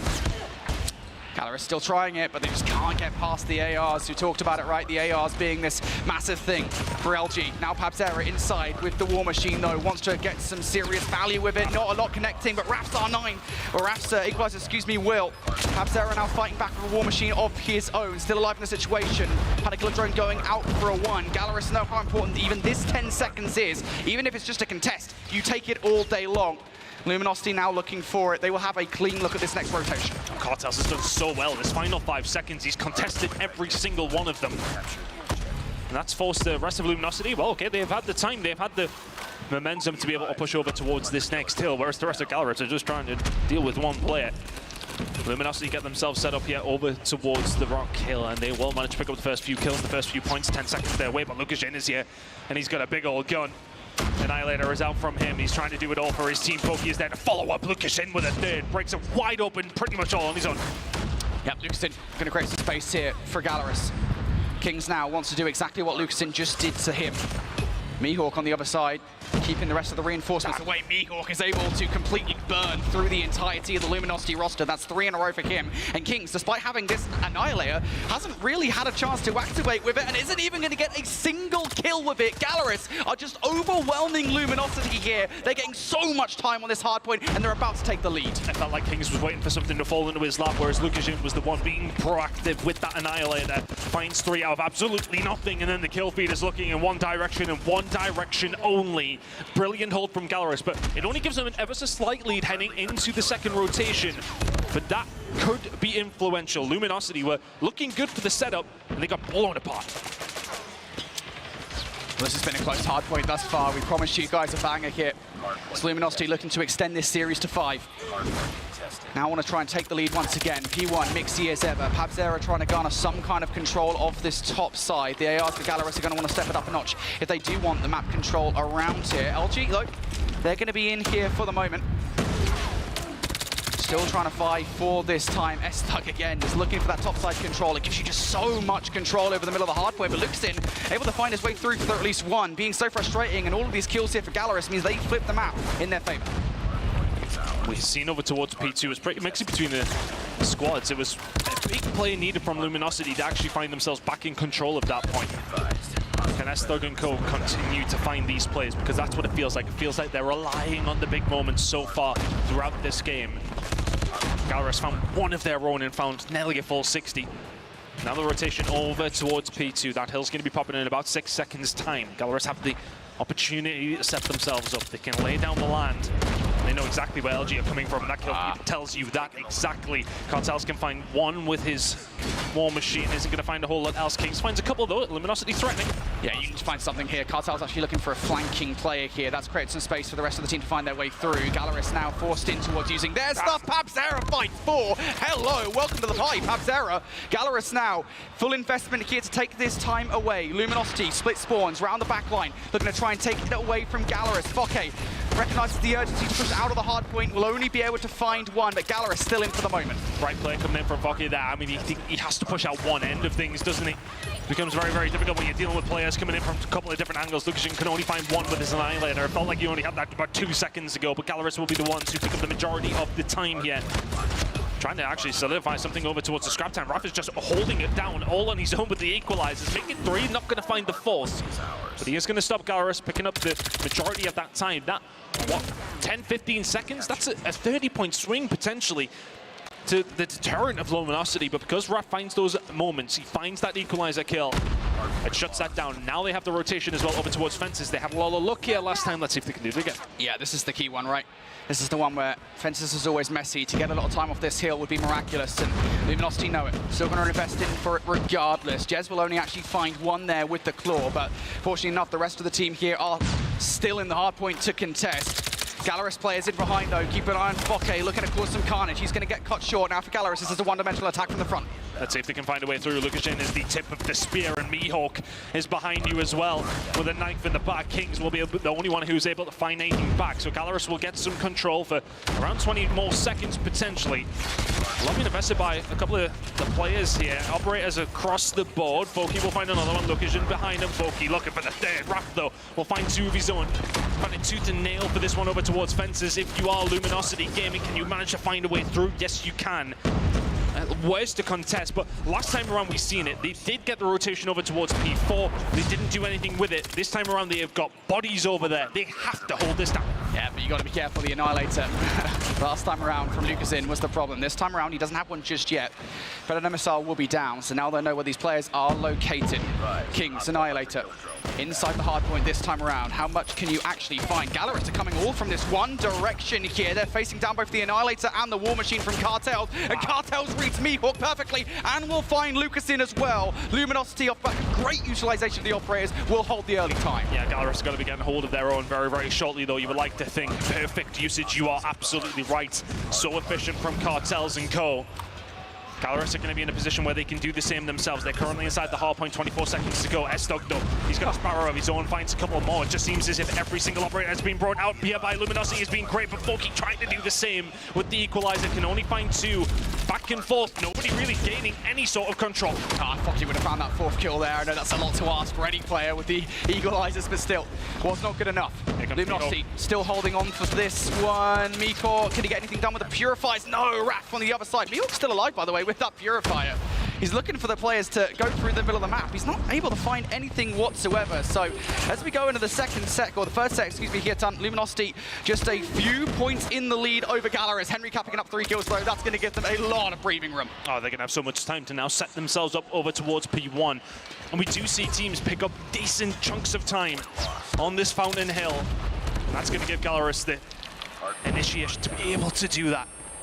Setting themselves up, still continue to find the kills. Luminosity maybe need to take a step back. We've got a dead even game. And it feels like Gallerus are probably going to have a lot of operators available here. You can see already Henry Cat has the Sparrow out, trying to do what he can with it too. Also available for Lukashin and Pabzera. Raph does have something available for probably the rotation over towards P2 in just a second. But it feels like both these two teams, they're trading back and forth when the operators are available. Right now, it's Gallerus' turn. I don't know if Gallerus will want to utilize them here with 10 seconds left, right? I think you want to try and keep those ones for this next rotation. You currently don't have control of it. Big kill from Miko on towards one player. Rogue Spawn coming through there from Cartels. It's going to give them an opportunity here to get inside the hard point. Jez will win the crucial one-on-one as well. And with those spawns now going Luminosity's way here, they've got an opportunity to hold. They're 9 points down at this point in time. Here come the operators. The operators are out, but they have a pinch being potentially set up here if you're Gallerus. Jez can find two with the claw. Here comes Raph as a little bit of backup. Being pressed from two different sides here, water and of course from the car park.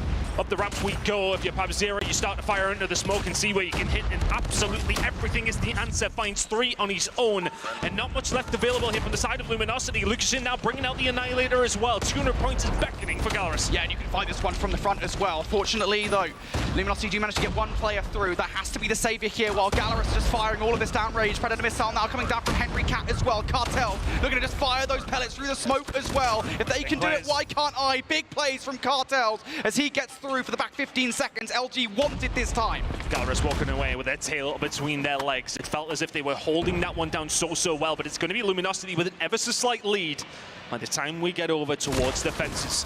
Both teams to take a breath, take a moment. We're getting into the nitty-gritty of this map, and both these teams so evenly matched.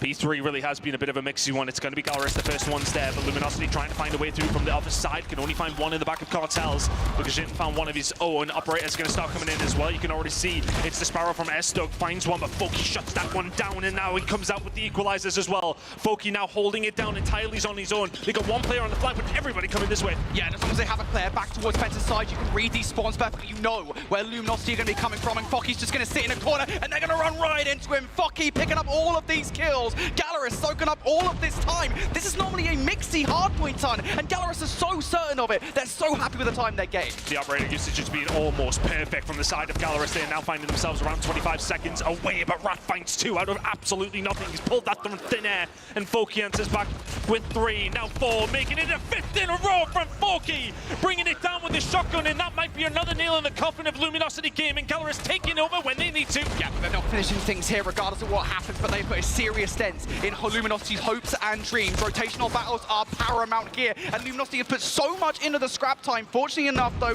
they are going to win the gunfights over by Nu, but it's far from done yet. Gallerus, they're on their way. That breather that everybody needs, that the team needs to happen now for Luminosity, and they need to take these deep breaths, and they need to lock this one down, because Gallerus are finding themselves 16 seconds away from sending themselves to a Sunday. Lucashin is there with Pab0. These 2 players have been the catalyst for this side of Gallerus time and time again. Mihawk is the only one who can find something, but he's got a flamethrower inside of the point, so you want to be careful if you're entering. They are going to get in, and Luminosity looking to try and find a break. They've got one more player to deal with. They do that just about in time. Gallerus have found a way back, though. They're not far away, but Luminosity in control and finding the kills. Yeah, Cartel's going to bring out the war machine as well. Through the smoke, doesn't matter. Just going to fire those pellets down just for safety. LG can't finish things here regardless, but you want to keep this time out of Gallerus's grasp. Here we go. Raph on the other side. Look at the kills with the R9. How many LG players can you take down, Raph? Goodness me. A couple more. Pabs are on the other side, though, looking to get it done. Gallerus now still looking for this time, but neither team can finish it here. Oh my goodness me, we are going to be coming into this final potential hill with the team separated by absolutely nothing. S-Stoke's brought out the Sparrow, and that's going to give the onus over towards Luminosity Gaming. They are 12 seconds away. Gallerus, the only 13. In terms of operators, not a whole lot available. But let's go over towards Fountain, see how things go down. Smoke's going down here. Both teams trying to use it to get in towards the hard point here. Who can get it done? Who's got the top side coverage for the help as well? It's LG in the kill feed. They want to finish it. Let's see if Gallerus can find a way back through, because Luminosity have suddenly found the break. They are 5 seconds away from sending us to a map number 5. 2 seconds now for Luminosity. Gallerus trying to get themselves back in. Lucashin can find 2, but can he find any more? Luminosity still in control, but Lucashin, he's found a way through. He's got the Annihilator. Lucashin gonna get cut down though. Cartels with the kill. Gallerus trying to hold on for their lives. Foke with the kill. LG still looking for the 250th point. Can he hold it down? Mihawk's all alone inside of the smoke, just trying to go back and forth between these 2 teams. Mihawk's still alive. Mihawk's still ongoing. Wow. 240 or so broken. Luminosity get wiped out. The Sparrow's brought in. Gallerus can still win it here. They can still get it done. LG, you've got to get in for the contestant. You've got to think about rotation as well. Gallerus looking for the kills to get the 250th point. Gallerus send LG home. North America is done. And Latin America goes marching on to Championship Sunday.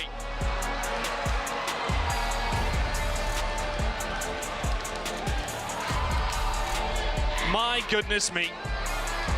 What a map! It's a 1-point game win for Gallerus. Luminosity, we're a breath away from sending us to a map number 5. What an end to this series. And what has been the best series of the day so far. My goodness me. It just felt like it was just utter chaos throughout that final hill. It was back and forth between us. I didn't know when it was going to end. You didn't know when it was going to end. Nobody did. It came down to some final moments that we're going to have to see again. It's just constant. Gallerus just constantly got another play. I think it was Mihawk, right, who managed to get in towards the kill there, towards the Ken to keep the game alive. I gotta see that again. I gotta see what kind of crazy plays we just saw. How on earth did that just happen? I mean, I was hoping that we would get some sort of an insane hard point at some point. I didn't think it was going to be now between LG and Gallerus. That was incredible on behalf of Gallerus to be able to stop them at the 249 mark and then also have that comeback. That was incredibly disciplined play. I mean, like, there's so much to think about in that moment, right? Let's have a look, because Luminosity got themselves to that point from P1. Lucashin finds something, but it's such a contest-heavy hill. So to end it on this hill in particular is always just so chaotic. It's so hard to decipher which way things are really going to go for both the two teams and everybody at home. But it was just a case of trade for trade. But when Henry Cat finds those couple of kills with the Sparrow, that's the difference maker. How often did we talk about throughout the game the operator usage being the real big difference? And then the difference was made there towards the end. Those two from Henry Cat, you can find a third with it as well. And what it means to those Gallerus players. Their hard point, frankly, has sucked over this tournament so far. But for them to find two maps like that, it truly puts them into the conversation. For a map like that as well, it gives you so much momentum heading into the semi-finals. And I know we've been talking a lot about Gallerus on the whole, right? Everybody has been doing their part, not just today, but over the course of yesterday as well. I think now is the time to talk about Lucasin. 52 kills, with over 90 seconds inside the hard point. This is why Lucasin is considered one of the best players in the world. And you saw the reactions on behalf of the entire team right there at the end when they were able to clutch that up. You can tell just how much this means for the team, not only to get the win, but continue on in the competition. They're now officially going to be top 4 in the world. They've made their way through out of quarters into semifinals, live to see another day. They get to watch the rest of the competition and reassess how they're going to attack tomorrow now. You've said, everyone's been saying it a couple times. They started off potentially as an underdog. Every time we watch them play, they get a little bit better every single time, push themselves further into the conversation. Yeah, honestly, I know we've been talking a lot about China as like the region to be feared, right? And I still think that's the case, right? Obviously, we've got Elevate versus Wolves. The winner of that matchup will be facing Gallerus tomorrow in the semi-final. Honestly, I would not be sure that either of those teams would take it versus Gallerus. All right, well, I want to hear from the players, especially after a match like that. If I'm not mistaken, I believe we have Beef Mommy standing by with Lucas and Mihawk ready to chat. I'm here with Gallerus, Mihawk, and also Lucasin. Let's start with you first, though, Lucasin. #1 player right now, especially for this tournament. You've been at the line of 50s this entire time when it comes to the kill count. How does it feel to finally be here and move on to the grand finals? Como é que você se sente estando aqui finalmente, ganhando tudo que você fez? Como que você se sentiu durante todo esse jogo? Olha, esse jogo foi sensacional. O que a gente foi da metade pro fim da partida foi insano. Nosso time foi absurdo e, cara, eu tô sem palavras até agora. Não entendi muito bem o que aconteceu. Só que, graças a Deus, conseguimos sair com a vitória e, finalmente no top 4. Depois de tanto tempo, representar o Brasil desse jeito, com essa seleção absurda, é um sonho. This was a great game. I'm still speechless. I didn't know what happened yet, but we're very proud of what happened, and we're very proud about all our team. For sure, a really good representative for the Western side. But let me talk to a teammate that has been so integral in this hardpoint matchup. 1 point to send LG home. Mihawk, you stood there in Fountain inside of the smoke, by the way, littered with LG squads, with operators up and running. How did you pull that off? 1 point. O último lance ali da partida, você ficou por 1 ponto somente, ficou ali dentro da fonte, ali durante o smoke. Foi incrível. Conta pra gente como é que foi esse último round. Cara, sinceramente, nem eu tô entendendo o que aconteceu, só esbombuquei meu pé e fiquei comprando tempo pro time. Acho que uma qualidade nossa do nosso time é que a gente se mantém calmo em qualquer momento, então na hora a gente já estava se organizando, onde que eles iam vir, então eu consegui me organizar muito bem ali com a equipe. E foi isso, cara, sinceramente, nem sei o que aconteceu, só Deus estava do nosso lado e foi isso. Yeah, I still don't know what happened yet. The only thing that we prepared to stay there, it didn't matter from where they were coming. I knew that I was prepared to help the team. Beautiful stuff. I'm pretty sure both of you guys are still hot from the matchup, pretty much on autopilot at this point. But you know what? Last question. What do you say to your supporters here going on to the grand finals? O que vocês querem dizer para os fãs de vocês, que vocês estão agora nas finais? Olha, espero que vocês continuem apoiando a gente consegue sentir toda essa energia, é sensacional estar aqui representando mais uma vez o Brasil e continue apoiando que, se Deus quiser, coisas melhores vão vir e vai ser totalmente diferente igual foi os últimos anos. We want to keep feeling the energy of you. We thank you very much for the support and we will give our best. And I don't think we need a translator for this one. Boys, you deserve it.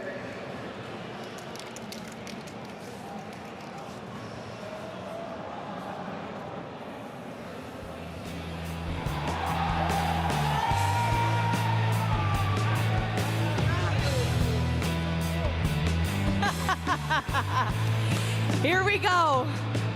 Galleries, the only Western representing going into the grand finals, but we have one more matchup coming up next. The East, you're in the magnifying glass. Next up, we have Elevate versus Wolves. You wouldn't want to miss this. Pô, rapaziada, vamos amassar os caras, Henrique. Vamos amassar, meu amigo. Vamos amassar. É isso, mano. Amassa os caras, bora. Fechou. É isso. Bora, fechou? Fechou. É isso, mano. Amassa os caras. Fechou? Amassa os caras. É isso, chefe. Bora. Vamos, rapaziada. Amassa os caras. Que é galo, rapaz. The Snapdragon Pro Series is brought to you by Snapdragon Elite Gaming, Monster Energy, DHL, and the United States Air Force.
reaching new heights, taking all that I find. Ooh, waiting for the right sign, waiting for the right sign, waiting for the right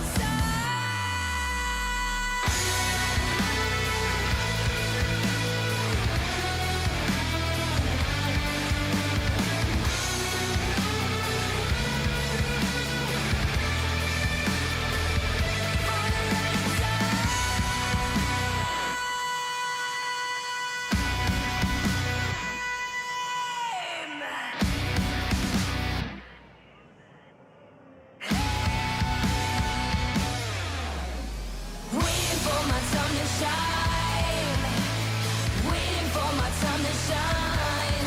Ooh, feel it in the right time, feel it in the right time, for the right time.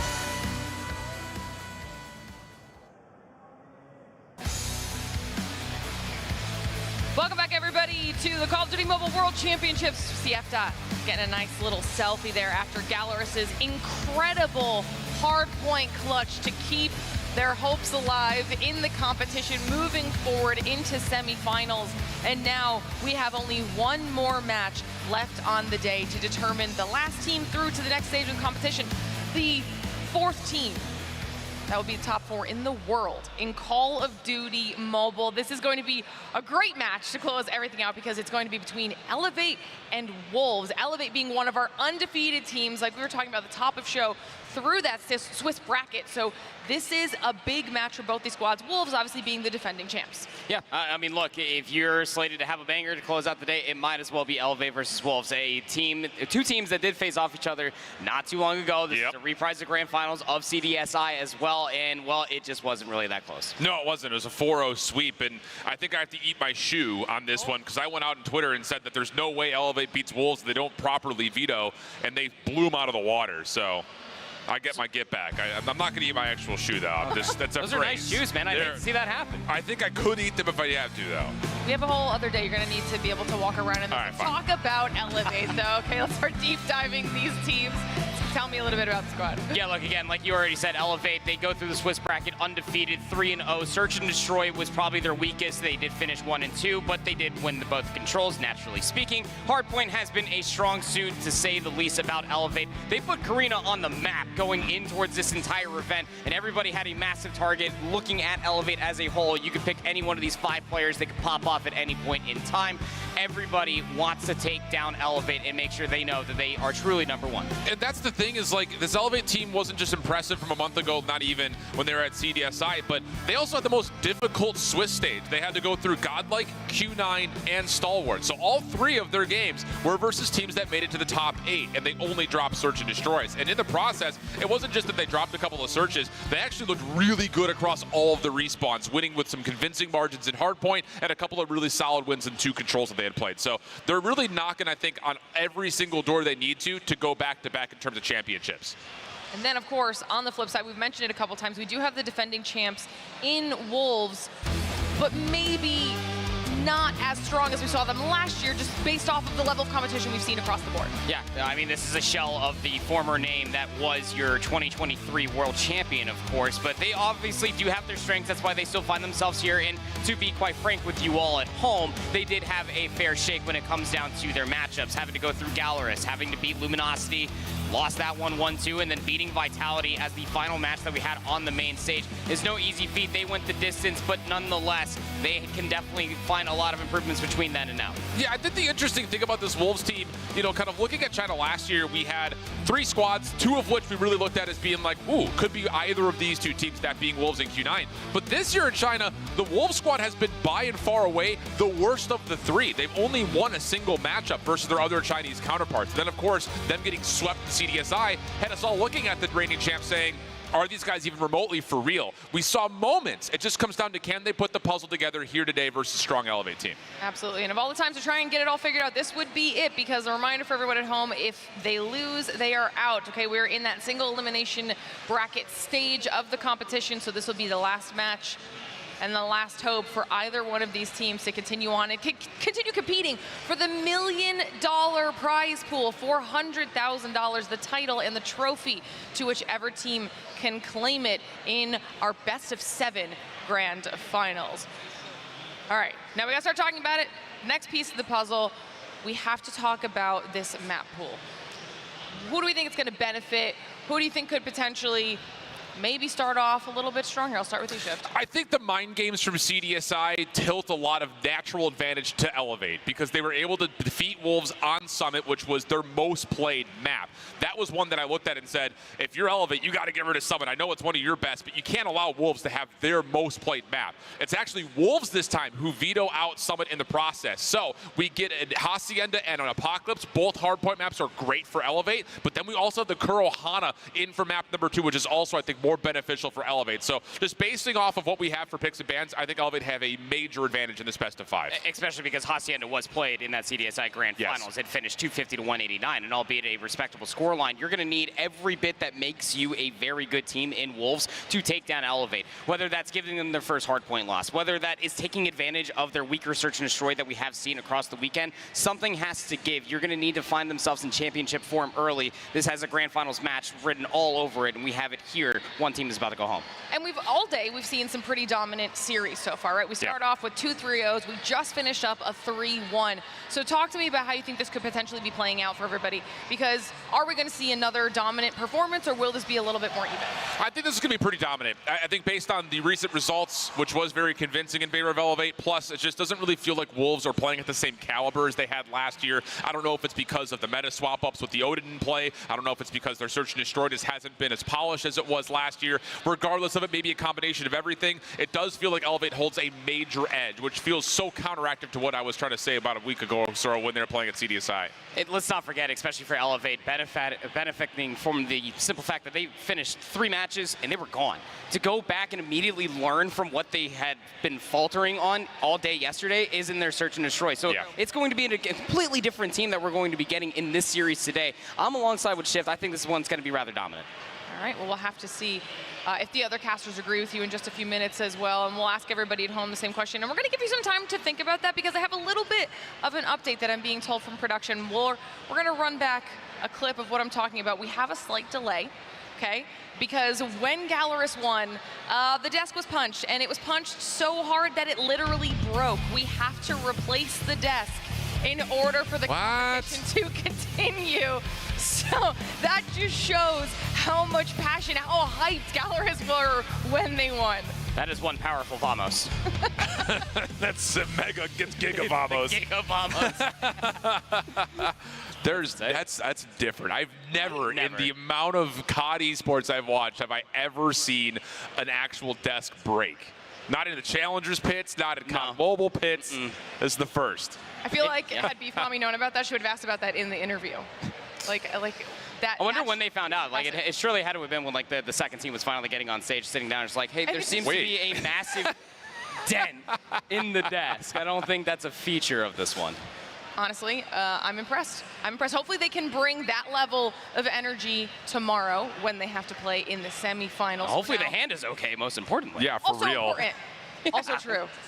All right, well, while we're letting our team get that desk swapped out, making sure that everything's good to go for the next match, we're going to send it to a quick interview. Elevate, obviously being one of the teams that's playing right now, we got a chance to catch up with them before the event and chat to them about their expectations and who they think is their best competition. All right, Beef Mommy here, and I'm with the team that elevated everyone's expectations in the World Championship. I'm with Elevate today, Garena's #1 team heading into the World Championship. But before we start into the nitty-gritty, I wanted to say that every single one of you, except for one player, is actually your first time here in the World Championship. Last year, unfortunately, even though everyone expected you to come in as a Garena representative, you didn't make it. So losing last year was very devastating for me. It really affected me in general. So, but in time, I realized it wasn't for us. So I accepted it, and I realized along the way that the only way to go up is to go down. So right now we're back on the world stage. So we're coming back for everything. Love that. Susana. Last year, when we lost the game against Stalwart currently, I actually went outside and cried my eyes out. Then when I went back in, Yopi was taking a shower. I heard him crying like really loud, and I was just really, really sad back then. It was really sad. Is that true? Were you really crying inside the shower? Yeah, to be honest, yeah. I was crying that night. And, you know, it's very unfortunate experience for us that we have to learn from our mistakes. And you see, now we're here representing the Garena. What do you think makes Garena different from all of the regions in terms of playstyle? One word, hard point. Hard point. Okay, well, actually, you know, Chloe, can you expound as to why Hardpoint is the game mode for Garena? We don't have the patience. We just go running around the place and use our gyroscope. I mean, that's true. Actually, Garena was one of the first regions to use and utilize the gyroscope. What separates us from other teams, like particularly us in Garena, is we have a really fast-paced gameplay that I think no other team has actually tried to copy it yet. They're copying it, but they cannot do the original. Everyone knows that. Yeah, there you go. Confident in the respawn gameplay. And speaking of, search and destroy is something that is always brought up, especially up against like Chinese teams. How are you able to kind of, I guess, clean up your S&D gameplay? Because you are very confident in your respawn. Yeah, like Klo said, we have no patience. And I think in S&D, we have to wait for the IGL calls. All right, thank you so much, Elevate. I really loved your answers. But yeah, that was Elevate Garena's #1 team. Let's see if they're going to clinch the top spot in the World Championship. Of course, Beef Mommy doing a fantastic job sitting down and hanging out with the Elevate boys. It's always nice to hear from our players before the events and gets to kind of pick their brains just a bit on how they think they're doing. Reminder for everybody at home, though, we are currently waiting for a broken desk to be swapped out so that we can continue on to our 4th match, our last match here on the day. But if you're just hanging out and you're waiting with us here locally in Atlanta for DreamHack, while you're waiting for this swap, make sure you're checking out the floor. There's so much cool stuff to do here at DreamHack outside of just esports or gaming related things. And if I'm not mistaken, Proper, you and FDOT had a chance to actually walk around the whole venue and check everything out. So let's see what they did. What's good and welcome to DreamHack. Call of Duty Mobile World Championship is going on right now. Last year we were here, this year, well, we're back. So it's gonna be a good, this guy's back too, come here. Come here real quick. What's up? I know you're hungry for competition. How's everything going? You ready for this weekend? I'm definitely ready. We're definitely confident. Oh, what's up? My bad, I didn't mean to be angry. But yeah, we're definitely ready. We're definitely confident. He called me at the wrong time. I'm kind of eating it now, so I apologize. But we're definitely ready for stage 5, and hopefully it's a good one. I love how interview ready he was. I wasn't even like going for that. I just wanted to say hi. So that's the vibes here at DreamHack. Always a good time. We'll catch up with you later, man. See you then.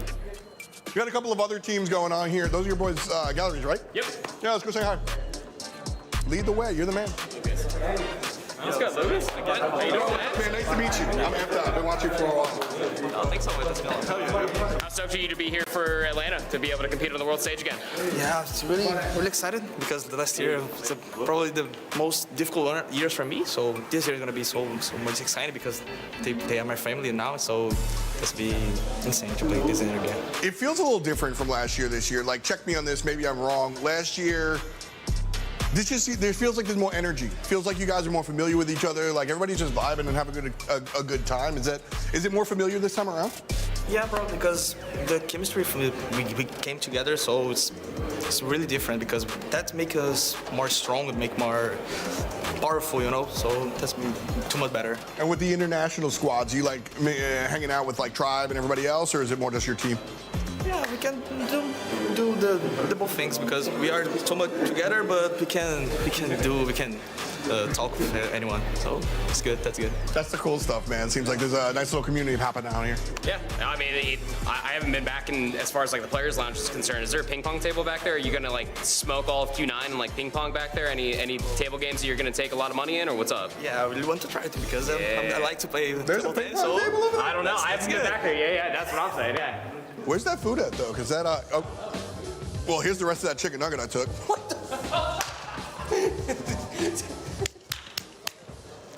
Gotta have the pocket chicken. Oh my God. But here's the real food. What up, friends? What's goody? Oh, shit, it's the homies. How's it going? Good to see you. Take what you can. They're not refilling, so what is They're here not is here. Oh, okay. No, it ended 30 minutes ago, so there's still a good We have spread. char grilled flat iron steak, caramelized shallots, sun-dried cherries, and port wine jus. We also have nothing. And there's plenty of vegetables left. Welcome to Call of Duty Catering. Eat your vegetables. What the f? What you making over there? A little bit of mid-medley for the voice. Why are you so the way you are? I don't know. I'm classy, though. I'm in an Arnold Palmer like a real man. We have 3 days of competition, plus the 4th of Media Day. We're doing a bunch of interviews. It looks like we're just hanging out because honestly, we sort of are, but like the way the sausage is made, just hanging out with the players and being around, like that actually gives us a lot of insight to take onto the desk. Yeah, I mean, it's every single bit of narrative that we possibly need. Again, like as small as the little bit of jab for trash talk, as much as it is just watching everybody get along together until they actually face each other on the stage. It's everything you could possibly ask for a day one on media. I mean, perfect example. Like I was hanging out with the Animus guys before, and like we know they're an all-French team. We know the guys kind of, you know, from online or whatever, but who on that squad is the charismatic dude up front? Who's doing it for, well, Guiterres is just talking the majority of the time. He's kind of helping his squad with the translation.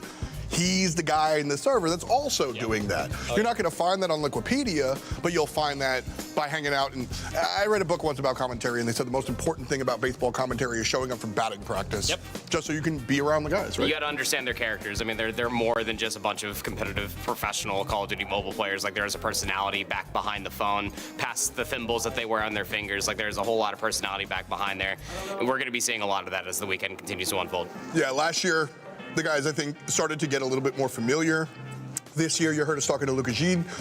Everybody's just friendly now, you know? You see in the tribe guys, like, high-five the European guys, like, man, it's been a while. You know, there's some language barriers with some of the squads, but really everybody's just excited to be here. Real community-based feel, which I think is generally the idea with what we do at DreamHack. Just show up, be a gamer, have a good time, and let it rock, which is exactly what we're doing here in Atlanta, and that's what we're going to be doing all weekend long. We crown a champion on Sunday.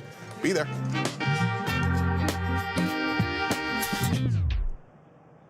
A little more behind-the-scenes action there from Proper and FDOT. Was it cool getting to just kind of chill with the players during Media Day and just chat with everybody? It absolutely was. It always is. I mean, you can't capture these players more in their natural habitat than walking around eating chicken tenders.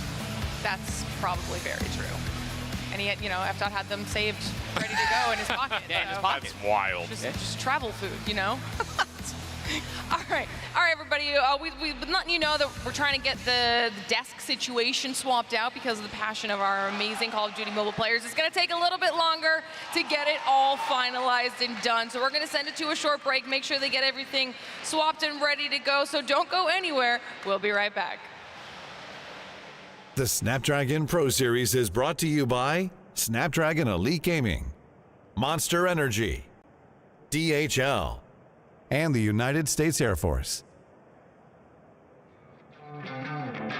Since the year 00, we was out to get more. Bunch of really real G's, burning G's till we low. Sitting by 45 like I'm Jordan on the floor. Here we go, against the grain is what they say my name for.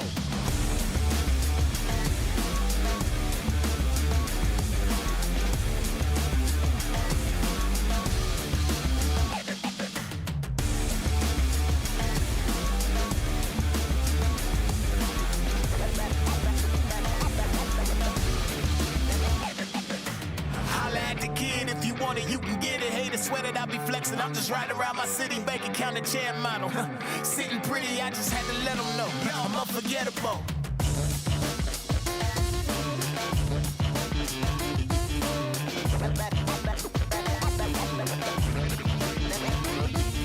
I'm unforgettable.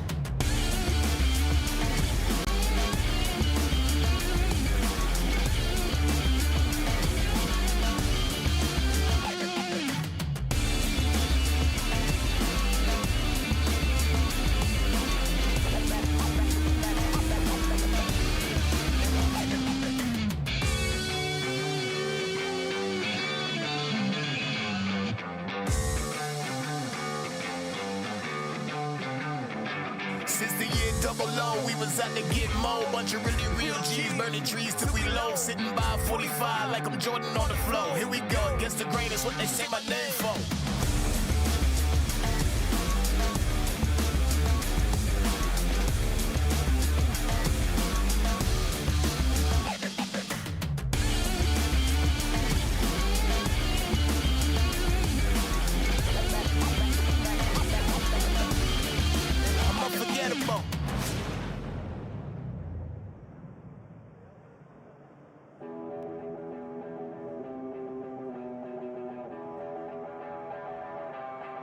Are you ready or not?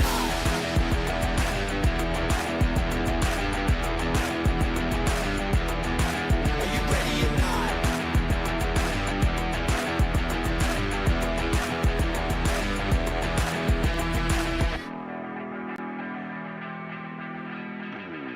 We on a path to greatness. We're shooting the shot to make it. So moving the target is aimless. Cause we got the power to shape shift. We'll catch the energy waving. We go till our bones are aching. Cause the top spot's for the taking. And we on a mission to take it. Are you ready or not? It's about to go off. Turning up on the spot. Yeah, it's gonna be a lot. We gon' sit at the top. Give it all we got. Are you ready or not? Are you ready or not? Are you ready or not?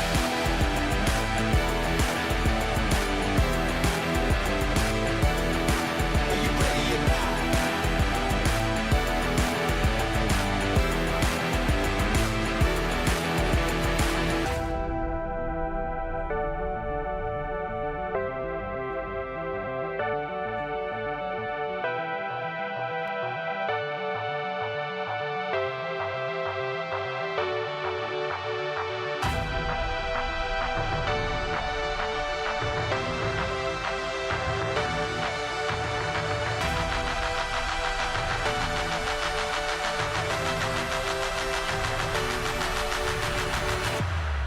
Are you ready or not?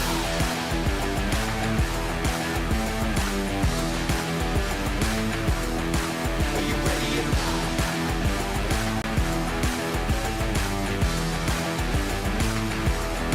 Are you ready or not? It's about to go off. Turning up on the spot. Yeah, it's gonna be a lot. We gon' sit at the top. Give it all we got. Are you ready or not? Are you ready or not? Are you ready or not?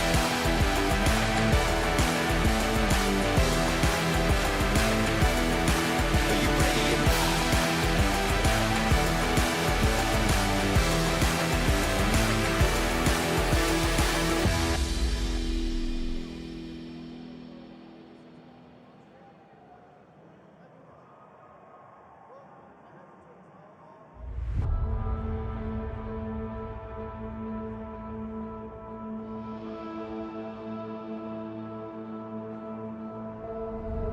Darkness outside, that's when I feel alive. Boy, just shut up and drive. We're raising hell tonight. Got my name on your lips. Taste that poison, my kiss. Shiver run down your skin. Sweet, but she got a bite. Think you can control me, baby? Clearly you don't know me at all. Not at all. Boy, you shouldn't listen to the rumors, cause they're not even close. You'll be chasing a ghost. I don't care, ain't no stopping me tonight. I don't care, I'm not gonna change my mind. Crashed my car and I lost my friends, but I'm still getting out my head. I don't care, 'cause I was made to be wild. Darkness outside, that's when I feel alive. Boy, just shut up and drive. We're raising hell tonight. Got my name on your lips. Taste that poison, my kiss. Shiver run down your skin. Sweet, but she got a bite. Think you can control me, baby? Clearly you don't know me at all. Not at all.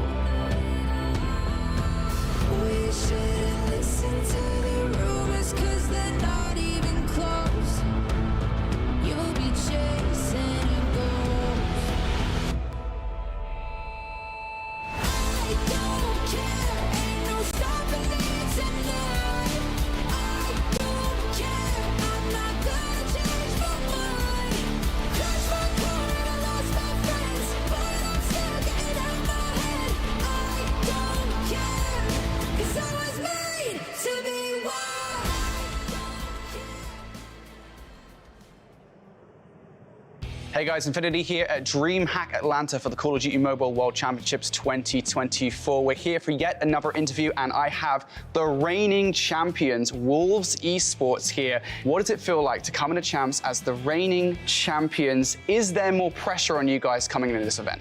今年感到的压力还是有点大的，因为我们要卫冕冠军嘛，所以说今年肯定要更加努力吧。 Last year, you guys were dominant. You only lost maps to Q9 and Godlike. Do you feel like the field of competition this year is a little bit more competitive? 去年我们输了2小场比赛嘛，然后虽然不是大场嘛，就是每个大场里边中间的一小局吧，输了2场嘛。然后今年就是要更加努力吧，然后去学习一下。今年就是我们每个队的就是实力都提上来了吧。然后我们今年的就是目标肯定还是冠军，然后每个队伍去学习一下。 You guys at CDSI, obviously, you didn't manage to take home first place. You did get pretty high placing in the tournament, though. What have you guys focused on then from CDSI ahead of champs to improve? 在之前 CDSI 间，我们是想办法去创新嘛，然后学习一下别人。经历了就是很长时间了吧，我们也把对方的就是一些新东西吧，也都学到手上了吧。然后这一次世界赛就是使用出来吧。 Is there any one team, this is for all of you, that you guys would love to face here at champs? 我最想遇到的对手还是 Elevate， 因为我觉得这支队伍很厉害，在热点当中吧，还有控制当中，我觉得统治力很强。然后这一次我们要想办法去，就是在比赛中获胜吧。 Who would you say is the most underrated team here at this event? 我想一想，我的 Like， 我觉得在这一次，我觉得是 Godlike 被低估了吧？我觉得这支队伍很厉害。 On the other side of that question, then, who would you say is the most overrated team here at the event? 那当然是我们自己，肯定我们自己啊。And why do you guys think that you guys are the most overrated team here? 因为我觉得就是在今年当中，我们其实就是打的并不是，相比之前好嘛。就是我们今年最主要还是要想办法，就是去做出调整嘛，然后把实力提上来。 Thank you so much, guys, for joining us here. Good luck in the tournament. This was an interview here with Wolves Esports. Catch all the action here from DreamHack Atlanta here at the Call of Duty Mobile World Championships 2024. Thanks so much for sticking with us, everybody. We are back and prepared to dive into match number 4. Got to hear a little bit of an interview there from Wolves as well. And I think one of the big takeaways was they specifically said that they wanted to play up against Elevate. Well, I mean, I'm not utterly surprised. You know, before that interview all took place, the last team that they faced on a main stage was, in fact, an Elevate, and they did get slammed out of the tournament 0-4. So I'm not utterly surprised to see that they probably want to get the run back. Yeah, I think the biggest thing about it, as much as X-Rock came in as the #1 seed from China, so that was kind of, for a lot of people, the #1 team coming into this event. Elevate shocked the world by doing what they did at CDSI. So there is this battle of, was X-Rock going to be better? Was Elevate going to be better? Wolves only getting one chance to play Elevate before means that this matchup means a lot more to them, it definitely feels like.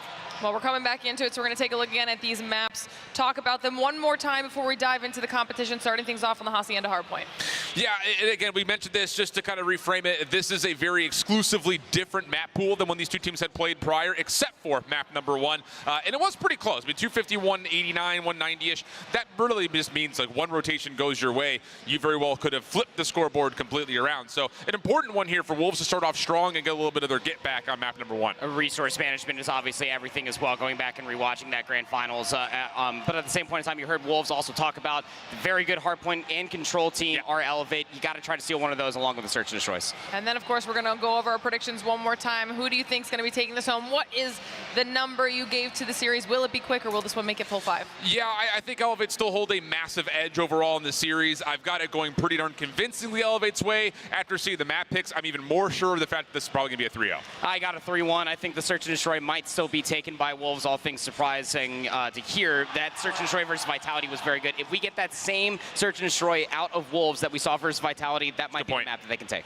All right, well, Brody agrees with you with the 3-0 as well, and then Tons on your side with the 3-1. So, well, it's either way, it's going to be a really, really close matchup. If you're at home or you're hanging out with us here, jump in chat, let us know your thoughts. Who's going to be the fourth and final team to make their way through to semifinals? Because that is what is on the line right now. Elevate versus Wolves. Will it be one of the other 3-0 teams out of the Swiss, or will it be the defending champions who continue on in this competition? We're moments away from finding out. Man, I'm just hoping we get a Hacienda hardpoint that looks a lot like the last one. 250, 249. Sign me up for some of that action. But this is the biggest point. Both teams are defending champions. One, the defending world champion. The other, the most recent champion at CDSI. Only one of the two will make it to Sunday. Let's get it on.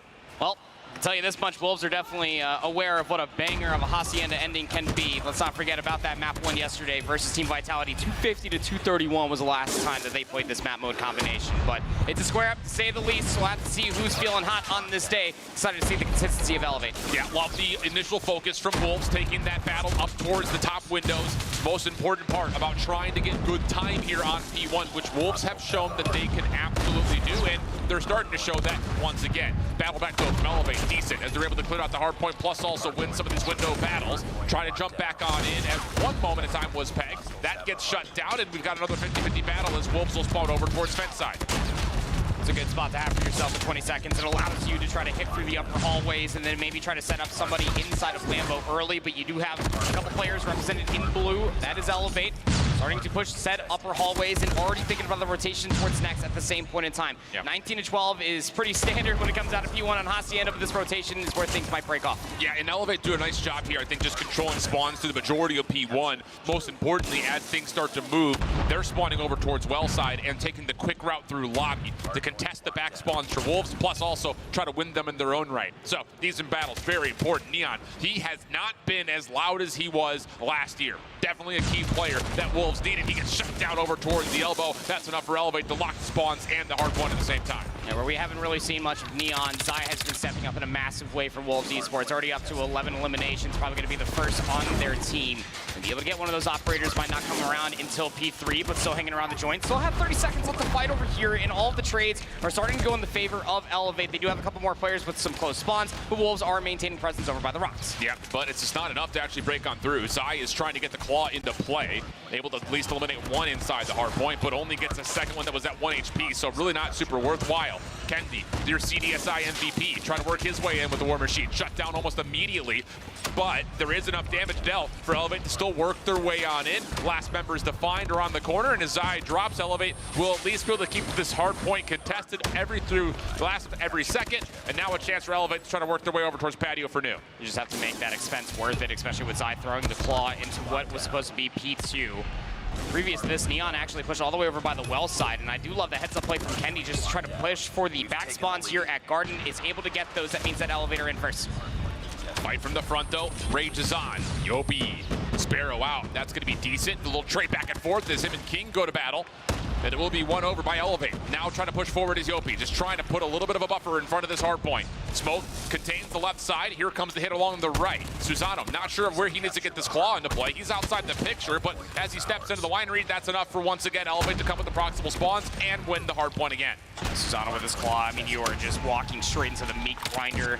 18 seconds. You feel like Wolves Esports are starting to get a little desperate on trying to hit for this back 15 seconds. Nobody's even trying to cut the middle of the map for the rotation. They are all aiming for the back 10 seconds, and Elevate still have the back spawns. Yeah. They can keep this contested so much easier than Kendi. With the Hunter Killer Drone is going to be able to clean up 2 more, and Wolves are just too late to read the room to try to rotate towards new. They are down cataclysmically. It is just as slow as we've kind of mentioned a couple of different times throughout this weekend. Kendi able to get here first, almost turns that into a double, but Shaken is able to at least allow a chance for Wolves to contest, but they need a win. They need it badly. Purifier out. That will clear out the smoke. A chance to maybe move in towards Shutters, as Neon also has the War Machine in play. That will clear everything from the front-hand side, and Elevate will have to reform, trying to work through this War Machine and Purifier combo. In possession, Purifier gets shut down. Squeeze me, Yopi. Well, at least collect that 1 kill, but 2 more in response there. Zai King able to find a couple, but still got players nearby, just over by the boathouse. Wolves Esports holding on for this back 28 seconds would be a lot ahead of the second set. And they just need their ARs to start waking up right now. I mean, flat out, you've got Zai putting up a good stat line, but Neon's only on 9. Whereas on the other side, you look at the AR players for the side of Elevate, they are all over the kill feed. So it's just been one of those things that Elevator just controlling so much space so early that it doesn't give Wolves a chance to do too much at range. Finally a good moment here, but it comes at the cost of Zai's second claw. That is not bad at all. It will clean things up from the front. Scrap time goes the way of Wolves, so they'll bring this back to within 7 points, but still, the trends, the patterns, definitely favoring Elevate. I mean, like, if you have one giant elephant in the lobby right now, it is Zai up to 26 kills, and you would think that that'd be something you could rally behind for Wolves. More space for their ARs to get in position to be able to lock down these lanes and deny Elevate for the routes that they're taking, but it's just not suggestive of what the scoreline currently is doing. Elevate, fundamentally strong. The rotations that they've been able to have for themselves within the first set just have Wolves lacking in the macro. Yeah. Kill feed again, favoring that of Elevate as we set back over towards B1. Yopi, good patience, able to clean out the topside windows. That takes his attention back to the hard point. Nice double out of him. This is a tough battle up top, but he's got good assistance. And wow, what a set of kills from Elevate. They are dominating the high ground. And again, just gives Elevate the continual numbers advantage, continuing to happen on both fronts. Down low on the hard point as well up top in the windows. Elevate looking really clean. Split spawns are going to start occurring, though, from all the positional advantages that Elevate just previously held for themselves. And it might be an opportunity for Wolves to maybe try to collapse around P1. But most importantly, we just need to send somebody on rotation. That seems to be what they are starting to do. They do have those well spawns, so they're not exactly right next to the upcoming Lambo hardpoint. And that gives Elevate at least an opportunity to send a couple numbers that way as well. Pred Missile also being called in by King. That will give them a lay of the land. Sparrow out for Yopi, trying to get some damage done from the front. Not connected with anything yet, but he sees the players dropping out over towards the water side. That's good for a double. Back over towards the Fennec. He's able to stay alive a little while longer. Klo waiting for help. Has the equalizers out. Knows that there's explosive tips inside with the Sparrow out, so he waits for his teammates to clear it, and then he finalizes the rest of the kills to allow Elevate to get a very convincing break. Still 40 seconds to fight. Keeping head on a swivel, equalizer in tow as well. Klo's actually going to start pushing all the way out. The equalizer runs dry, but still is able to walk away with a lot of more positional advantage than what was previously held. Elevate's lead will continue to grow. 25 seconds strong. Clean. Even PJ holding the Purifier outside of the window hop will be good for a handful of more kills. In Wolves, desperation truly setting in. They have the well spawns. They have a couple players spawning over by the rock. There's 12 seconds remaining. Is it worth it to hit for this old time, then get the spawns for new? Well, we're using War Machine as well. This Wolves team is just not showing the same decision-making that we really gave them credit for last year. I mean, that was as convincing of a break as we've seen all weekend long from Elevate. Wolves really feeling the pressure, committing a key operator usage into 10 seconds of the time, and now what happens? You're late to do. You don't have spawn control again. Sing is able to at least pop off a little bit in towards top office. Neon inside a winery, surprise, and Elevate will continue to spawn close. But you shouldn't need to ask for such heroic moments out of a handful of players for Wolves when you are playing in a game of Hostia and a hardpoint versus Elevate. It's just a little bit of a difference when it comes down to the macro that Elevate have been showing through the multitude of hardpoints we've had thus far. They still hold those close spawns, by the way. Wolves are not wanting to push all the way out. They do have a claw operated, though. Yep, and that claw looking pretty decent. Shing still alive, by the way. He's been on quite a streak with the Purifier out. Now back over to the Fennec, and for some reason, Elevate, are we not calming his position? Loses ammunition, so that's enough for at least a trade to come through, but the Wolves still have help from the front, and they've been able to bring this back to within 20 points with still 15 to fight for at Old. And big P4 moment, but again, by way of heroics. As far as operators are concerned, nobody really close to getting them online. Don't have them currently. So this rotation is going to be the old tried and true. 5 seconds left to fight over, still being contested as well, but now only trailing by about 25 or some extra. But look at the heads-up play now coming through from Peg. Already over by Rocks, here by his lonesome. The push is about to be coming through the upper halls. Oh, and great awareness because his teammate in Shing spawns towards Boathouse, so he can turn his attention back over towards the open steps. Only finds one of the needed two, but Wolves quick to pick up on the trades. Elevate, now all of a sudden, they're the ones spawning over towards Boathouse side. So again, it's just a little bit of a flip-flop, a teeter-totter of spawns back and forth. Who picks up on it fastest? Right now, Wolves, at the moment, with the double from Zai, have a little more clearance. But as soon as I say that, now Elevator hitting from the Lambo side. It's just, you gotta have your head on a swivel, and King's gonna be able to assist with the Sparrow out. Wolves looking decent here to start this last hill. Split spawns coming through for Elevate, though. Got a couple players able to work up that pinch over by the Boathouse, and everybody from Wolves will drop. 25 seconds to fight over here towards the end of the second set, and Kendi loves it so much he's going to pull out a War Machine. Oh, and Yopi, thought for a second he was about to just completely foil this hit from Wolves. But Kendi, the one that really puts this thing without question in the favor of Elevate with that War Machine. 12 seconds to fight for. Elevate starting to grow their lead as Klo creates space from the front. Should be over 190 for Elevate. Wolves trying to get themselves in a position to hit the scrap while also getting the high ground, and that helps as Peg finds a nice keen double. So one player lurking, that was Yopi dealt with. It's just they try to hit for the last bit of junk time. But it is a steep ask for Wolves to come back from this far of a lead. They have definitely enough tools to be able to do it, including Peg having at least that Pred missile and operator in the back pocket for them, plus Neon. Need to be timely and showcase better operator usage here in this final set comparatively to what we've seen so far. That's a massive Pred. It gets 2 on the hard point, and it actually forces Yopi into a weird spot to where the Sparrow doesn't really find much value.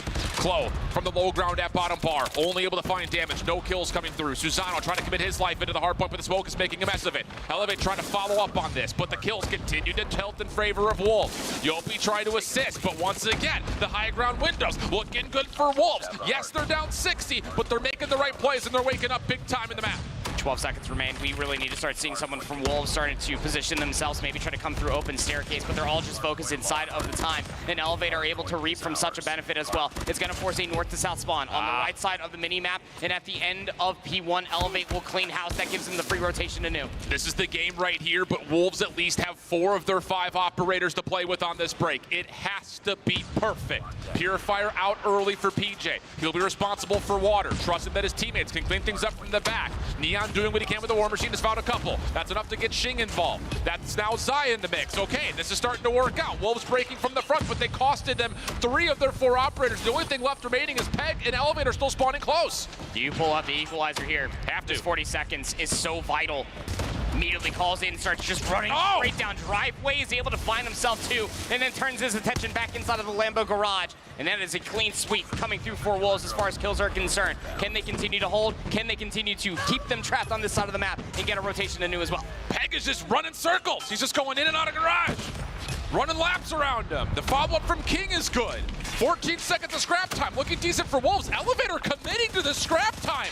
They're not rotating over because they still have well spawn, but someone has to make the move on spawn to go. Wolves are still winning every single gunfight. Now on rotation is Zai. He's going to take a bit of a 50-50 battle on the backside. Wolves should spawn close as Elevate hold the lead. They will get those back office spawns, but now you just have to clean them out. Pred missile going to be called in there from King. Doesn't find anything besides PJ, but it needs to be the space to work for this pinch as well from Xing. It's looking decent. The timing of this pinch is looking solid. Kendi from up high has the War Machine, but can't see anything. The smoke in his way. Susano down low with the claw, though, cleans things up. 226 to 196. Spawns will flip. Elevate now holding from the high ground. Streak starting to be earned by Kendi. Klo off the pitch with the equalizer. May have just put the nail into the coffin on map number 1 as Elevate wiped the floor. One more hit for Wolves that has to come from behind. They're all going to be trapped back behind of this garden house, and they just need to pull out all the stops to try to break through. Shots are good from Yopi Sparrow. Last couple of Wolves members dealt with as the smoke dissipates. 10 seconds remaining. 15 more to fight for on the hard point. And Yopi's got his attention in the right spot as the Pred missile locks things down from patio. Elevate gonna take map 1, 250, 196. A lot closer than what it was suggested of being at the end of the first set of hard points. So that is a massive prop when it comes down to Wolves. Let's not forget, within that interview, they said that they wanted to face Elevate once again because of how strong their hard point in overall respawn prowess truly is. And we got to see that within the first set. I mean, Wolves, they look lost out there with some of the operator usage, just the expending of a multitude of resources at the most inopportune moments. Elevate were rotating circles around Wolves consistently through the first and, candidly speaking, through the second set. That's where we started seeing Wolves at the end of that second set transition into a more macro development throughout all these different hard points, finding more key kills, getting high ground, power positions, making Elevate think twice before they just send one player on rotation. It was a good back and forth, but just a moment too late for Wolves. Yeah, I agree. And I think a lot of it was Elevate, they were cycling out their operators really nicely. Equalizers finish, Purifiers right up in its place. Sparrow finishes, War Machine's up right in its place. Yeah. So you're continually getting this forward pressure with the operators that are up close and personal, while also maintaining some choke point control by using your explosive operators like the Sparrow and the War Machine. So really good stuff from Elevate, especially I think to grow their lead initially. Like you said, Wolves did start to kind of make good changes in terms of how they were tempo-wise playing around the map, but it definitely was a day late and dollars short. Also, does it help that Klo finds himself 44 and 38 for the overall best KD, but everyone essentially pops for over 40 kills. Impressive stuff. Whereas your MVP ready from last year's Worlds. Neon just goes 26 and 51. The Odin in his hand is just not as good as what he was using last year. No, it certainly isn't, and you can see that just the discomfort when we get to Neon's POV. And I know it probably says a lot because Zai is technically at the top of their leaderboard, but he did technically slow down when we're looking at the kills that was being put up on the screen. But it should never have come to that point. Again, former MVP last year, Neon just really needs to come into their own here, needs a solid regain ahead of the search and destroy, especially with a multitude of respawns potentially on the docket. You know, an interesting point here, and maybe something that Wolves, it's hard to do now because this is your last lifeline, but Elevate in their interview are talking about how one of the reasons they feel like they're really strong at Respawn right now is because they're running faster than most teams. Yeah. They only had one Odin in play. That one moment in time, the Grau was still being used by Elevate. So they're really going for this more automatic pressure with their ARs rather than just locking down with double Odins like we've seen a lot of teams do. And honestly, yeah, it's kind of the SKS conversation from a couple years ago. Sure, your instant TTK advantage by running an Odin when you hit shots is really high, but if you're not hitting shots, it's okay to use things like a Type or a Grau or another MG. Just get something more automatic in his hands if he's struggling with the single tap weaponry. Yeah, no, I agree. I think it's also just the comfortability when it comes down to the weapons, the average proximal distance for these gunfights as well. It's where a lot of people would rather have the MG being the bolt hose that it is. The margin for error with the MG, even comparatively to the Odin, is starkly different given the single tap and its nature of the Odin. But something does have to give. You almost feel like that this isn't the moment in time where you're just going to say, screw it, change everything, use this weapon instead. But you have to somehow figure it out. Either you match their pace if you're Wolves, or you try to slow it down by any stretch of the imagination. Yeah. And it's unfortunate to say, in the most forehead statement of the day out of me, at the very least, is you just have to hit those shots forehead. Yeah, it's just really interesting that evaluation hasn't come through yet for this Wolves team. Now, to be fair, you know, kind of watching them through Chinese Masters as well as at CDSI, they were, I think, on this current map pool, the most successful hardpoint team out of the 3 Chinese squads because, again, Slums was being played, Raid was being played. You know, they were really deferring to playing a lot of Summit and a lot of Hacienda before this event. But against this type of speed, they're not finding the same kind of success that I think they were hoping for. Now, with that told, we can transition away. Look at the Kurahano Metro. I love this call for Elevate to get this in the pool, or at least allow it to be picked in the pool, because flat out, you just don't want to play Wolves on Tunisia. You really don't want to see firing range versus them either, but you put them on a map like Kurahano or Takeoff where they have not historically had a lot of reps, it should tilt in favor of Elevate in a major way. There are some reps in potential of some VOD to go back and think about when you are Wolves preparing for this matchup, and honestly some fellow countrymen, because let's not forget that Elevate yesterday did face up against Q9 on Kurahano. They did lose to them 3-7, so there is some data to be able to walk away from it. And again, going back to the overarching conversation from the patent aggression that comes out of this Elevate squad and why they found so much success in recent time, Search and Destroy on Kurahana could offer that snail's pace. You can slow it down pending that your sniper rifles don't over and egregiously chow through some of these very longer lines of sights, and you can manipulate the utility to really dictate the pace of those 3 different lanes. It'll be interesting because we've also seen a lot of teams that don't have a lot of rehearsal reps on this map just default to saying, let's play the sniper battle at mid, see who hits their shot. So we'll see if that roll of the dice comes through here. And I think in particular, you have that conversation, and your first chapter of that book starts with Neon. Can he light things up like he had all last year? That was one of the main reasons that he got his MVP, was because of his performance in Search and Destroy. Wolves have to have him show up right now. And it really does say something, again, much like how we were talking about Wolves versus Vitality, you and I, last night, is that for Search and Destroy, this is where you do need to step up in a big way, because you do have that shadow over your head as the worst Search and Destroy team to come out of a very good Search and Destroy region. Indeed the case. Spreading of the map here from both sides. 3-2 split for Wolves, looking at the exteriors of the map, whereas Elevate have more focus internally, kind of turn to mid. Trophy systems are also deep on these mid cuts between A and B, so it looks like Elevate want to try to stabilize the middle of the map and use that as potentially a retake contest and not take these long-range sight lines, at least not initially. The only one playing aggressively and off of reactions alone would be PJ for Elevate. Watch out for player number 4 of Zai from Wolves. He's just waiting for the go button to either hit through the A cuts or all the way back around. Honestly, if you're Zai, you're just trying to create noise over here. Yeah. Nade over the top doesn't get to where it's intended to go. Smoke will block out mid window for Wolves as they're trying to feel things out, but Honestly speaking, Elevate still hold a major advantage on the map. They're trying to play a B defense that will allow them to cut through B Street. And it's going to be expensive for Wolves because they've had to use so much utility just to clear this out. Deep smoke comes through, but again, Elevate not going to be affected by it because here's the crossfire. Close just playing for the timing. Depending on the sound as well, Zai's going to start spraying some guns, but he has actually pulled two to the different defenders, so Wolves do have numbers on this side of the map. That stun, though, coming out of the middle of the map should be enough to alarm this Elevate defense that they're playing on to be. First contact good, though. PJ will drop at mid. Same will be said for Close. So this defensive setup leaning towards playing deep on the B site. Not going to work out. Sniper shot for Susano. Misses initially, but does connect on the second attempt. Wolves get in the plant. Post-plant setup can be deep here, and that's an issue. Elevate responding to it by trying to play through mid. All gonna have to be a double stack together through mid.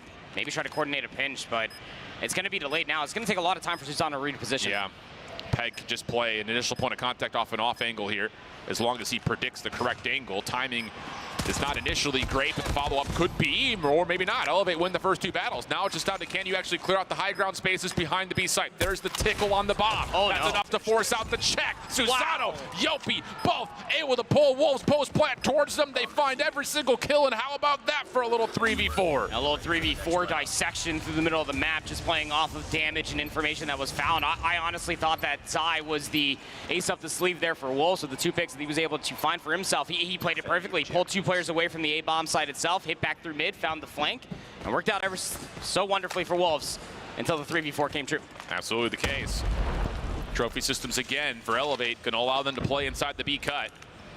Defense still preferring to just stay away from the sight lines. I like it. Keep your hard scoped angles, force Wolves to make a play. It's difficult to get nades back to this position. Yes, there's a trophy there, which makes things even more difficult, but just getting it onto this corner, so tough to do. And Susano saying, I'll take that advantage all day. This is going to be the mental warfare, at least on this half, so long as Zai just continues to cause a ruckus on this A Street. And it's currently trying to be set up for a very similar attempt over by B. That nade will cross paths with another nade, and most teams will not get any information from it. Nade smoke all going over towards Kendi's direction. He's just going to try to spam through, see if he can connect on anything, as the defense now has to be alerted to a play towards B. Problem is, Zai, who continued to try to play at an island, does get taken down this time by Susano. So 5v4, major advantage towards Elevate as we're underneath the 55-second mark. And they're going to try to rewrap this all the way over towards A main. Susano, don't bite off more you can chew. Angles being held, catches Niani. He was trying to reposition. That timing's immense. And now you've got Yopi in a spot where he can be kind of, you know, whatever he sees is what he can do. What a shot from King. This little jump peek, that will work out. Peg able to find one before dropping, keeps the numbers advantage in favor of Elevate. Follow-up good from Yopi. Man. And now it's just down to Shink, who does have the bomb, could plant this for potential to tilt the 1v3 more into his name, but this is still a difficult post-plant for him. Gonna have to try to isolate a handful of players, very active players on the map as well, Yopi and Klo. Never want to count out Kendi as well. Does find the first, expects the second, but not the third to come all the way through. But, I mean, that is how you utilize your numbers in a 1v3 retake for Elevate. It got super close. Jing almost made it come all the way through. But this is, again, back-to-back rounds where Wolves did have every slightest bit of the advantage. They tried to get back through mid, thinking that they pulled enough defenders back over towards A. B was not the case of it being fully vacated from the mid being held, and they lost their numbers along the way. I think if you're Wolves on this offense, you need to have the awareness to know that both the scopes are playing on safe angles on the outsides of the map. I would love to see Wolves do a little bit more focus to try to pull something in towards mid, smoke that mid window, try to get these mid cut advantages by playing through mid, not just playing through the outside of the map, because once again, Susano's on one angle, Kendi's on the other. This time, Susano gets overwhelmed. Too many numbers to deal with, and Wolves are off to the races day. It's full-on sprint, but watch the mid cover through the smoke is currently being shrouded for Yopi. The timing off of the nade. Klo does find that first blow, but now Yopi gave up his position. And this is smart. Klo, I'm sure, dictates the comm that, hey, I threw this on the bomb, so they do not plant now. But Peg pushing forward, takes down two. Means that you've got a 2v3 situation. Long wrap on the way from Kendi, and whoa, he's giving himself up. Oh, whoa, what a shot! So now it's just down to 1v1. Peg versus Kendi. And it's going to be, initially contact for Kendi. Misses the shot, takes a lot of damage, but both players will survive and reset. Regen's going to come through. Peg has the bomb. He wants the reach out as well. He's just laying prone around the backside of the box. This timing is everything. Oh, they are about to be He's not going to flick through. We saw. Oh, the timing. Kendi just holding himself in a corner, was looking to see maybe there'd be a plant for me to move, but gets caught, and Peg comes away with a massive clutch. And it's a bold call still to hang around that area of the map, knowing dang well who you were going up against. You know that Kendi's probably going to be watching that box with a sniper rifle. Peg did have ample opportunity to get the hell out of dodge, which is why Kendi was no longer looking at the backside of the A site. So Wolves finally break the mold from a massive clutch out of Peg. Same situation with the scopes here for the defensive elevate. I would love to see a little bit more focus from Wolves at mid. It's just essentially SMG and MG42 peaks. Nades are out. That bounces into the corner. Kendi able to connect for the first, and PJ is still very comfortable here. And wow, this is no smoke coverage. We're trying to find contact through mid without trying to really toss any utility or smokes to deter this elevate setup at all. And that's enough for Kendi to come back, find a couple of kills, and now Elevate have dominated the early stages of this round. You got a sniper and an SMG. Peg and Zheng. This would be Herculean to say the least. Cloak, he's got a nice little timing. The head peek cannot get away with a kill. And after Peg found said kill, was able to get away, reset his life. There is time to try to dissect this defensive setup, but I like the response out of Elevate. Look, we lost one number, just go back to a standardized setup, cover the bomb sites, buddy system. Yep. And PJ is in a spot to where if he sees contact, he can finesse his life a little while longer. This time instead, he gets the timing. Peg drops the spam just in case. But Xing is not in the ballpark. Instead, he's over towards A Street. And there will be an opportunity for him to plant here and try to tilt this back into his favor, but I say that with such hesitation because it's still a 1v4. Nice little campfire moment going on over by that B-bomb site. A little powwow, if you will. Sorry, Chloe will fill you in on what the group chat says at the end of this round. Yeah. Xing is taking ample time and just making sure everything is cleared. Will commit towards this plant. We'll have to see how the numbers advantage will work this time for Elevate. Yeah, he needs to get one and get away. Get a reset in. He's not gonna have a chance. Yeah, Elevate just sprint at him. Just like holding the pre-scope, you just see 4 different blue players just run. Yeah, for real. Yeah, man, this map is really difficult from the offensive perspective. It's just, you know, the thing about it is you can tuck these trophy systems defensively into these corners to where you have to bounce these nades perfectly for the trophies to even be activated. So it's just one of those things that the defenders stay so safe for so long. That's why I'm kind of looking for Wolves to try to hit something and hit something hard. You know, smoke back towards mid window, throw your stuns and your nades into one of these mid cuts and try to push it through that direction. But easier said than done. Here's a big set of nade focus over towards one corner, but again, it just puts you out in the open. PJ for one. The follow-up is good, though, for Xing. Trades back and forth as Chloe tries to have the final word. Not going to happen. We'll go 3v3. It's just a cadence that we have not seen out of Wolves, to your point there, so far, these 4 rounds of play. But that was probably the most aggressive up front that you could possibly have seen out of Wolves through the 5 rounds now. You have numbers. 3v2 on the map. B-bomb site starting to look juicier by the moment, but it seems that it's just going to be a retake. Kendi, Susanna both have sniper rifles, respectively, looking for a pick. Yeah. Pushes on the way in. Spoke still holding that towards the outside of B Street. Peg on for the plant. Here comes the push forward for Susanto. Pardon me? Sure. Trade is out, though, so now it's just down to Kendi. 1v2 situation. Not unfamiliar to these grounds, but it's difficult to say the least. Misses the first onto Dion. Second will not be so fortunate, and he gets a hit marker.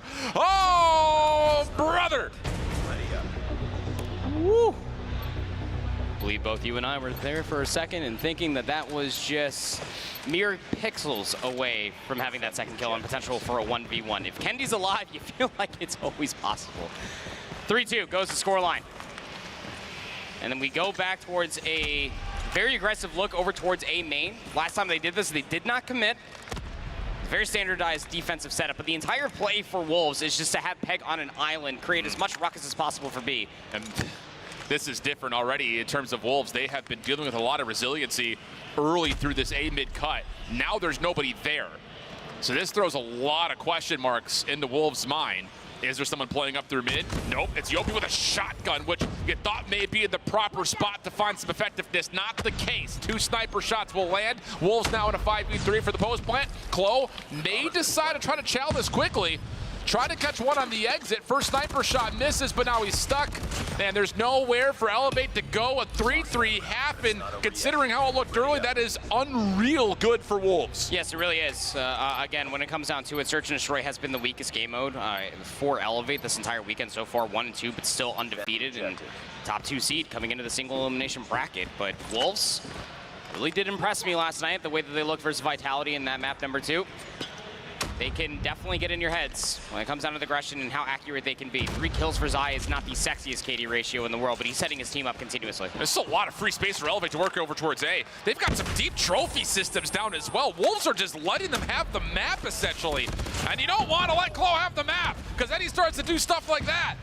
Smoke on the way in. Wolves try to use this as a chance to retake and contest this bomb plant. Ching on the corner doesn't quite get affected by the stun like Elevate had predicted, but the trades are good, and Elevate just run through A. And that's the aggression that we were asking out of Wolves. We saw a bit of it when they aggressively hit through mid to B, but it wasn't anything like that. And again, Elevate has one game plan, one MO in mind, and that is just to run you down and outshoot you as well. So Wolves have to respect that that is a very possibility. These early stuns and nades need to be timely to be able to get the information, but it seems instead of A Street, why not go down mid? Shoulder had been seen by Kendi. I love this call, but time's going to run out on this play as that smoke on the A cut is going to dissipate. So Elevate need to make a decision here. You don't want to be stuck at mid. And Kendi is just going to play the Vanguard, just contact checking with a Tundra. You think he's feeling himself? A little bit. I'll say. Missed the first. Doesn't miss the second. That's not bad to go 1 for 1. Still tucked in a corner at mid is PJ. He doesn't get checked. And now all of a sudden, Wolves get caught on the rotation, and it's a free play for PJ to move in towards A. First sniper shot misses for King, and PJ finds a second. Absolutely one shot. What a hit marker. PJ should be dead to rights. Here comes the cavalry, though. Rest of Elevate swarming around the A-bomb site. 2v4 now. Can Wolves find the timing or an exit? First shots are clean from Zai, looking to double up. Knows he's got players a little bit deeper. Neon on his secondary pinch. That lands. They know they've got one player nearby. Elevate, back off. That was Yopi who was close initially. Now he's tucked into a corner. And against an Odin and a Tundra, it's just do not give them the angle. Yopi able to take down Zai. Neon now in trouble. There's the shoulder from Yopi. Shot misses for Neon. Follow-up coming through down street, and that's Susato to meet him at range. Elevate up 5-3. 2 more rounds from a 2-0 lead out of Elevate. And again, aggression is a suit they've been wearing since the start of it all. It works out so wonderfully for them, and just how decisive they are once they start flipping the transition from one bomb site to the next. Look at how just placed these nades are. So wonderfully done, and how much space they take because of it. Yep, and it's just immediately a throwdown at B. Zai trying to survive through the stuns. Not going to work out. The SMG's just too quick, too confident. Phoenix ringing out through the B site. Wolves in trouble, but King fighting back. And Peng, he wants to chow this. What an explosive challenge from Klo, though. This breaks the camera. Slides on him, leaves it down to King. 1v3, and he's got too many corners to clear. Elevate just rushing through Wolves, now up 6-3. Trying to make this offensive half a little bit of a speed run. I tip it out of you, Elevate, but again, it almost feels like anything you can do, we can do better and faster as well. Just the speed that they are just covering these sites. There are no party tricks, there's no bait plays. It's just nades, take space, gunfight. That's just game plan right there. That's the GP on GD right there. Game plan on game day. Looking good for Elevate. Here comes the rush. Sing just overwhelmed. Mercy. Wolves try to hold on to the backside at B. Do well to slow down the play from PJ. Klo also has to give up the angle for just a moment. Help is on the way. This is completely enveloped. Now it's just down to who hits their shots.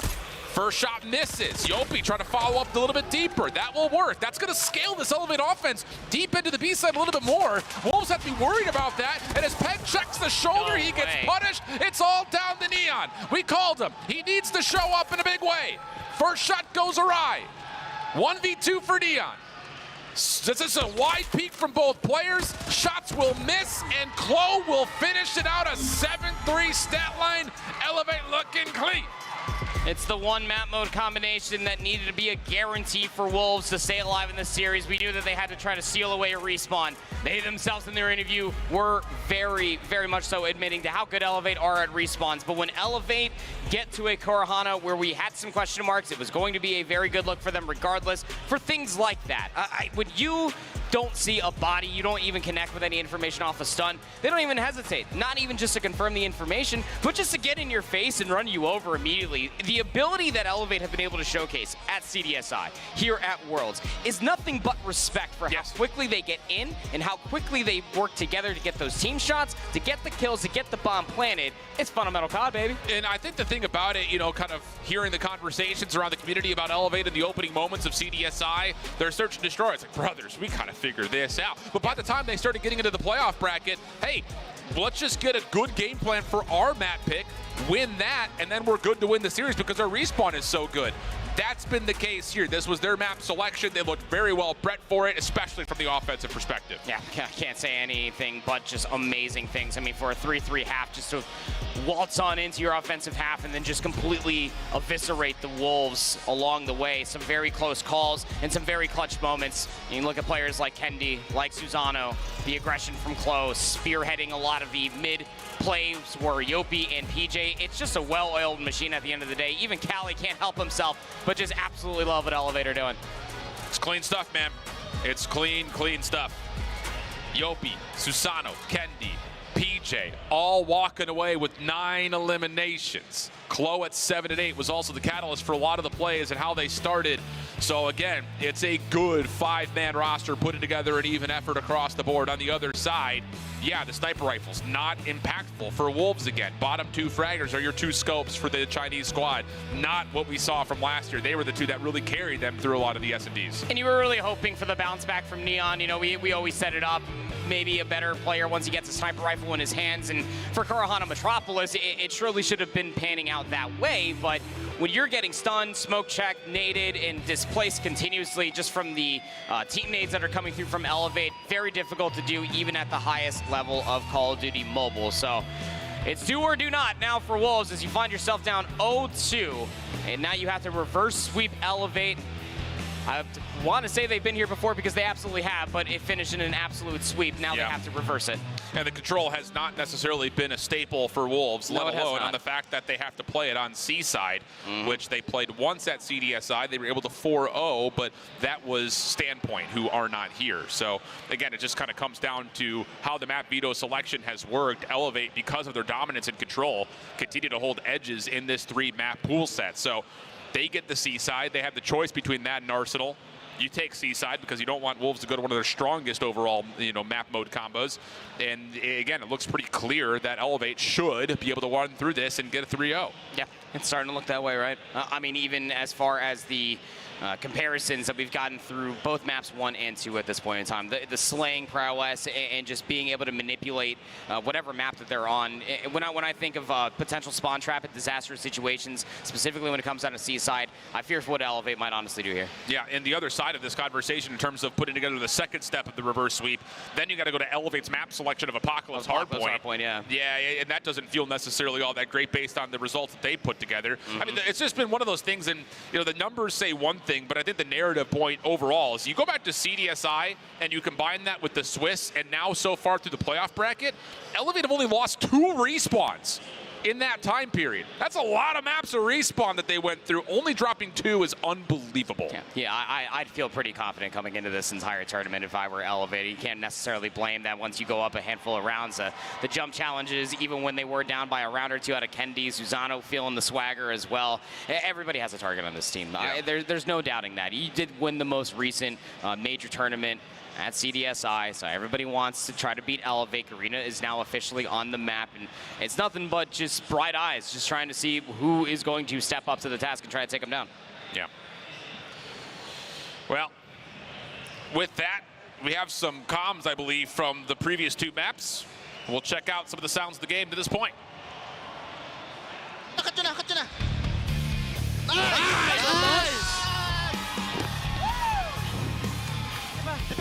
Nice! Okay lang. Fucking hell. Okay lang. Nice try, boy. Nice try. 2-3 lang tayo. 2-3. Magko-commit. Harap mo, Banyo PJ. ka tayo. Harap mo. Magsisiti ako. Tara, PJ. Bigyan ako. Blast it. Isa pa. Landed, isa pa si Nice! PJ. Nice one, boy. Nice. Backside tata. Baka kung Kilang. Hawak ko, kaliwa. to side. Yeah. Nice! Last 2. Let's go, mamaya na. Nice. Last. Niyan. Niyan lang yan. Sige, plan job. Huwag kayo matay. Sige. City. Get that top. Kaliwa. Hapel. Kaliwa. Nice! Energy high for the Elevate boys, and why not? Up big 2-0 so far in this series, with the swing map going, again, very favorably towards their direction based on the history. Seaside for our control coming up here. And it just feels like by how we've seen Elevate play this map over the course of their region qualifiers, over the course of CDSI, they've got a really good handle for it. Oh, absolutely. I mean, you're looking at just the usual suspects coming through for Elevate, and why they've been able to find so much success. It's going to sound like a broken record, I'm sure, to you all at home by the end of the day, unless you're like us and are just such a massive fan to be able to see this Elevate team do super well. I think that it's just, when you're as confident as ever, when you go back, because I'm sure that they've also realized the simple stat that you just said of only losing 2 hard points across a very short and yet elongated time period, yeah, you're going to be feeling pretty darn confident going into the Seaside. Everything pans in your favor. Yeah, been really convincing stuff, man. So, who knows? We may have another region claiming the crown of the best COD mobile team in the world. Started off with North America, really dominating the conversation. Last year, India on the map, with China taking what felt like a trophy that was pretty much going to go their way eventually, just kind of seeing how things trend. But now all of a sudden, Elevate really coming into form for this Caribbean region. Definitely a chance to see them escalate in towards the #1 spot, not just in the Eastern region after CDSI, but in the world. And that's after, by the way, again, their Swiss schedule was stupid hard. They played 3 teams that all made it to playoffs and beat them all. So Wolves, a team they've already seen before in the last couple of weeks and have dominated. They're looking to really cement that if they could put them away here at the 3-0 tally. The 2 games that went all 3 maps yesterday for Elevate both ended on raid. It's the first time that they're playing Seaside all weekend long, but to Shift's previous point, not exactly an unknown venue to them. No. That's going to be PJ on an R9 as Elevate defensively going to have to respond to the quick pressure from Wolves, hitting the U stairs already in towards this bottom B point, and it's looking pretty decent. Even kills to this moment, but 2 ticks of progress locked. Great date, I guess. I mean, it works. It bounces right into the lap, and there will be enough contest. I believe the second tick did get locked, but still, Elevate will reclaim control of the zone, at least for now. Sure will. Second segment got locked, so you feel like one more good push might just be the B control zone, but you already have a threat over towards A by their lonesome was Peg. Maybe biting off more than they could choose as the rest of the numbers for Wolves are trying to get down inside of the brick staircase, trying to take over the restaurant once again. Yeah, good kills from the side of Wolves. They know they got a player on one of the side stairs. That's a really brilliant win from Susano initially, but can only do so much with it. So now Elevate holding on towards barrels. Wolves not able to push up through Church, so they're trying to hit this right from the front. Peg, quick, and in the action, trying to find these Elevate members onto the defense, but they've backed off just a touch, trying to measure the approach before they try to recommit, and as they do, it's Clo for a handful. That's 3 in a row for him as Elevate look to now step forward towards Checkers. 7 kills, and the closest one to him in the lobby is currently 4. Just a great start coming through for Clo. Just when you think that you fully cleared everything, Clo might just be working on a little bit of a pinch. Peg is pushing all the way up to the already captured zone. And one thing that you are benefiting from Wolves is that there hasn't been all the space taken away from Elevate winning those previous gunfights. Yeah, and Elevate are very aware that there could be a push forward on the overextension. They've dealt with Peg initially. Next contested would be King in that department of the map, whereas the rest of Wolves are trying to stack themselves up for a hit from the front. Susano, really well done, as again, this front cupboard is being locked down by the Elevate defense. Wolves trade things out, but it's costing lives. 14 plays, 10 minute, 12 on the clock. Got one player just pulling so many different numbers from Wolves. That's going to be Clo again, who's just finessing his life. Look how many numbers for Wolves. They do not want him in this position. Finally taken down. And I can shift their focus back towards the front. Just under a minute left to play, 12v10. Good opening from King, but they can't clear out Secret. Kendi R9 in hand now, as they know that this defense is likely going to have to be resounded from inside the barrel. Susano deals with Peg. And where is the hit from Wolves? They have yet to even come close to hitting anything in any sort of concentrated form. Shing able to open things up, but I mean, what are we doing here? I think Neon still had a scope out. I mean, we're fighting inside of barrels. That doesn't get any tighter than this. Here comes the play from Klo to clean things out. Equalizer is tilting the advantage, 7v4 situation. Klo's not done. He's not done in any form. How about the spree from Klo, 6v2? And I'm not gonna lie, Neon needs to put away the frickin' scope and get involved. Zai's last alive, 1 of 2. You know exactly where they're located at now, 1v4. Not enough time, you would think, to isolate the last 4 remaining players, but a great call for Klo. Just exploiting the one thing that is lacking from Wolves, and that is a close proximal gunfight around barrels and inside of this A control zone. Zai will finally fall. Elevate will only allow 3 segments to go all the way through, which is massive for them, should this even go 5. And again, Neon's got the Odin out now, but I want to say throughout the majority of that first round, he's still pulling out a scope. Yep. It's like, what are we doing?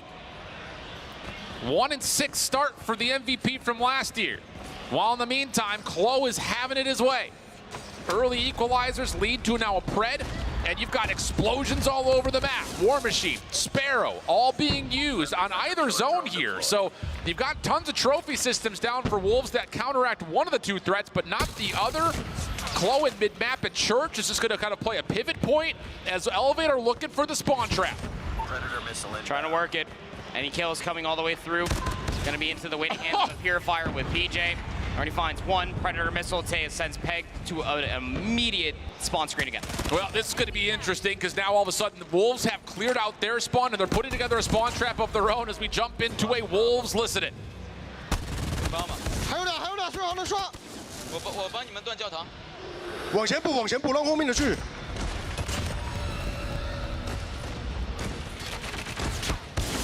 刷不成了 ，A 去了。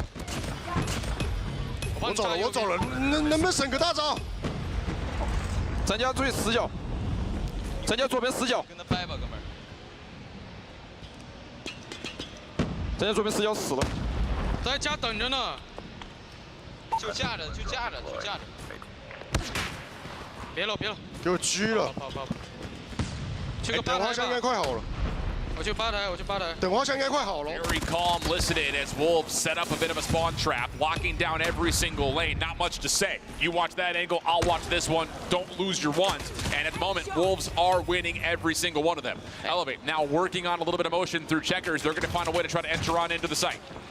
Going to try to keep this close proximity. Kenny with the R9 would be the tip of the spear naturally. Yopi does find the opening, and now Kenny has found his way in. Will be traded, though. The claw's been popped. Claw for Susano. Damage tally. Doesn't quite use that as a way to confirm any kills, though, and that will be enough for Wolves to clear the zone. 12v4 situation. Looking clean for Wolves. Just down to what Elevate can muster on this last hit. If they can do it cleanly, there is chances to hold this very convincingly, but the problem is, how do you get rid of this stack over towards the front stairs at checkers? And the answer is you don't. Peg finds the kill. He also has an equalizers in case things get messy, which doesn't look like they will. Peg still on a bit of a spree off 2 in a row. Follow-up from Shing is good, and Klo has been seen on this long flank through Graveyard, so should be a pretty comfortable defensive win for Wolves to get us back to a 1-1 count. Yeah, I mean, and throughout the entirety of that listen, and what was very evident was in fact, the spawn trap was very good. Whittling away so many of the different lives. Klo is just trying to chase down somebody. They're just running away from him, just playing with his food. All right. What is happening? I mean, this is just like the most aggressive game of cat and mouse I've ever seen. Like, we have heaven weaponry, prize fighters as well. What's going on? I don't know, but someone please cue the Benny Hill music. I'll say, no one wants the zone. It's like they're trying to allow Klo to get more capture done. What is happening? What is happening? Wolves are finessing, trying to, I think, get Klo on the zone for some sort of capture, and they're letting him find the eliminations until finally Neon knocks him out, but some moment of comic relief there. I don't know. I'm either glad it's over or sorry it happened. Like, one of those. 4-12 for Kendi so far.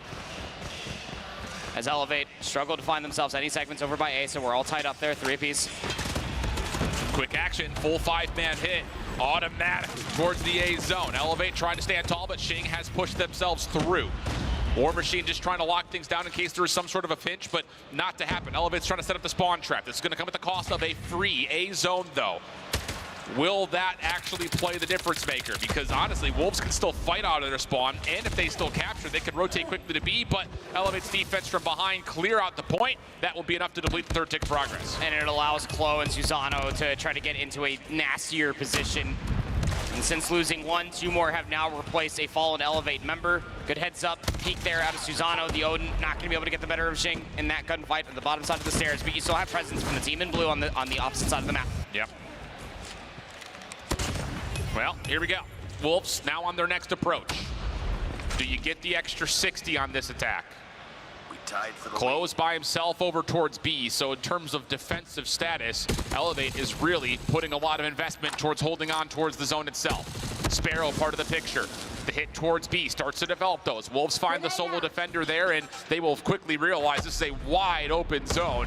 Enough for at least Shing to stop the clock at 35 seconds, and now he's going to try to hold his life with Sparrow out. This is good control coming through from Wolves, albeit down by 7 lives now. Shing going to pull out the Sparrow, finds himself 2. Kendi pulls out the War Machine just as a response, shut down almost immediately. Second segment on the way over by B, and numbers are that much more potent on this side of the map for the Wolves. Now Shing able to win that 1v1 onto PJ, so now Elevate are in dire straits. Off the respawn, they have to be worried about mid-map. Third tick locked at B. No one in position to deal with any immediate exits. This is just about if Elevate can stop Wolves from playing through the backside on the OE. Klo from the front, comes around the corner. What? Able to get the left hand right into the face of Shing. And that now all of a sudden has Elevate playing very far forward, scaling this defense into checkers. Shing has been anchoring in their base, just expecting somebody to try to push all the way through, and by the time it finally does, Klo doesn't want any more of it. Just completely resets with the rest of his team. The defense is all centered around barrels, but you still have players trying to guard off the church. Yep, you have one member from behind. That's Peg. He's got the equalizers out. He's good for 2. Purifier to counter. King, Annihilator out as they get the shutdown onto PJ. Shot misses though. King shut down. Klo now with the equalizers. He's looking to push forward, and will he ever? 3 kills in the feed. Elevate now pushed all the way up, and with only 3 lives remaining, Wolves not looking all that potent to try to finish off this offense. Not likely. Neon does have an operator, but you really do hope that they do not pull that out. I know it's not the greatest KD ratio you got going for yourself, but you're going to need that for potentially a round 5 defense should the kills continue to rest the way that they are. How it does work, segments are currently going to be led, albeit from an extra offense. But with these 5 segments, does technically put Wolves in a better position to try to get that round 5 defense should it not end on the upcoming round. War Machine out for side. Wait, they think that they could put this away. They think they could just get on and stack, and they may be right. Wait. Two kills are in. This is going to be a 3v2 to try to open this up. This is still winnable. Last 5 seconds. PJ, he's got the R9, and he's good for 1.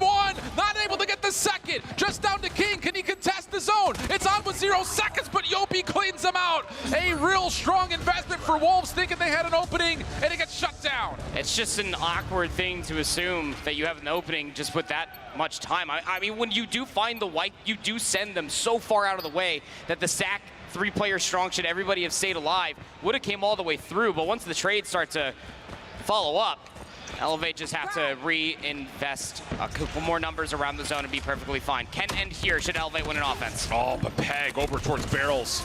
Able to find a couple to open things up. It leaves Klo by himself with a 1v1 versus King, which he does win. Clock will stay paused at a minute 16. First tick of progress, looking likely to get locked here at B. Follow up from Elevate. Try to clean out the middle of the map. Well, also, PJ is just trying to make sure there's no spawn trap. He's done well on the top side of Fountain, at least initially. But Shing has the final word. Gets himself 2, and now Wolves have to be considerate about what's coming off spawn from Elevate. Yeah, sure do.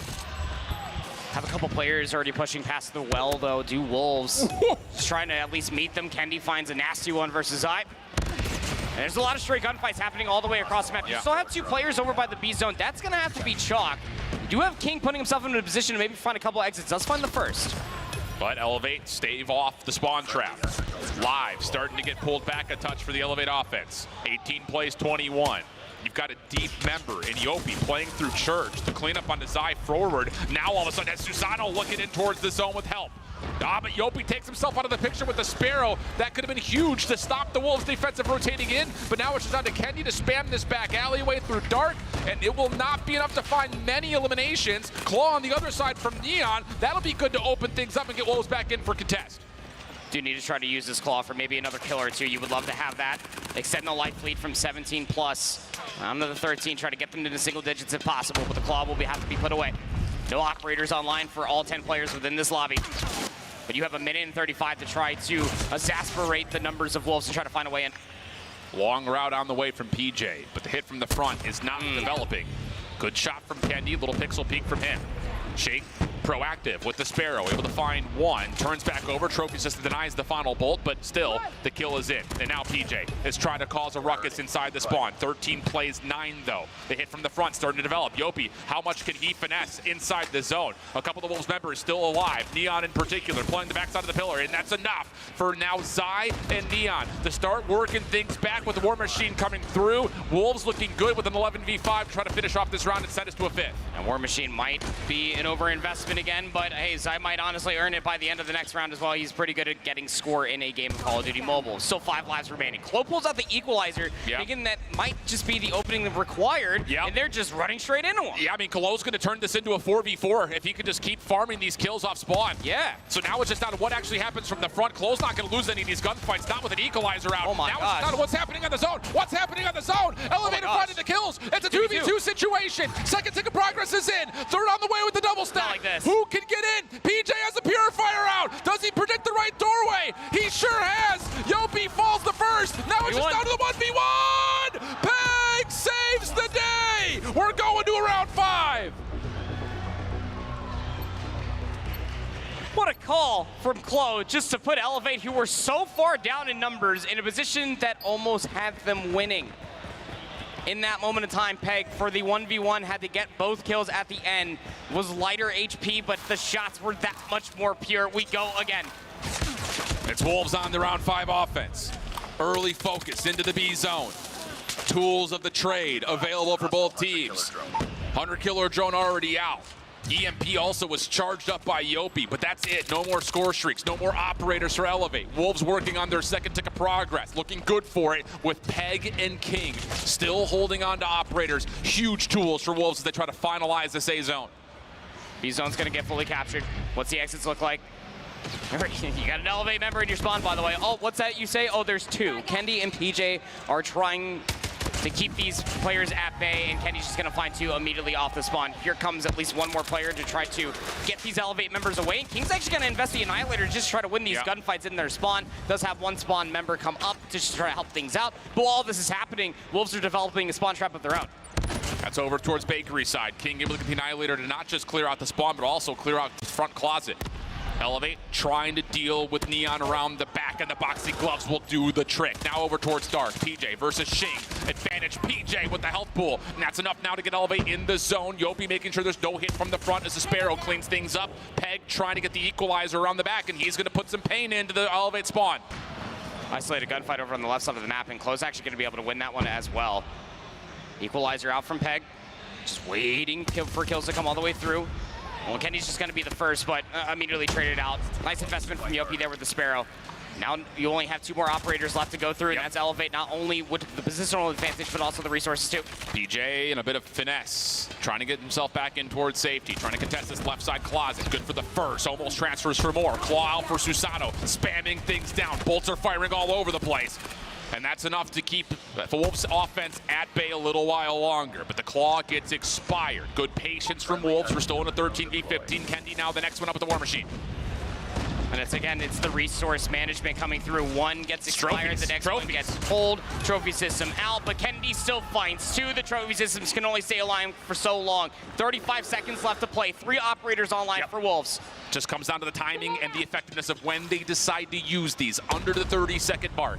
Long flank from King. This is going to be potentially a 1v1 between him and Klo eventually, but the hit from the front starts to get forced as Shing, when the War Machine for Zai start to be used together. Peg pushing through all the damage. PJ, the last one standing. He's going to fall, but Klo, are we joking? Klo's still alive, but only for so long. It's just the Claw left. 6v6. Neon's not stopping the clock. Neon's not stopping the clock. Eventually, Wolves get on, but that's a lot of time drained. Kendi on the way forward, shut down by Neon. Neon still doing a little bit of work. 5v5 action. Yopi on the re-entry, not able to get there. The Purifier shut down. 4v1. It's just down to Kendi. The stack is in. Kendi's trying to hustle to get there. Can he find an angle? Peg holding it down. Wolves will survive into a fourth map. We go again. And you never really want to count out Zai getting just a war machine round after round. Always good for it, always generating score, but yeah, some sweat has to be dripping down their brow the way that you were able to at least clean up those last few kills from Neon, but instead of just holding inside of the zone, stopping out that clock, wanted to hold a further position. It only benefited going 1-for-1, but it meant that you did have to pay some respect and slow up rather than just sprinting straight into the zone, into barrels. It made you think twice about it. The Wolves, step in the right direction so far. You took away the control, but still so much more to do in this entire best of 5 series, but a good step in the right direction. Absolutely the case. The heroics in round 4, I think, take the cake. And then the efficiency kind of in round 5 to make sure that spawn trap had good value, especially on a peg with the equalizer initially. Massive. So many small moments. In terms of even the first 2 rounds, offensive wins were right at the precipice. So a very tight map back and forth, but Elevate will drop their 3rd respawn in the last month and a half. And now we go to an APOC hardpoint where, again, Elevate will feel really good about their chances to put the series away here. This comes down to, did Wolves wake up a little bit and get ready to go for a map that they are not bad at for any stretch of the imagination? You might need to go down there and tell those boys of Wolves that exact stat, because they might need it. They looked a little baffled at the end of even winning that map just to stay alive in this series, just for how impressive this Elevate squad truly is. 39-26 out of Klo, who was always a thorn in the side of the spawn. But as far as slaying is concerned, Zai in the respawns for Wolves all weekend long has been consistent from their CDSI performance as well. Just needs a little bit of help, and we could probably see a lot more out of this Wolves team. Yeah, absolutely the case. But a better performance from Neon in particular, I think, especially the heroic moments that were required from Wolves. Peg continues to show up when it matters most, and Zai, who has been the statistical leader for this Wolves team, has been impressive. They're going to need that in a major way, though. APOC coming up next, a map that Elevate have really utilized a number of different moments. Not so far this weekend, to be fair, but watching them play it a couple of different times over the course of CDSI, there are some very convincing results, including a 250-39 win against Stalwart earlier on in the playoff bracket. They also had a beatdown of Vitality and a convincing win versus Q9 on the map. So they've played some really solid stuff over the course of the last month and a half. And with that, we will step aside for just a brief break before we jump on in. So don't go far. Get yourself refreshed there, friends. We've got map 4 on the way right after this.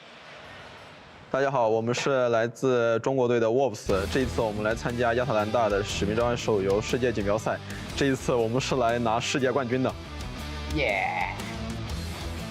The Snapdragon Pro Series is brought to you by Snapdragon Elite Gaming, Monster Energy, DHL, and the United States Air Force.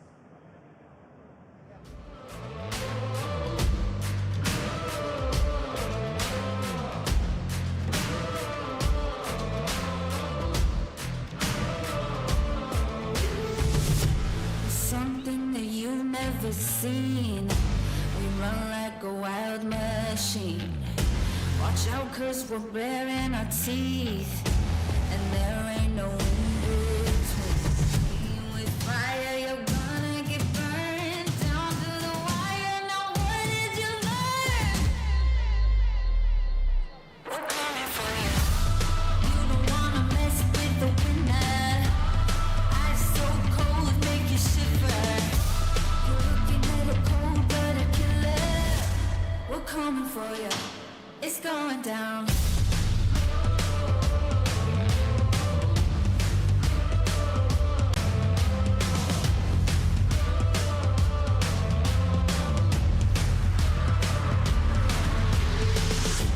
We rain on the room like a storm. Yeah, we're way too big to ignore. We'll shake you, we'll rattle the floor. You know what we came here for. Play with the fire and then you got burned down to the wire. Now what did you learn?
Set fire to the cold river. Set fire, sealed and delivered. Slow burn, shot to the liver. Heart so cold, make a grown man shiver. Wake up, don't be afraid. Make love, but don't be tame. Even the king in the crown is a lost soul walking in a dead man's crowd. Nakakalaw, bar. Nasi Chongkulo, bar. Cut yun na.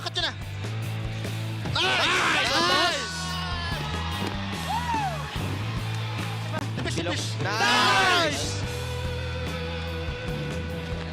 Nice! Last niyan. Miyan lang yan. Sige, plant nyo. Huwag kayo matay. City. Kaliwa. Hapel. Kaliwa. Nice! Ball ko respawn trap. Patiling ka. Huwag yun na patayin. Nice nyo, kaya magtapitos. Nice one, Kelo. Nice one, Kelo. Ako, Chapel.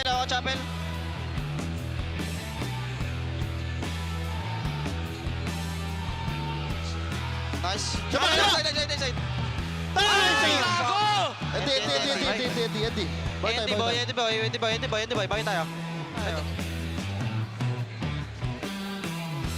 Okay lang. Eddie boy. That's okay.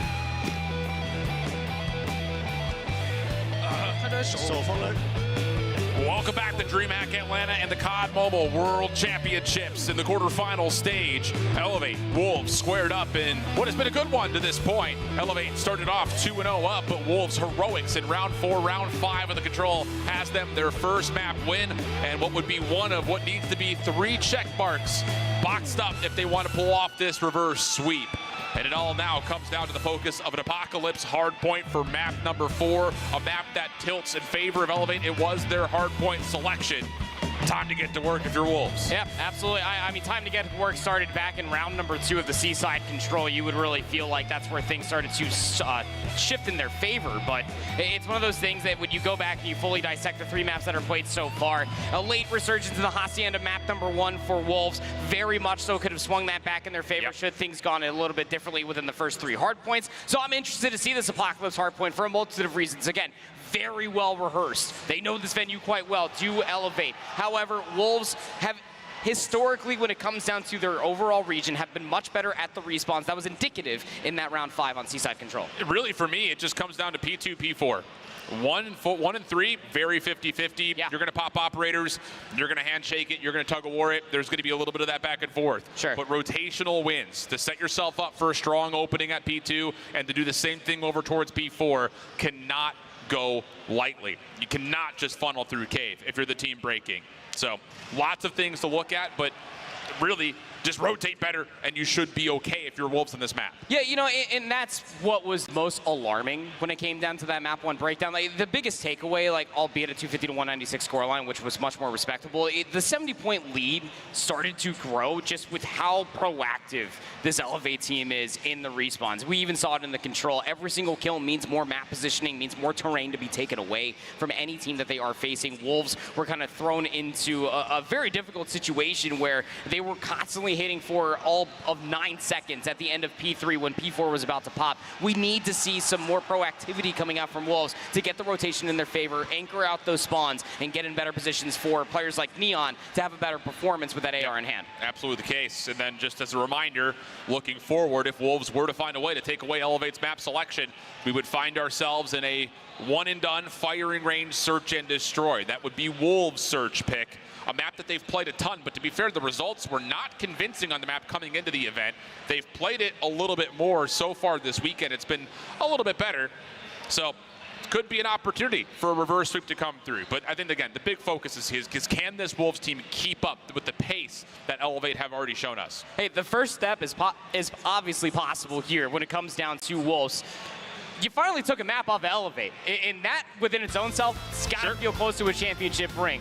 And you gave them their first respawn loss in quite some time, and especially on Control, their first Control loss all weekend long. All of that said, it is Apocalypse Hardpoint. It was their venue to pick for a reason. 10-2 leading into this entire weekend across all the tournaments that have recently been played for Elevate. They freaking love it here. We got to get some teams laid down the groundwork, get dirty, because you never know where these SMGs for Elevate might be lurking. And with that, locking down lanes, transmitting good information. That has to be the key. Opening nade, well placed up towards maps. That'll work out for Elevate.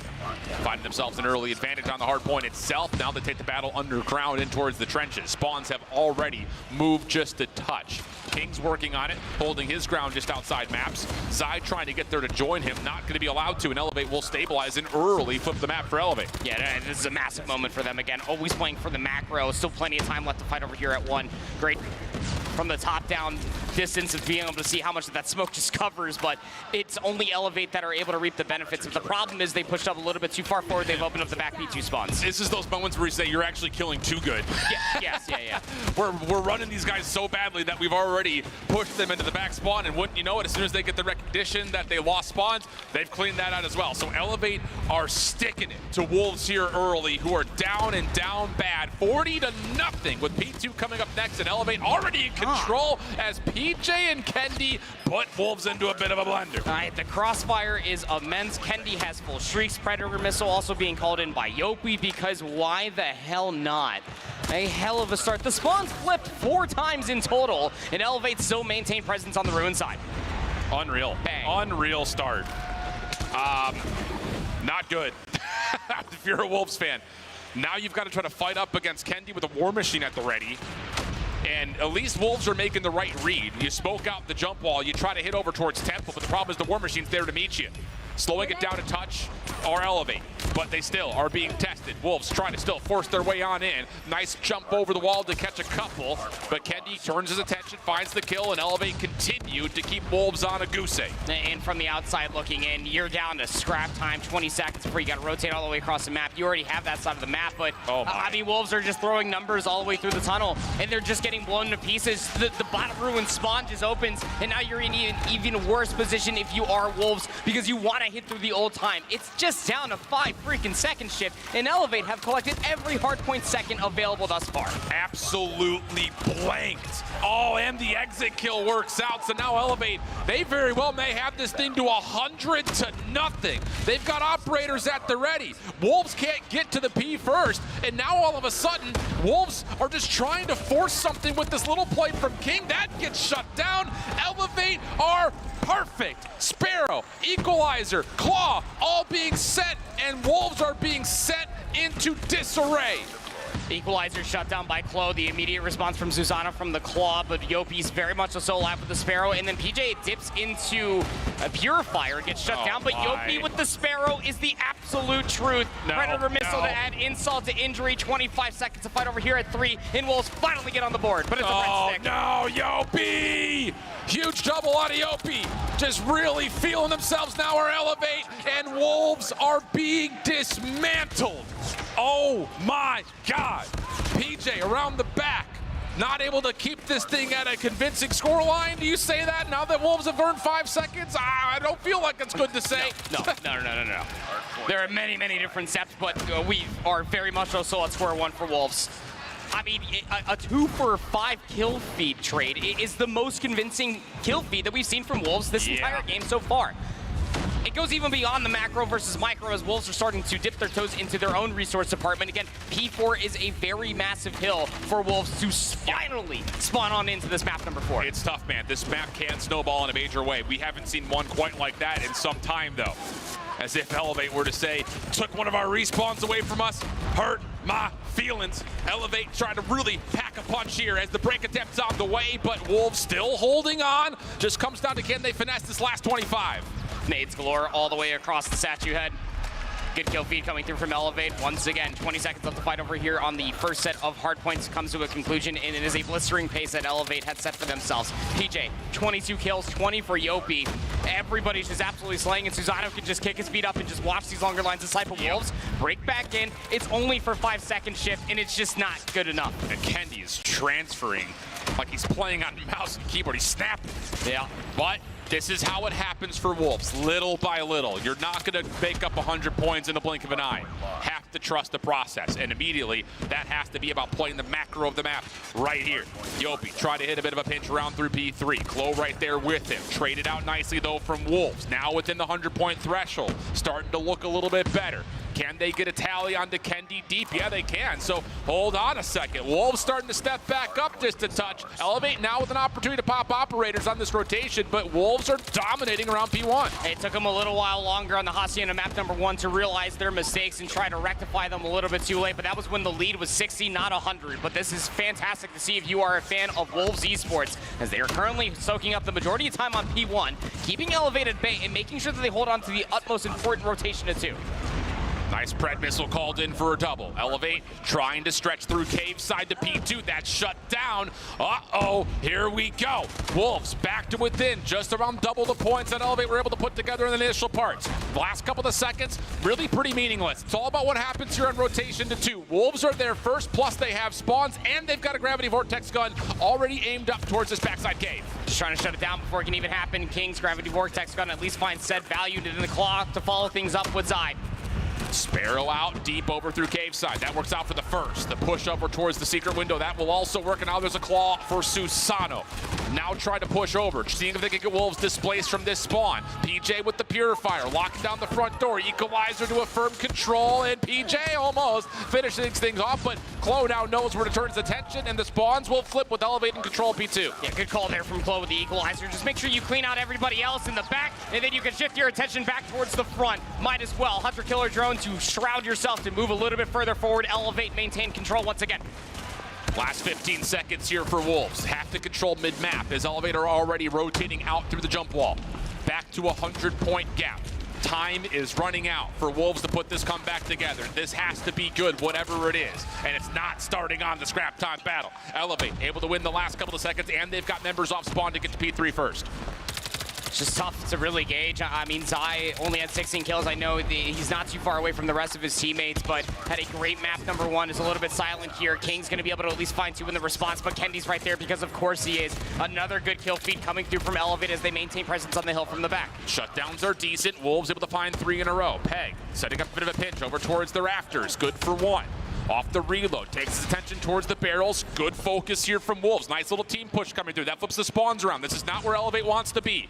Wolves do not have any operators to make this really hurt, but they can lock down this trench lane, and Ching nearly does it all himself. Elevate tagged up heavily. Neon trying to follow up on that damage to confirm these eliminations, but just a bitter eye. He just can't not lock in the shots. King trying to force it forward, but Yopi's got the Sparrow, and Elevate will break. Yopi's Sparrow efficiency this entire map number 4 is something you can absolutely write home about. Grandma's going to post it on the refrigerator. Another kill to come all the way through for Yopi. It's 213 to 98, and Wolves are just not here to play.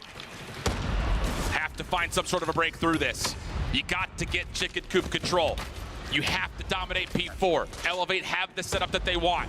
It's just down to finding the final kills to possibly send themselves into the semifinals on Sunday. Close double is good. Claws out from the front, and it's absolute pain. Throw it in towards the choke point. Kendi, a war machine behind it. Last 20 seconds needed. Wolves have to find a way to desperately get in. They just gotta have to work this pinch all the way through Chicken Coop. 2 players strong, but of course it's being looked at. Neon comes through with a war machine, comes up absolutely dry. It just comes down to King, but PJ with the purifier answers it back. It has to be a play through cave side, and PJ is gonna melt everything in front of him. Elevate, the CDSI champions, 4-0ing Wolves back in China. Fast forward a week and a half. They're looking good to send them out of the tournament here at Worlds as PJ is lighting them up. Wolves still hanging on by just a breath. Susano from one side, the rest of Elevate from the other. Still time to work here if they want to try to put it away on 4. Otherwise, you can just get mid-map control and win it there. You got to go new, but it might not matter. 242 counting all the way up. The last little bit of scrap time here at the second set of hard points is just going to be another nail in the coffin for Wolves. Clo hanging out, can just step on in and find the final second. Wolves down to their last life. Can they find the kills they need? No, it's Yopi for the final double, and Elevate move on to Sunday.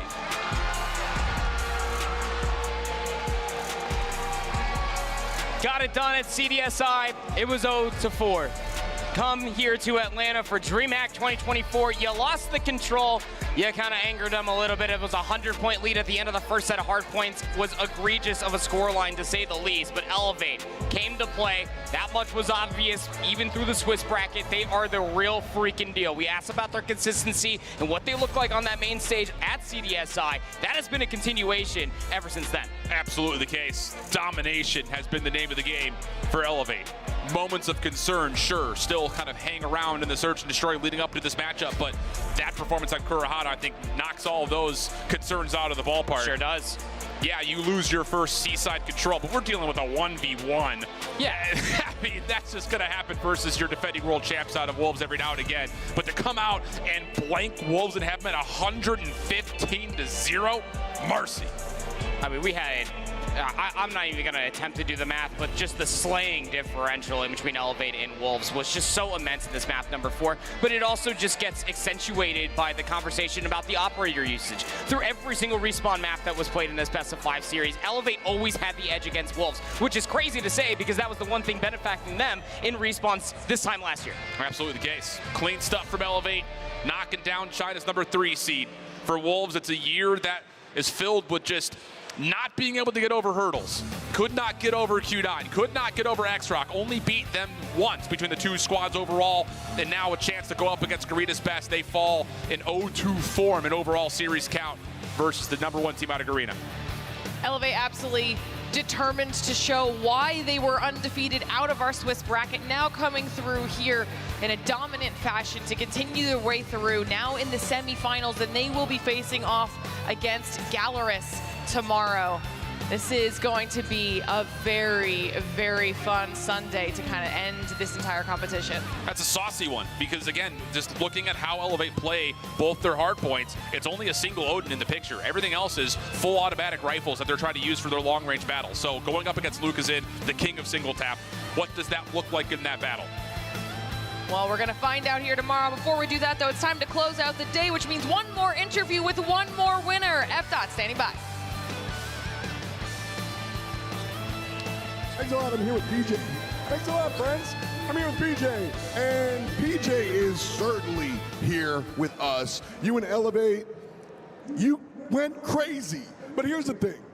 All of these teams are talking about how good Elevate is. They think you might be the best team here. Does that give you added pressure, or does it make this more fun?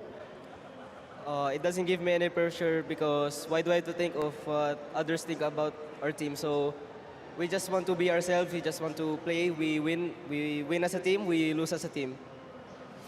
And over here, you've got a team on the stage, but you've got a squad in this front row as well. Talk to me a little bit about who these people are and why they're supporting you so loudly. Some of them are our supporters from other countries. Some of the one particular family here is actually Tribe Washi's family, supporting a Philippine team, and we have some Filipino too. And thank you and shout out to all of you who are supporting. Please keep supporting us throughout the playoffs. We'll do our best. We promise that. It's about family, and it's about bringing pride to the region. You're certainly doing that, man. Congratulations on the win, and good luck tomorrow. Thank you. All right, so we've got Beef Mommy standing by with the rest of the bracket. Thanks for hanging out. Thank you so much, F-Dot. I'm with Chloe right now. My dude, what an amazing performance from you and the squad.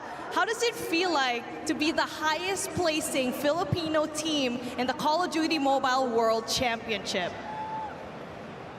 Of course, we're prepared.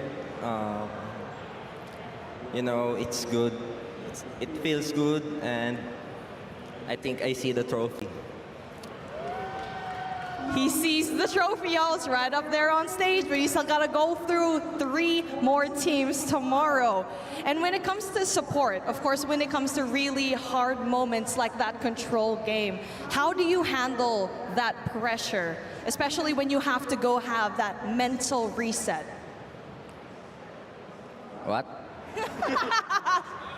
How do you do that mental reset? What's your motivation? Is it your family up and on stage, or the family that's literally taking a video of you right now?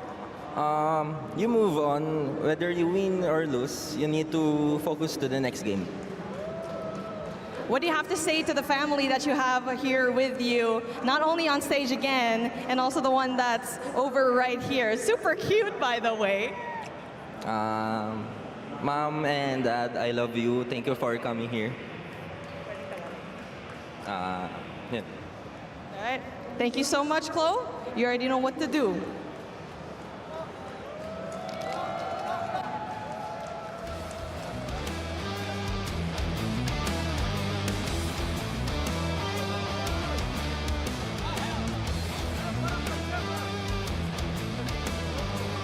And there you have it. One more team heads up to the grand finals. I mean, we already know what's gonna happen. Glitter, Shiv, Proper, up to you guys. You know, I know we're supposed to be knocking out these teams, and there are commiserations to all of the squads that have lost their matches today, but the sportsmanship that we see every time we get to do these interviews and the respect they have for each other is always so nice to see. It's so heartwarming. I mean, last year we had people drawing full hearts around logos. Yeah. Like, you cannot stop the sportsmanship that is currently being existed in that backstage amongst the pit. Gotta love it. I want blood. I want blood in the water. That's what I want. I want storylines. I want some rivalries. I want the drama. That's Call of Duty, baby. Come on, give it to me. Lucas gave it to you, okay? True, you did give it. That's fine. We got a little bit of everything, a full spectrum of reactions here to the wins. Our team's now being whittled down to top 4. Looking forward to tomorrow. We're focusing on semifinals, getting down to our top 2, and then, of course, heading into our grand finals. So take a look at the brackets. You can see a visual representation of that exactly. It will be X-Rock up against Q9, and then Galaris against Elevate. That's going to be a banger of a day. Absolutely. The X-Rock Q9 rivalry continues. At one point in time, X-Rock had won 3 matches in a row versus Q9, but Q9 did get the better of them at CDSI. Yeah, I honestly think that X-Rock throughout the entirety of their tournament, I still am waiting to see how tested they can honestly be until either they make it to the grand finals. Q9 will finally be that test, but my eyes are all glued to be able to see what championship form does look like for Lucas. And again, top 2 player, he ain't number 2. Excited to see what he looks like against this Elevate squad. Yeah, hopefully you guys are prepared for what we have in store tomorrow. And we're going to show you the schedule so you know exactly what to expect, what you can look forward to here tomorrow. We're going to be starting same time that you've gotten used to, 10 a.m. with that X-Rock versus Q9 match. Then, we'll, of course, whoever wins that will move on to our grand finals. Then we'll have to see who comes out on top between Galaris and Elevate. Then from there, we will have our best of 7 grand finals. It'll be a little bit of a break between that Galaris and Elevate match. Give our players time to reset and prepare for the fight of their lives. $400,000 on the line when it's all said and done. It's going to be incredible. It's a lot of zeros, not a whole lot of decimal points, but you know, it's a lot of money. At the end of the day, it's life-changing, but ultimately at the end of the day, it's just awesome to be able to see international representation coming through to claim the prize of being the #1 team in the world until the next season starts. And to be candid, there is an opportunity of us seeing a new region to be crowned as champion, since only one of the Chinese teams will make it to the grand finals. It'll be either Latin America or Korea to try to challenge that regional championship. It's going to be great. It's a spicy meatball. We literally couldn't ask for anything better here. This has been a phenomenal year of competition for Call of Duty Mobile. It's gotten tougher every single season. We love it. We love it. All right, we're going to wrap up the day here because Alan's clearly off the reservation. He's done for the day. Thinking about meatballs. Give me your final thoughts for how everything's gone so far and what you're looking forward to tomorrow. I mean, albeit we only had 2 series that actually went to map number 4. It was a fantastic day of competition. I know we said it a handful of times, especially when we were talking about our 3-0s, is that it is as competitive as a 3-0 could possibly be. Just very happy to be able to see all the international representation going up against each other. Would have loved to be able to see more competition, but I'm satisfied for now. The West is still alive. Ooh. Don't sleep on the West. That's all I got. That's all you need. That's all you need. Okay, He's well said. Our top 4 are set. Tomorrow it will be down to X-Rock, Q9, Galaris, and Elevate. Those teams will be fighting not only to just compete in the grand finals, but then to take the whole thing home. Who will be crowned the champion and the best in the world? We cannot wait to find out. As always, a huge thank you to Snapdragon Elite Gaming, Monster Energy, DHL, and the U.S. Air Force for helping us make this whole thing possible. And thank you to all of you both here and at home for hanging out with us and watching. If you're here for the rest of the day, enjoy DreamHack Atlanta. We'll see you tomorrow.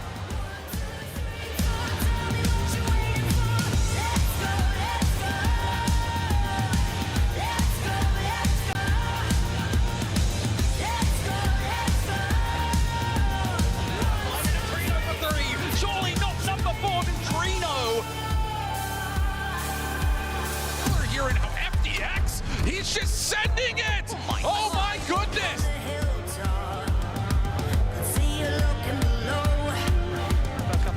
coming their way. Luminosity trying to fight a war on two fronts, but you're not going to get a war one.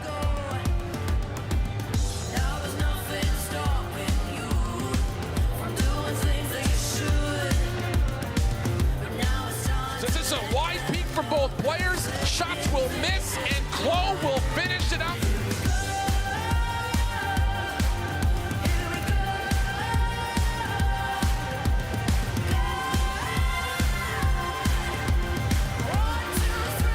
The Snapdragon Pro Series is brought to you by Snapdragon Elite Gaming, Monster Energy, DHL, and the United States Air Force.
time, waiting for my time to shine.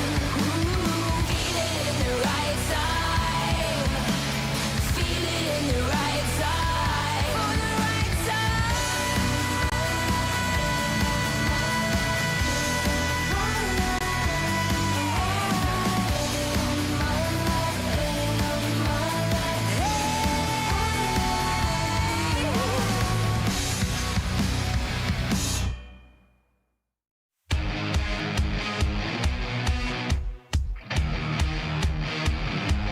Feel the good vibration.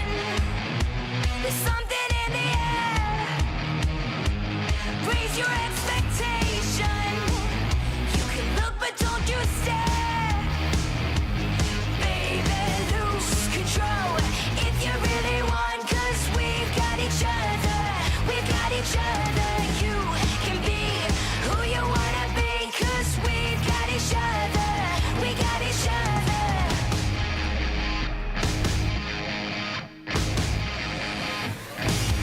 Welcome to the showground.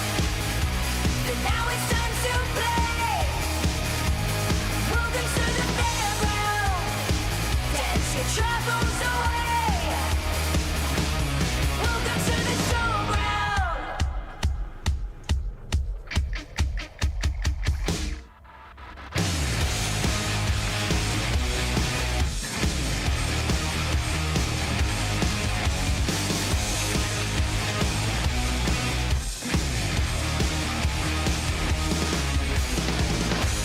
Feel the rhythm pulse in every beat and every sound. Where every low move can dance on common ground. Baby, lose control if you really want. 'Cause we've got each other. We got each other. You can be who you wanna be. Nobody knows yet. Nobody knows yet. You can be who you wanna be.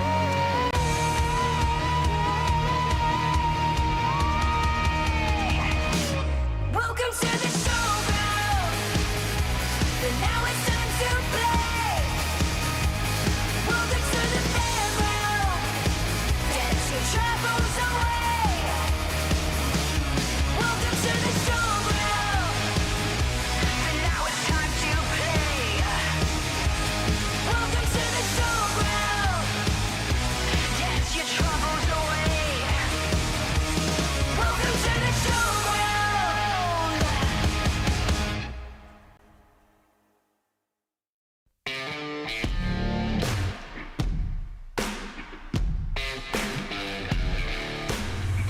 So sick of waiting on these things to change. They'll feed you promises, and now we're over it. We won't just bend down. Your lies have caused this break. Now here is coming. We're taking everything. Yeah, we're done running. Our time's coming. All our lives been trudging now. We won't stop till we hear scream at the top of your lungs. Yeah, we've been waiting for you. No more playing nicely. It's time to ride this. Yeah, hope you're ready for us. Won't sleep till you're down in the mud. Now there's blood in the water. Yeah, we keep getting stronger.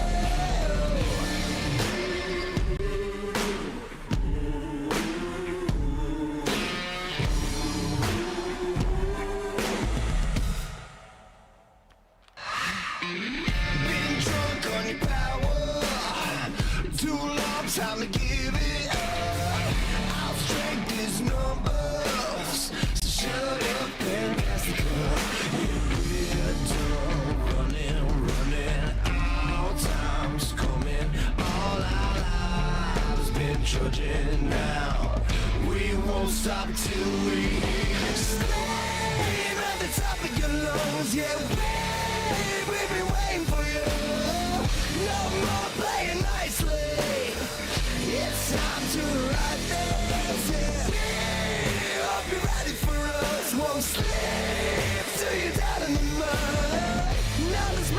the water. Yeah, we keep getting stronger.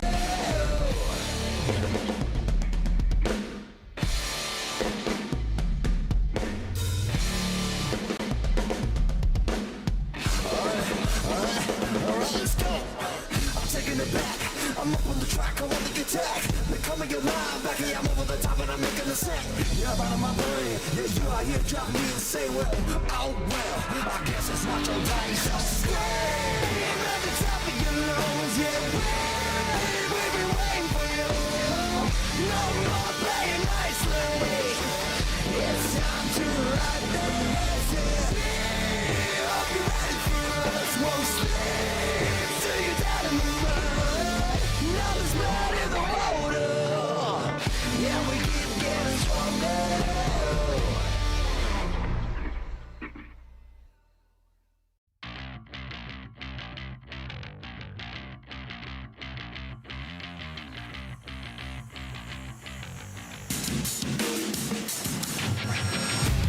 I ain't going out unless I'm going in.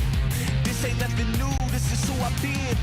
Greatness takes sacrifice and fewer friends, but I'm an outlaw, the art of war I'm fluid in. Up on top, I cannot stop, I'm a monster. Who am I? Bowing to the odds, so imposters. Chin up to the sky, chest out, that's my posture. Survival of the fittest, I got miles on this route, yeah. I'm unbreakable. I'm unbreakable. I'm unbreakable. I'm unbreakable. I don't never fold, I don't bend, I'm unbreakable. I don't never fold, I don't bend, I'm unbreakable. I don't never fold, I don't bend, I'm unbreakable. I don't never fold, I'm unbreakable. Built up from the struggle, product of the mud. I was made to get it, not to fold and run. Yeah, turn my back to critics cause I'm one-on-one. And I don't go back on my word, it's a one and done. Hey, I overcome whatever obstacle I'm given. I'ma jump, only the strong survive the tides where I'm from. Ain't no jumping ship, winners stay and fight, we don't run. I'm unbreakable. I'm unbreakable. I'm unbreakable. I'm unbreakable. I don't never fold, I don't bend, I'm unbreakable. I don't never fold, I don't bend, I'm unbreakable. I don't never fold, I don't bend, I'm unbreakable. I don't never fold, I'm unbreakable. You won't see me fall, no you won't, ain't no way. I stay up in arms, don't you underestimate. I've been surviving all my life with the will not to break. I was built different, I'm a tank. If it's one thing I'ma do, that one thing is win. I don't start nothing without finishing. School of hard knocks stole my innocence, but I'm alive cause I always trust my innocence. Pressure makes diamonds, I'm a whole baguette. Already climbed up to the top, but it ain't over yet. I'm flexing cause I got the world on the shoulder press. I only know the best. And I'm here because I'm unbreakable. I'm unbreakable. I'm unbreakable. I'm unbreakable. I don't never fold, I don't bend, I'm unbreakable. I don't never fold, I don't bend, I'm unbreakable. I don't never fold, I don't bend, I'm unbreakable. I don't never fold, I'm unbreakable. I don't never fold, I don't bend, I'm unbreakable. I don't never fold, I don't bend, I'm unbreakable. I don't never fold, I don't bend, I'm unbreakable. I don't never fold, I'm unbreakable.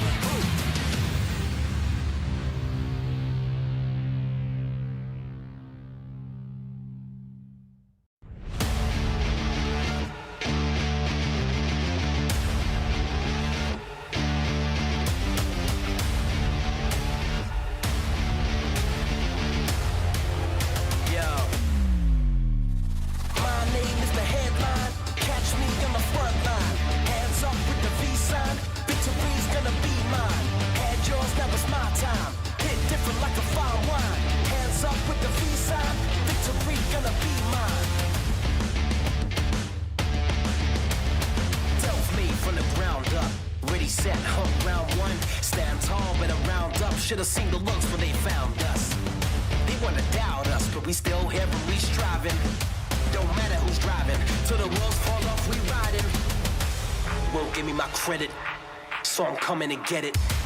Won't give me my credit, so I'm coming to get it. I'm coming to get it. I'm coming to get it. I'm coming to get it. My name is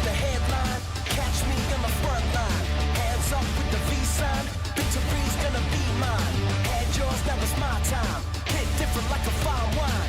Hands up with the V-sign, victory gonna be mine.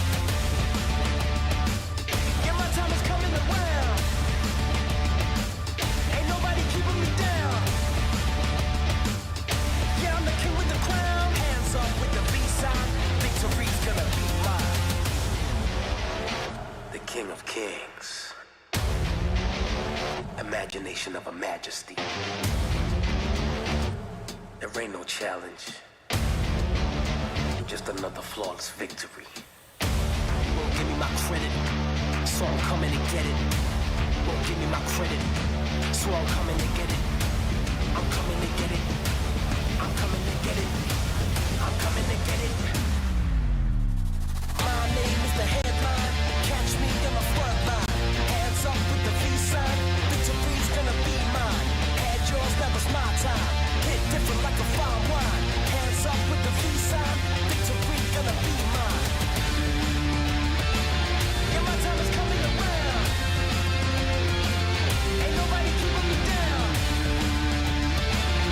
Yeah, I'm the king with the crown. Hands up with the V-sign.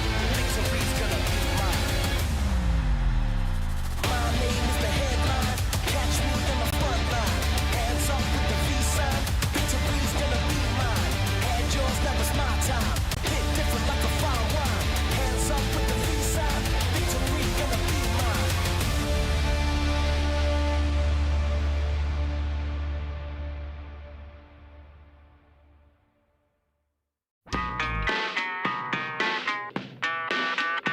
Ain't nothing going down in this one horse town. I got a whole heap of nothing to do.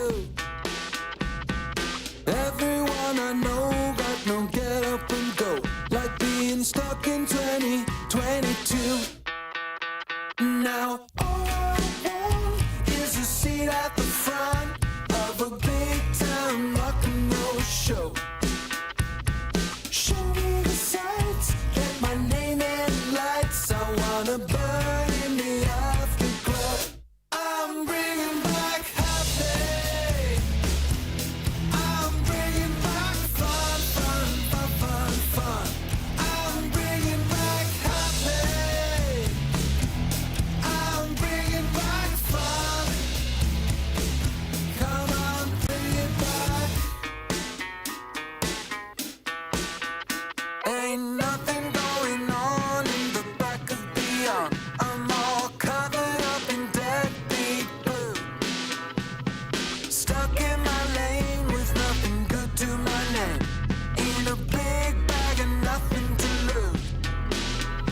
Now all I need is a place to be me, where nobody gonna judge my flow. I'm gonna get on the train where I feel no pain. I wanna burn in the afterglow. I'm bringing back happy. I'm bringing back fun, fun, fun, fun, fun. I'm bringing back happy. I'm bringing back fun, fun, fun, fun, fun. I'm bringing back happy. I'm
machine.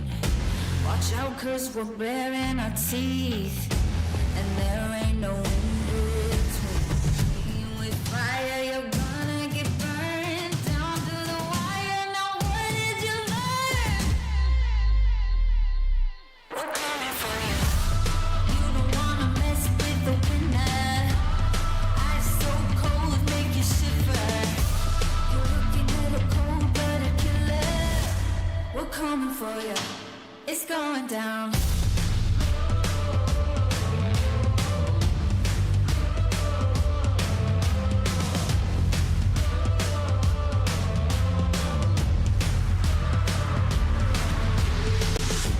We rain on the room like a storm. Yeah, we're way too big to ignore. We'll shake and we'll rattle the floor. You know what we came here for. Play with the fire and then you got burned down to the wire. Now what did you learn? We're coming for you. You don't wanna mess with the winner. Ice so cold, make you shiver. You're looking at a cold-blooded killer. We're coming for you. It's going down. You don't wanna mess with the winner. Ice so cold, make you shiver. You're looking at a cold-blooded killer. We're coming for you. It's going down.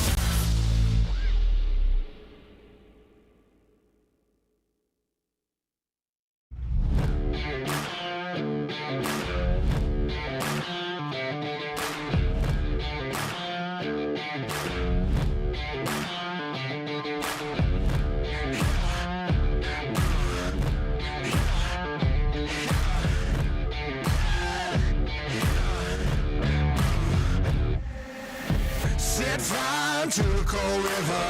Set fire, sealed and delivered. Slow burn, shot to the liver. Heart so cold, make a grown man shiver. Wake up, don't be afraid. Make love, but don't be tame. Even the king in the crown is lost soul, walking in a dead man's crown. They try to keep us undercover, but we are about to rise up. Rise up. They wanna push us in, people in their pockets, but their time's up. We about to rise up. Rise up.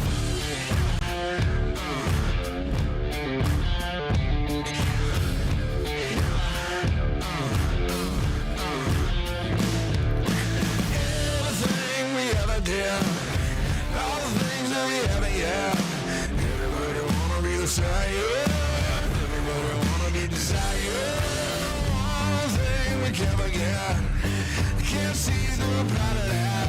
When you got a heart of a fighter, yes, fight up even harder and higher. They try to keep us undercover, but we are about to rise up. Rise up. They wanna push us even deeper in their pockets, but their time's up. We about to rise up. Rise up. I keep running, I keep running. They try to keep us undercover, but here we are about to rise up. Rise up, yeah. They wanna push us even deeper in their pockets, but their time's up. We about to rise up. Rise up. Yeah, yeah. Rise up. Yeah, yeah, yeah. Rise up.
Since the year 00, we was out to get more. Bunch of really real G's, burning trees till we low. Sitting by 45 like I'm Jordan on the floor. Here we go, against the greatest, what they say my name for.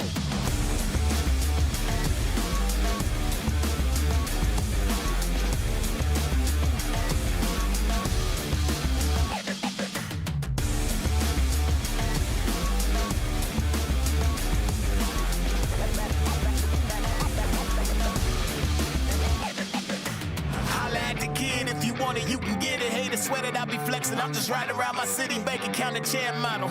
Sitting pretty, I just had to let them know. I'm unforgettable.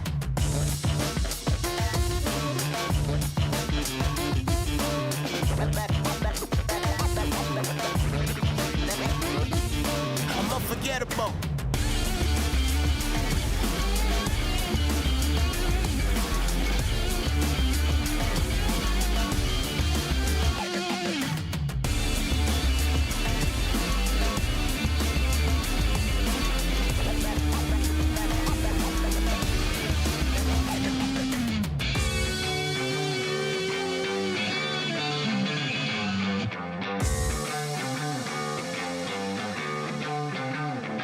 Since the year 00, we was out to get more. Bunch of really real G's, burning trees till we low. Sitting by 45 like I'm Jordan on the floor. Here we go, against the greatest, what they say my name for.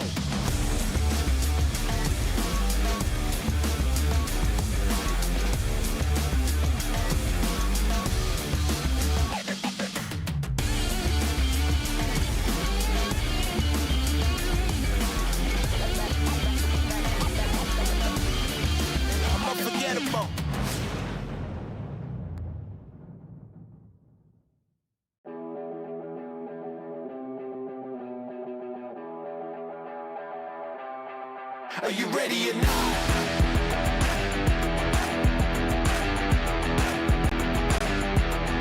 Are you ready or not?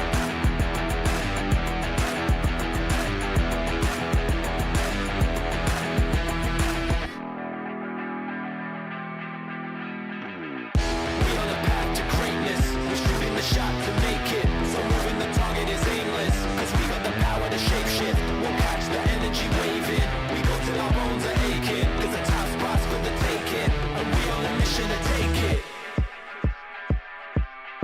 Are you ready or not? It's about to go off. Turning up on the spot. Yeah, it's gonna be a lot. We gon' sit at the top. Give it all we got. Are you ready or not? Are you ready or not? Are you ready or not?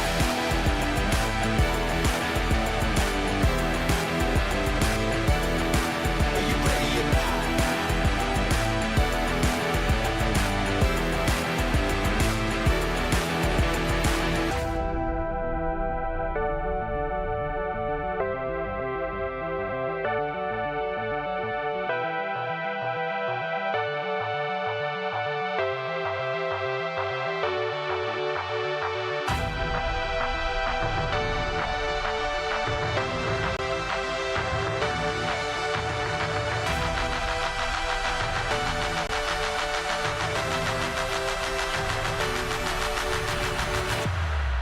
Are you ready or not?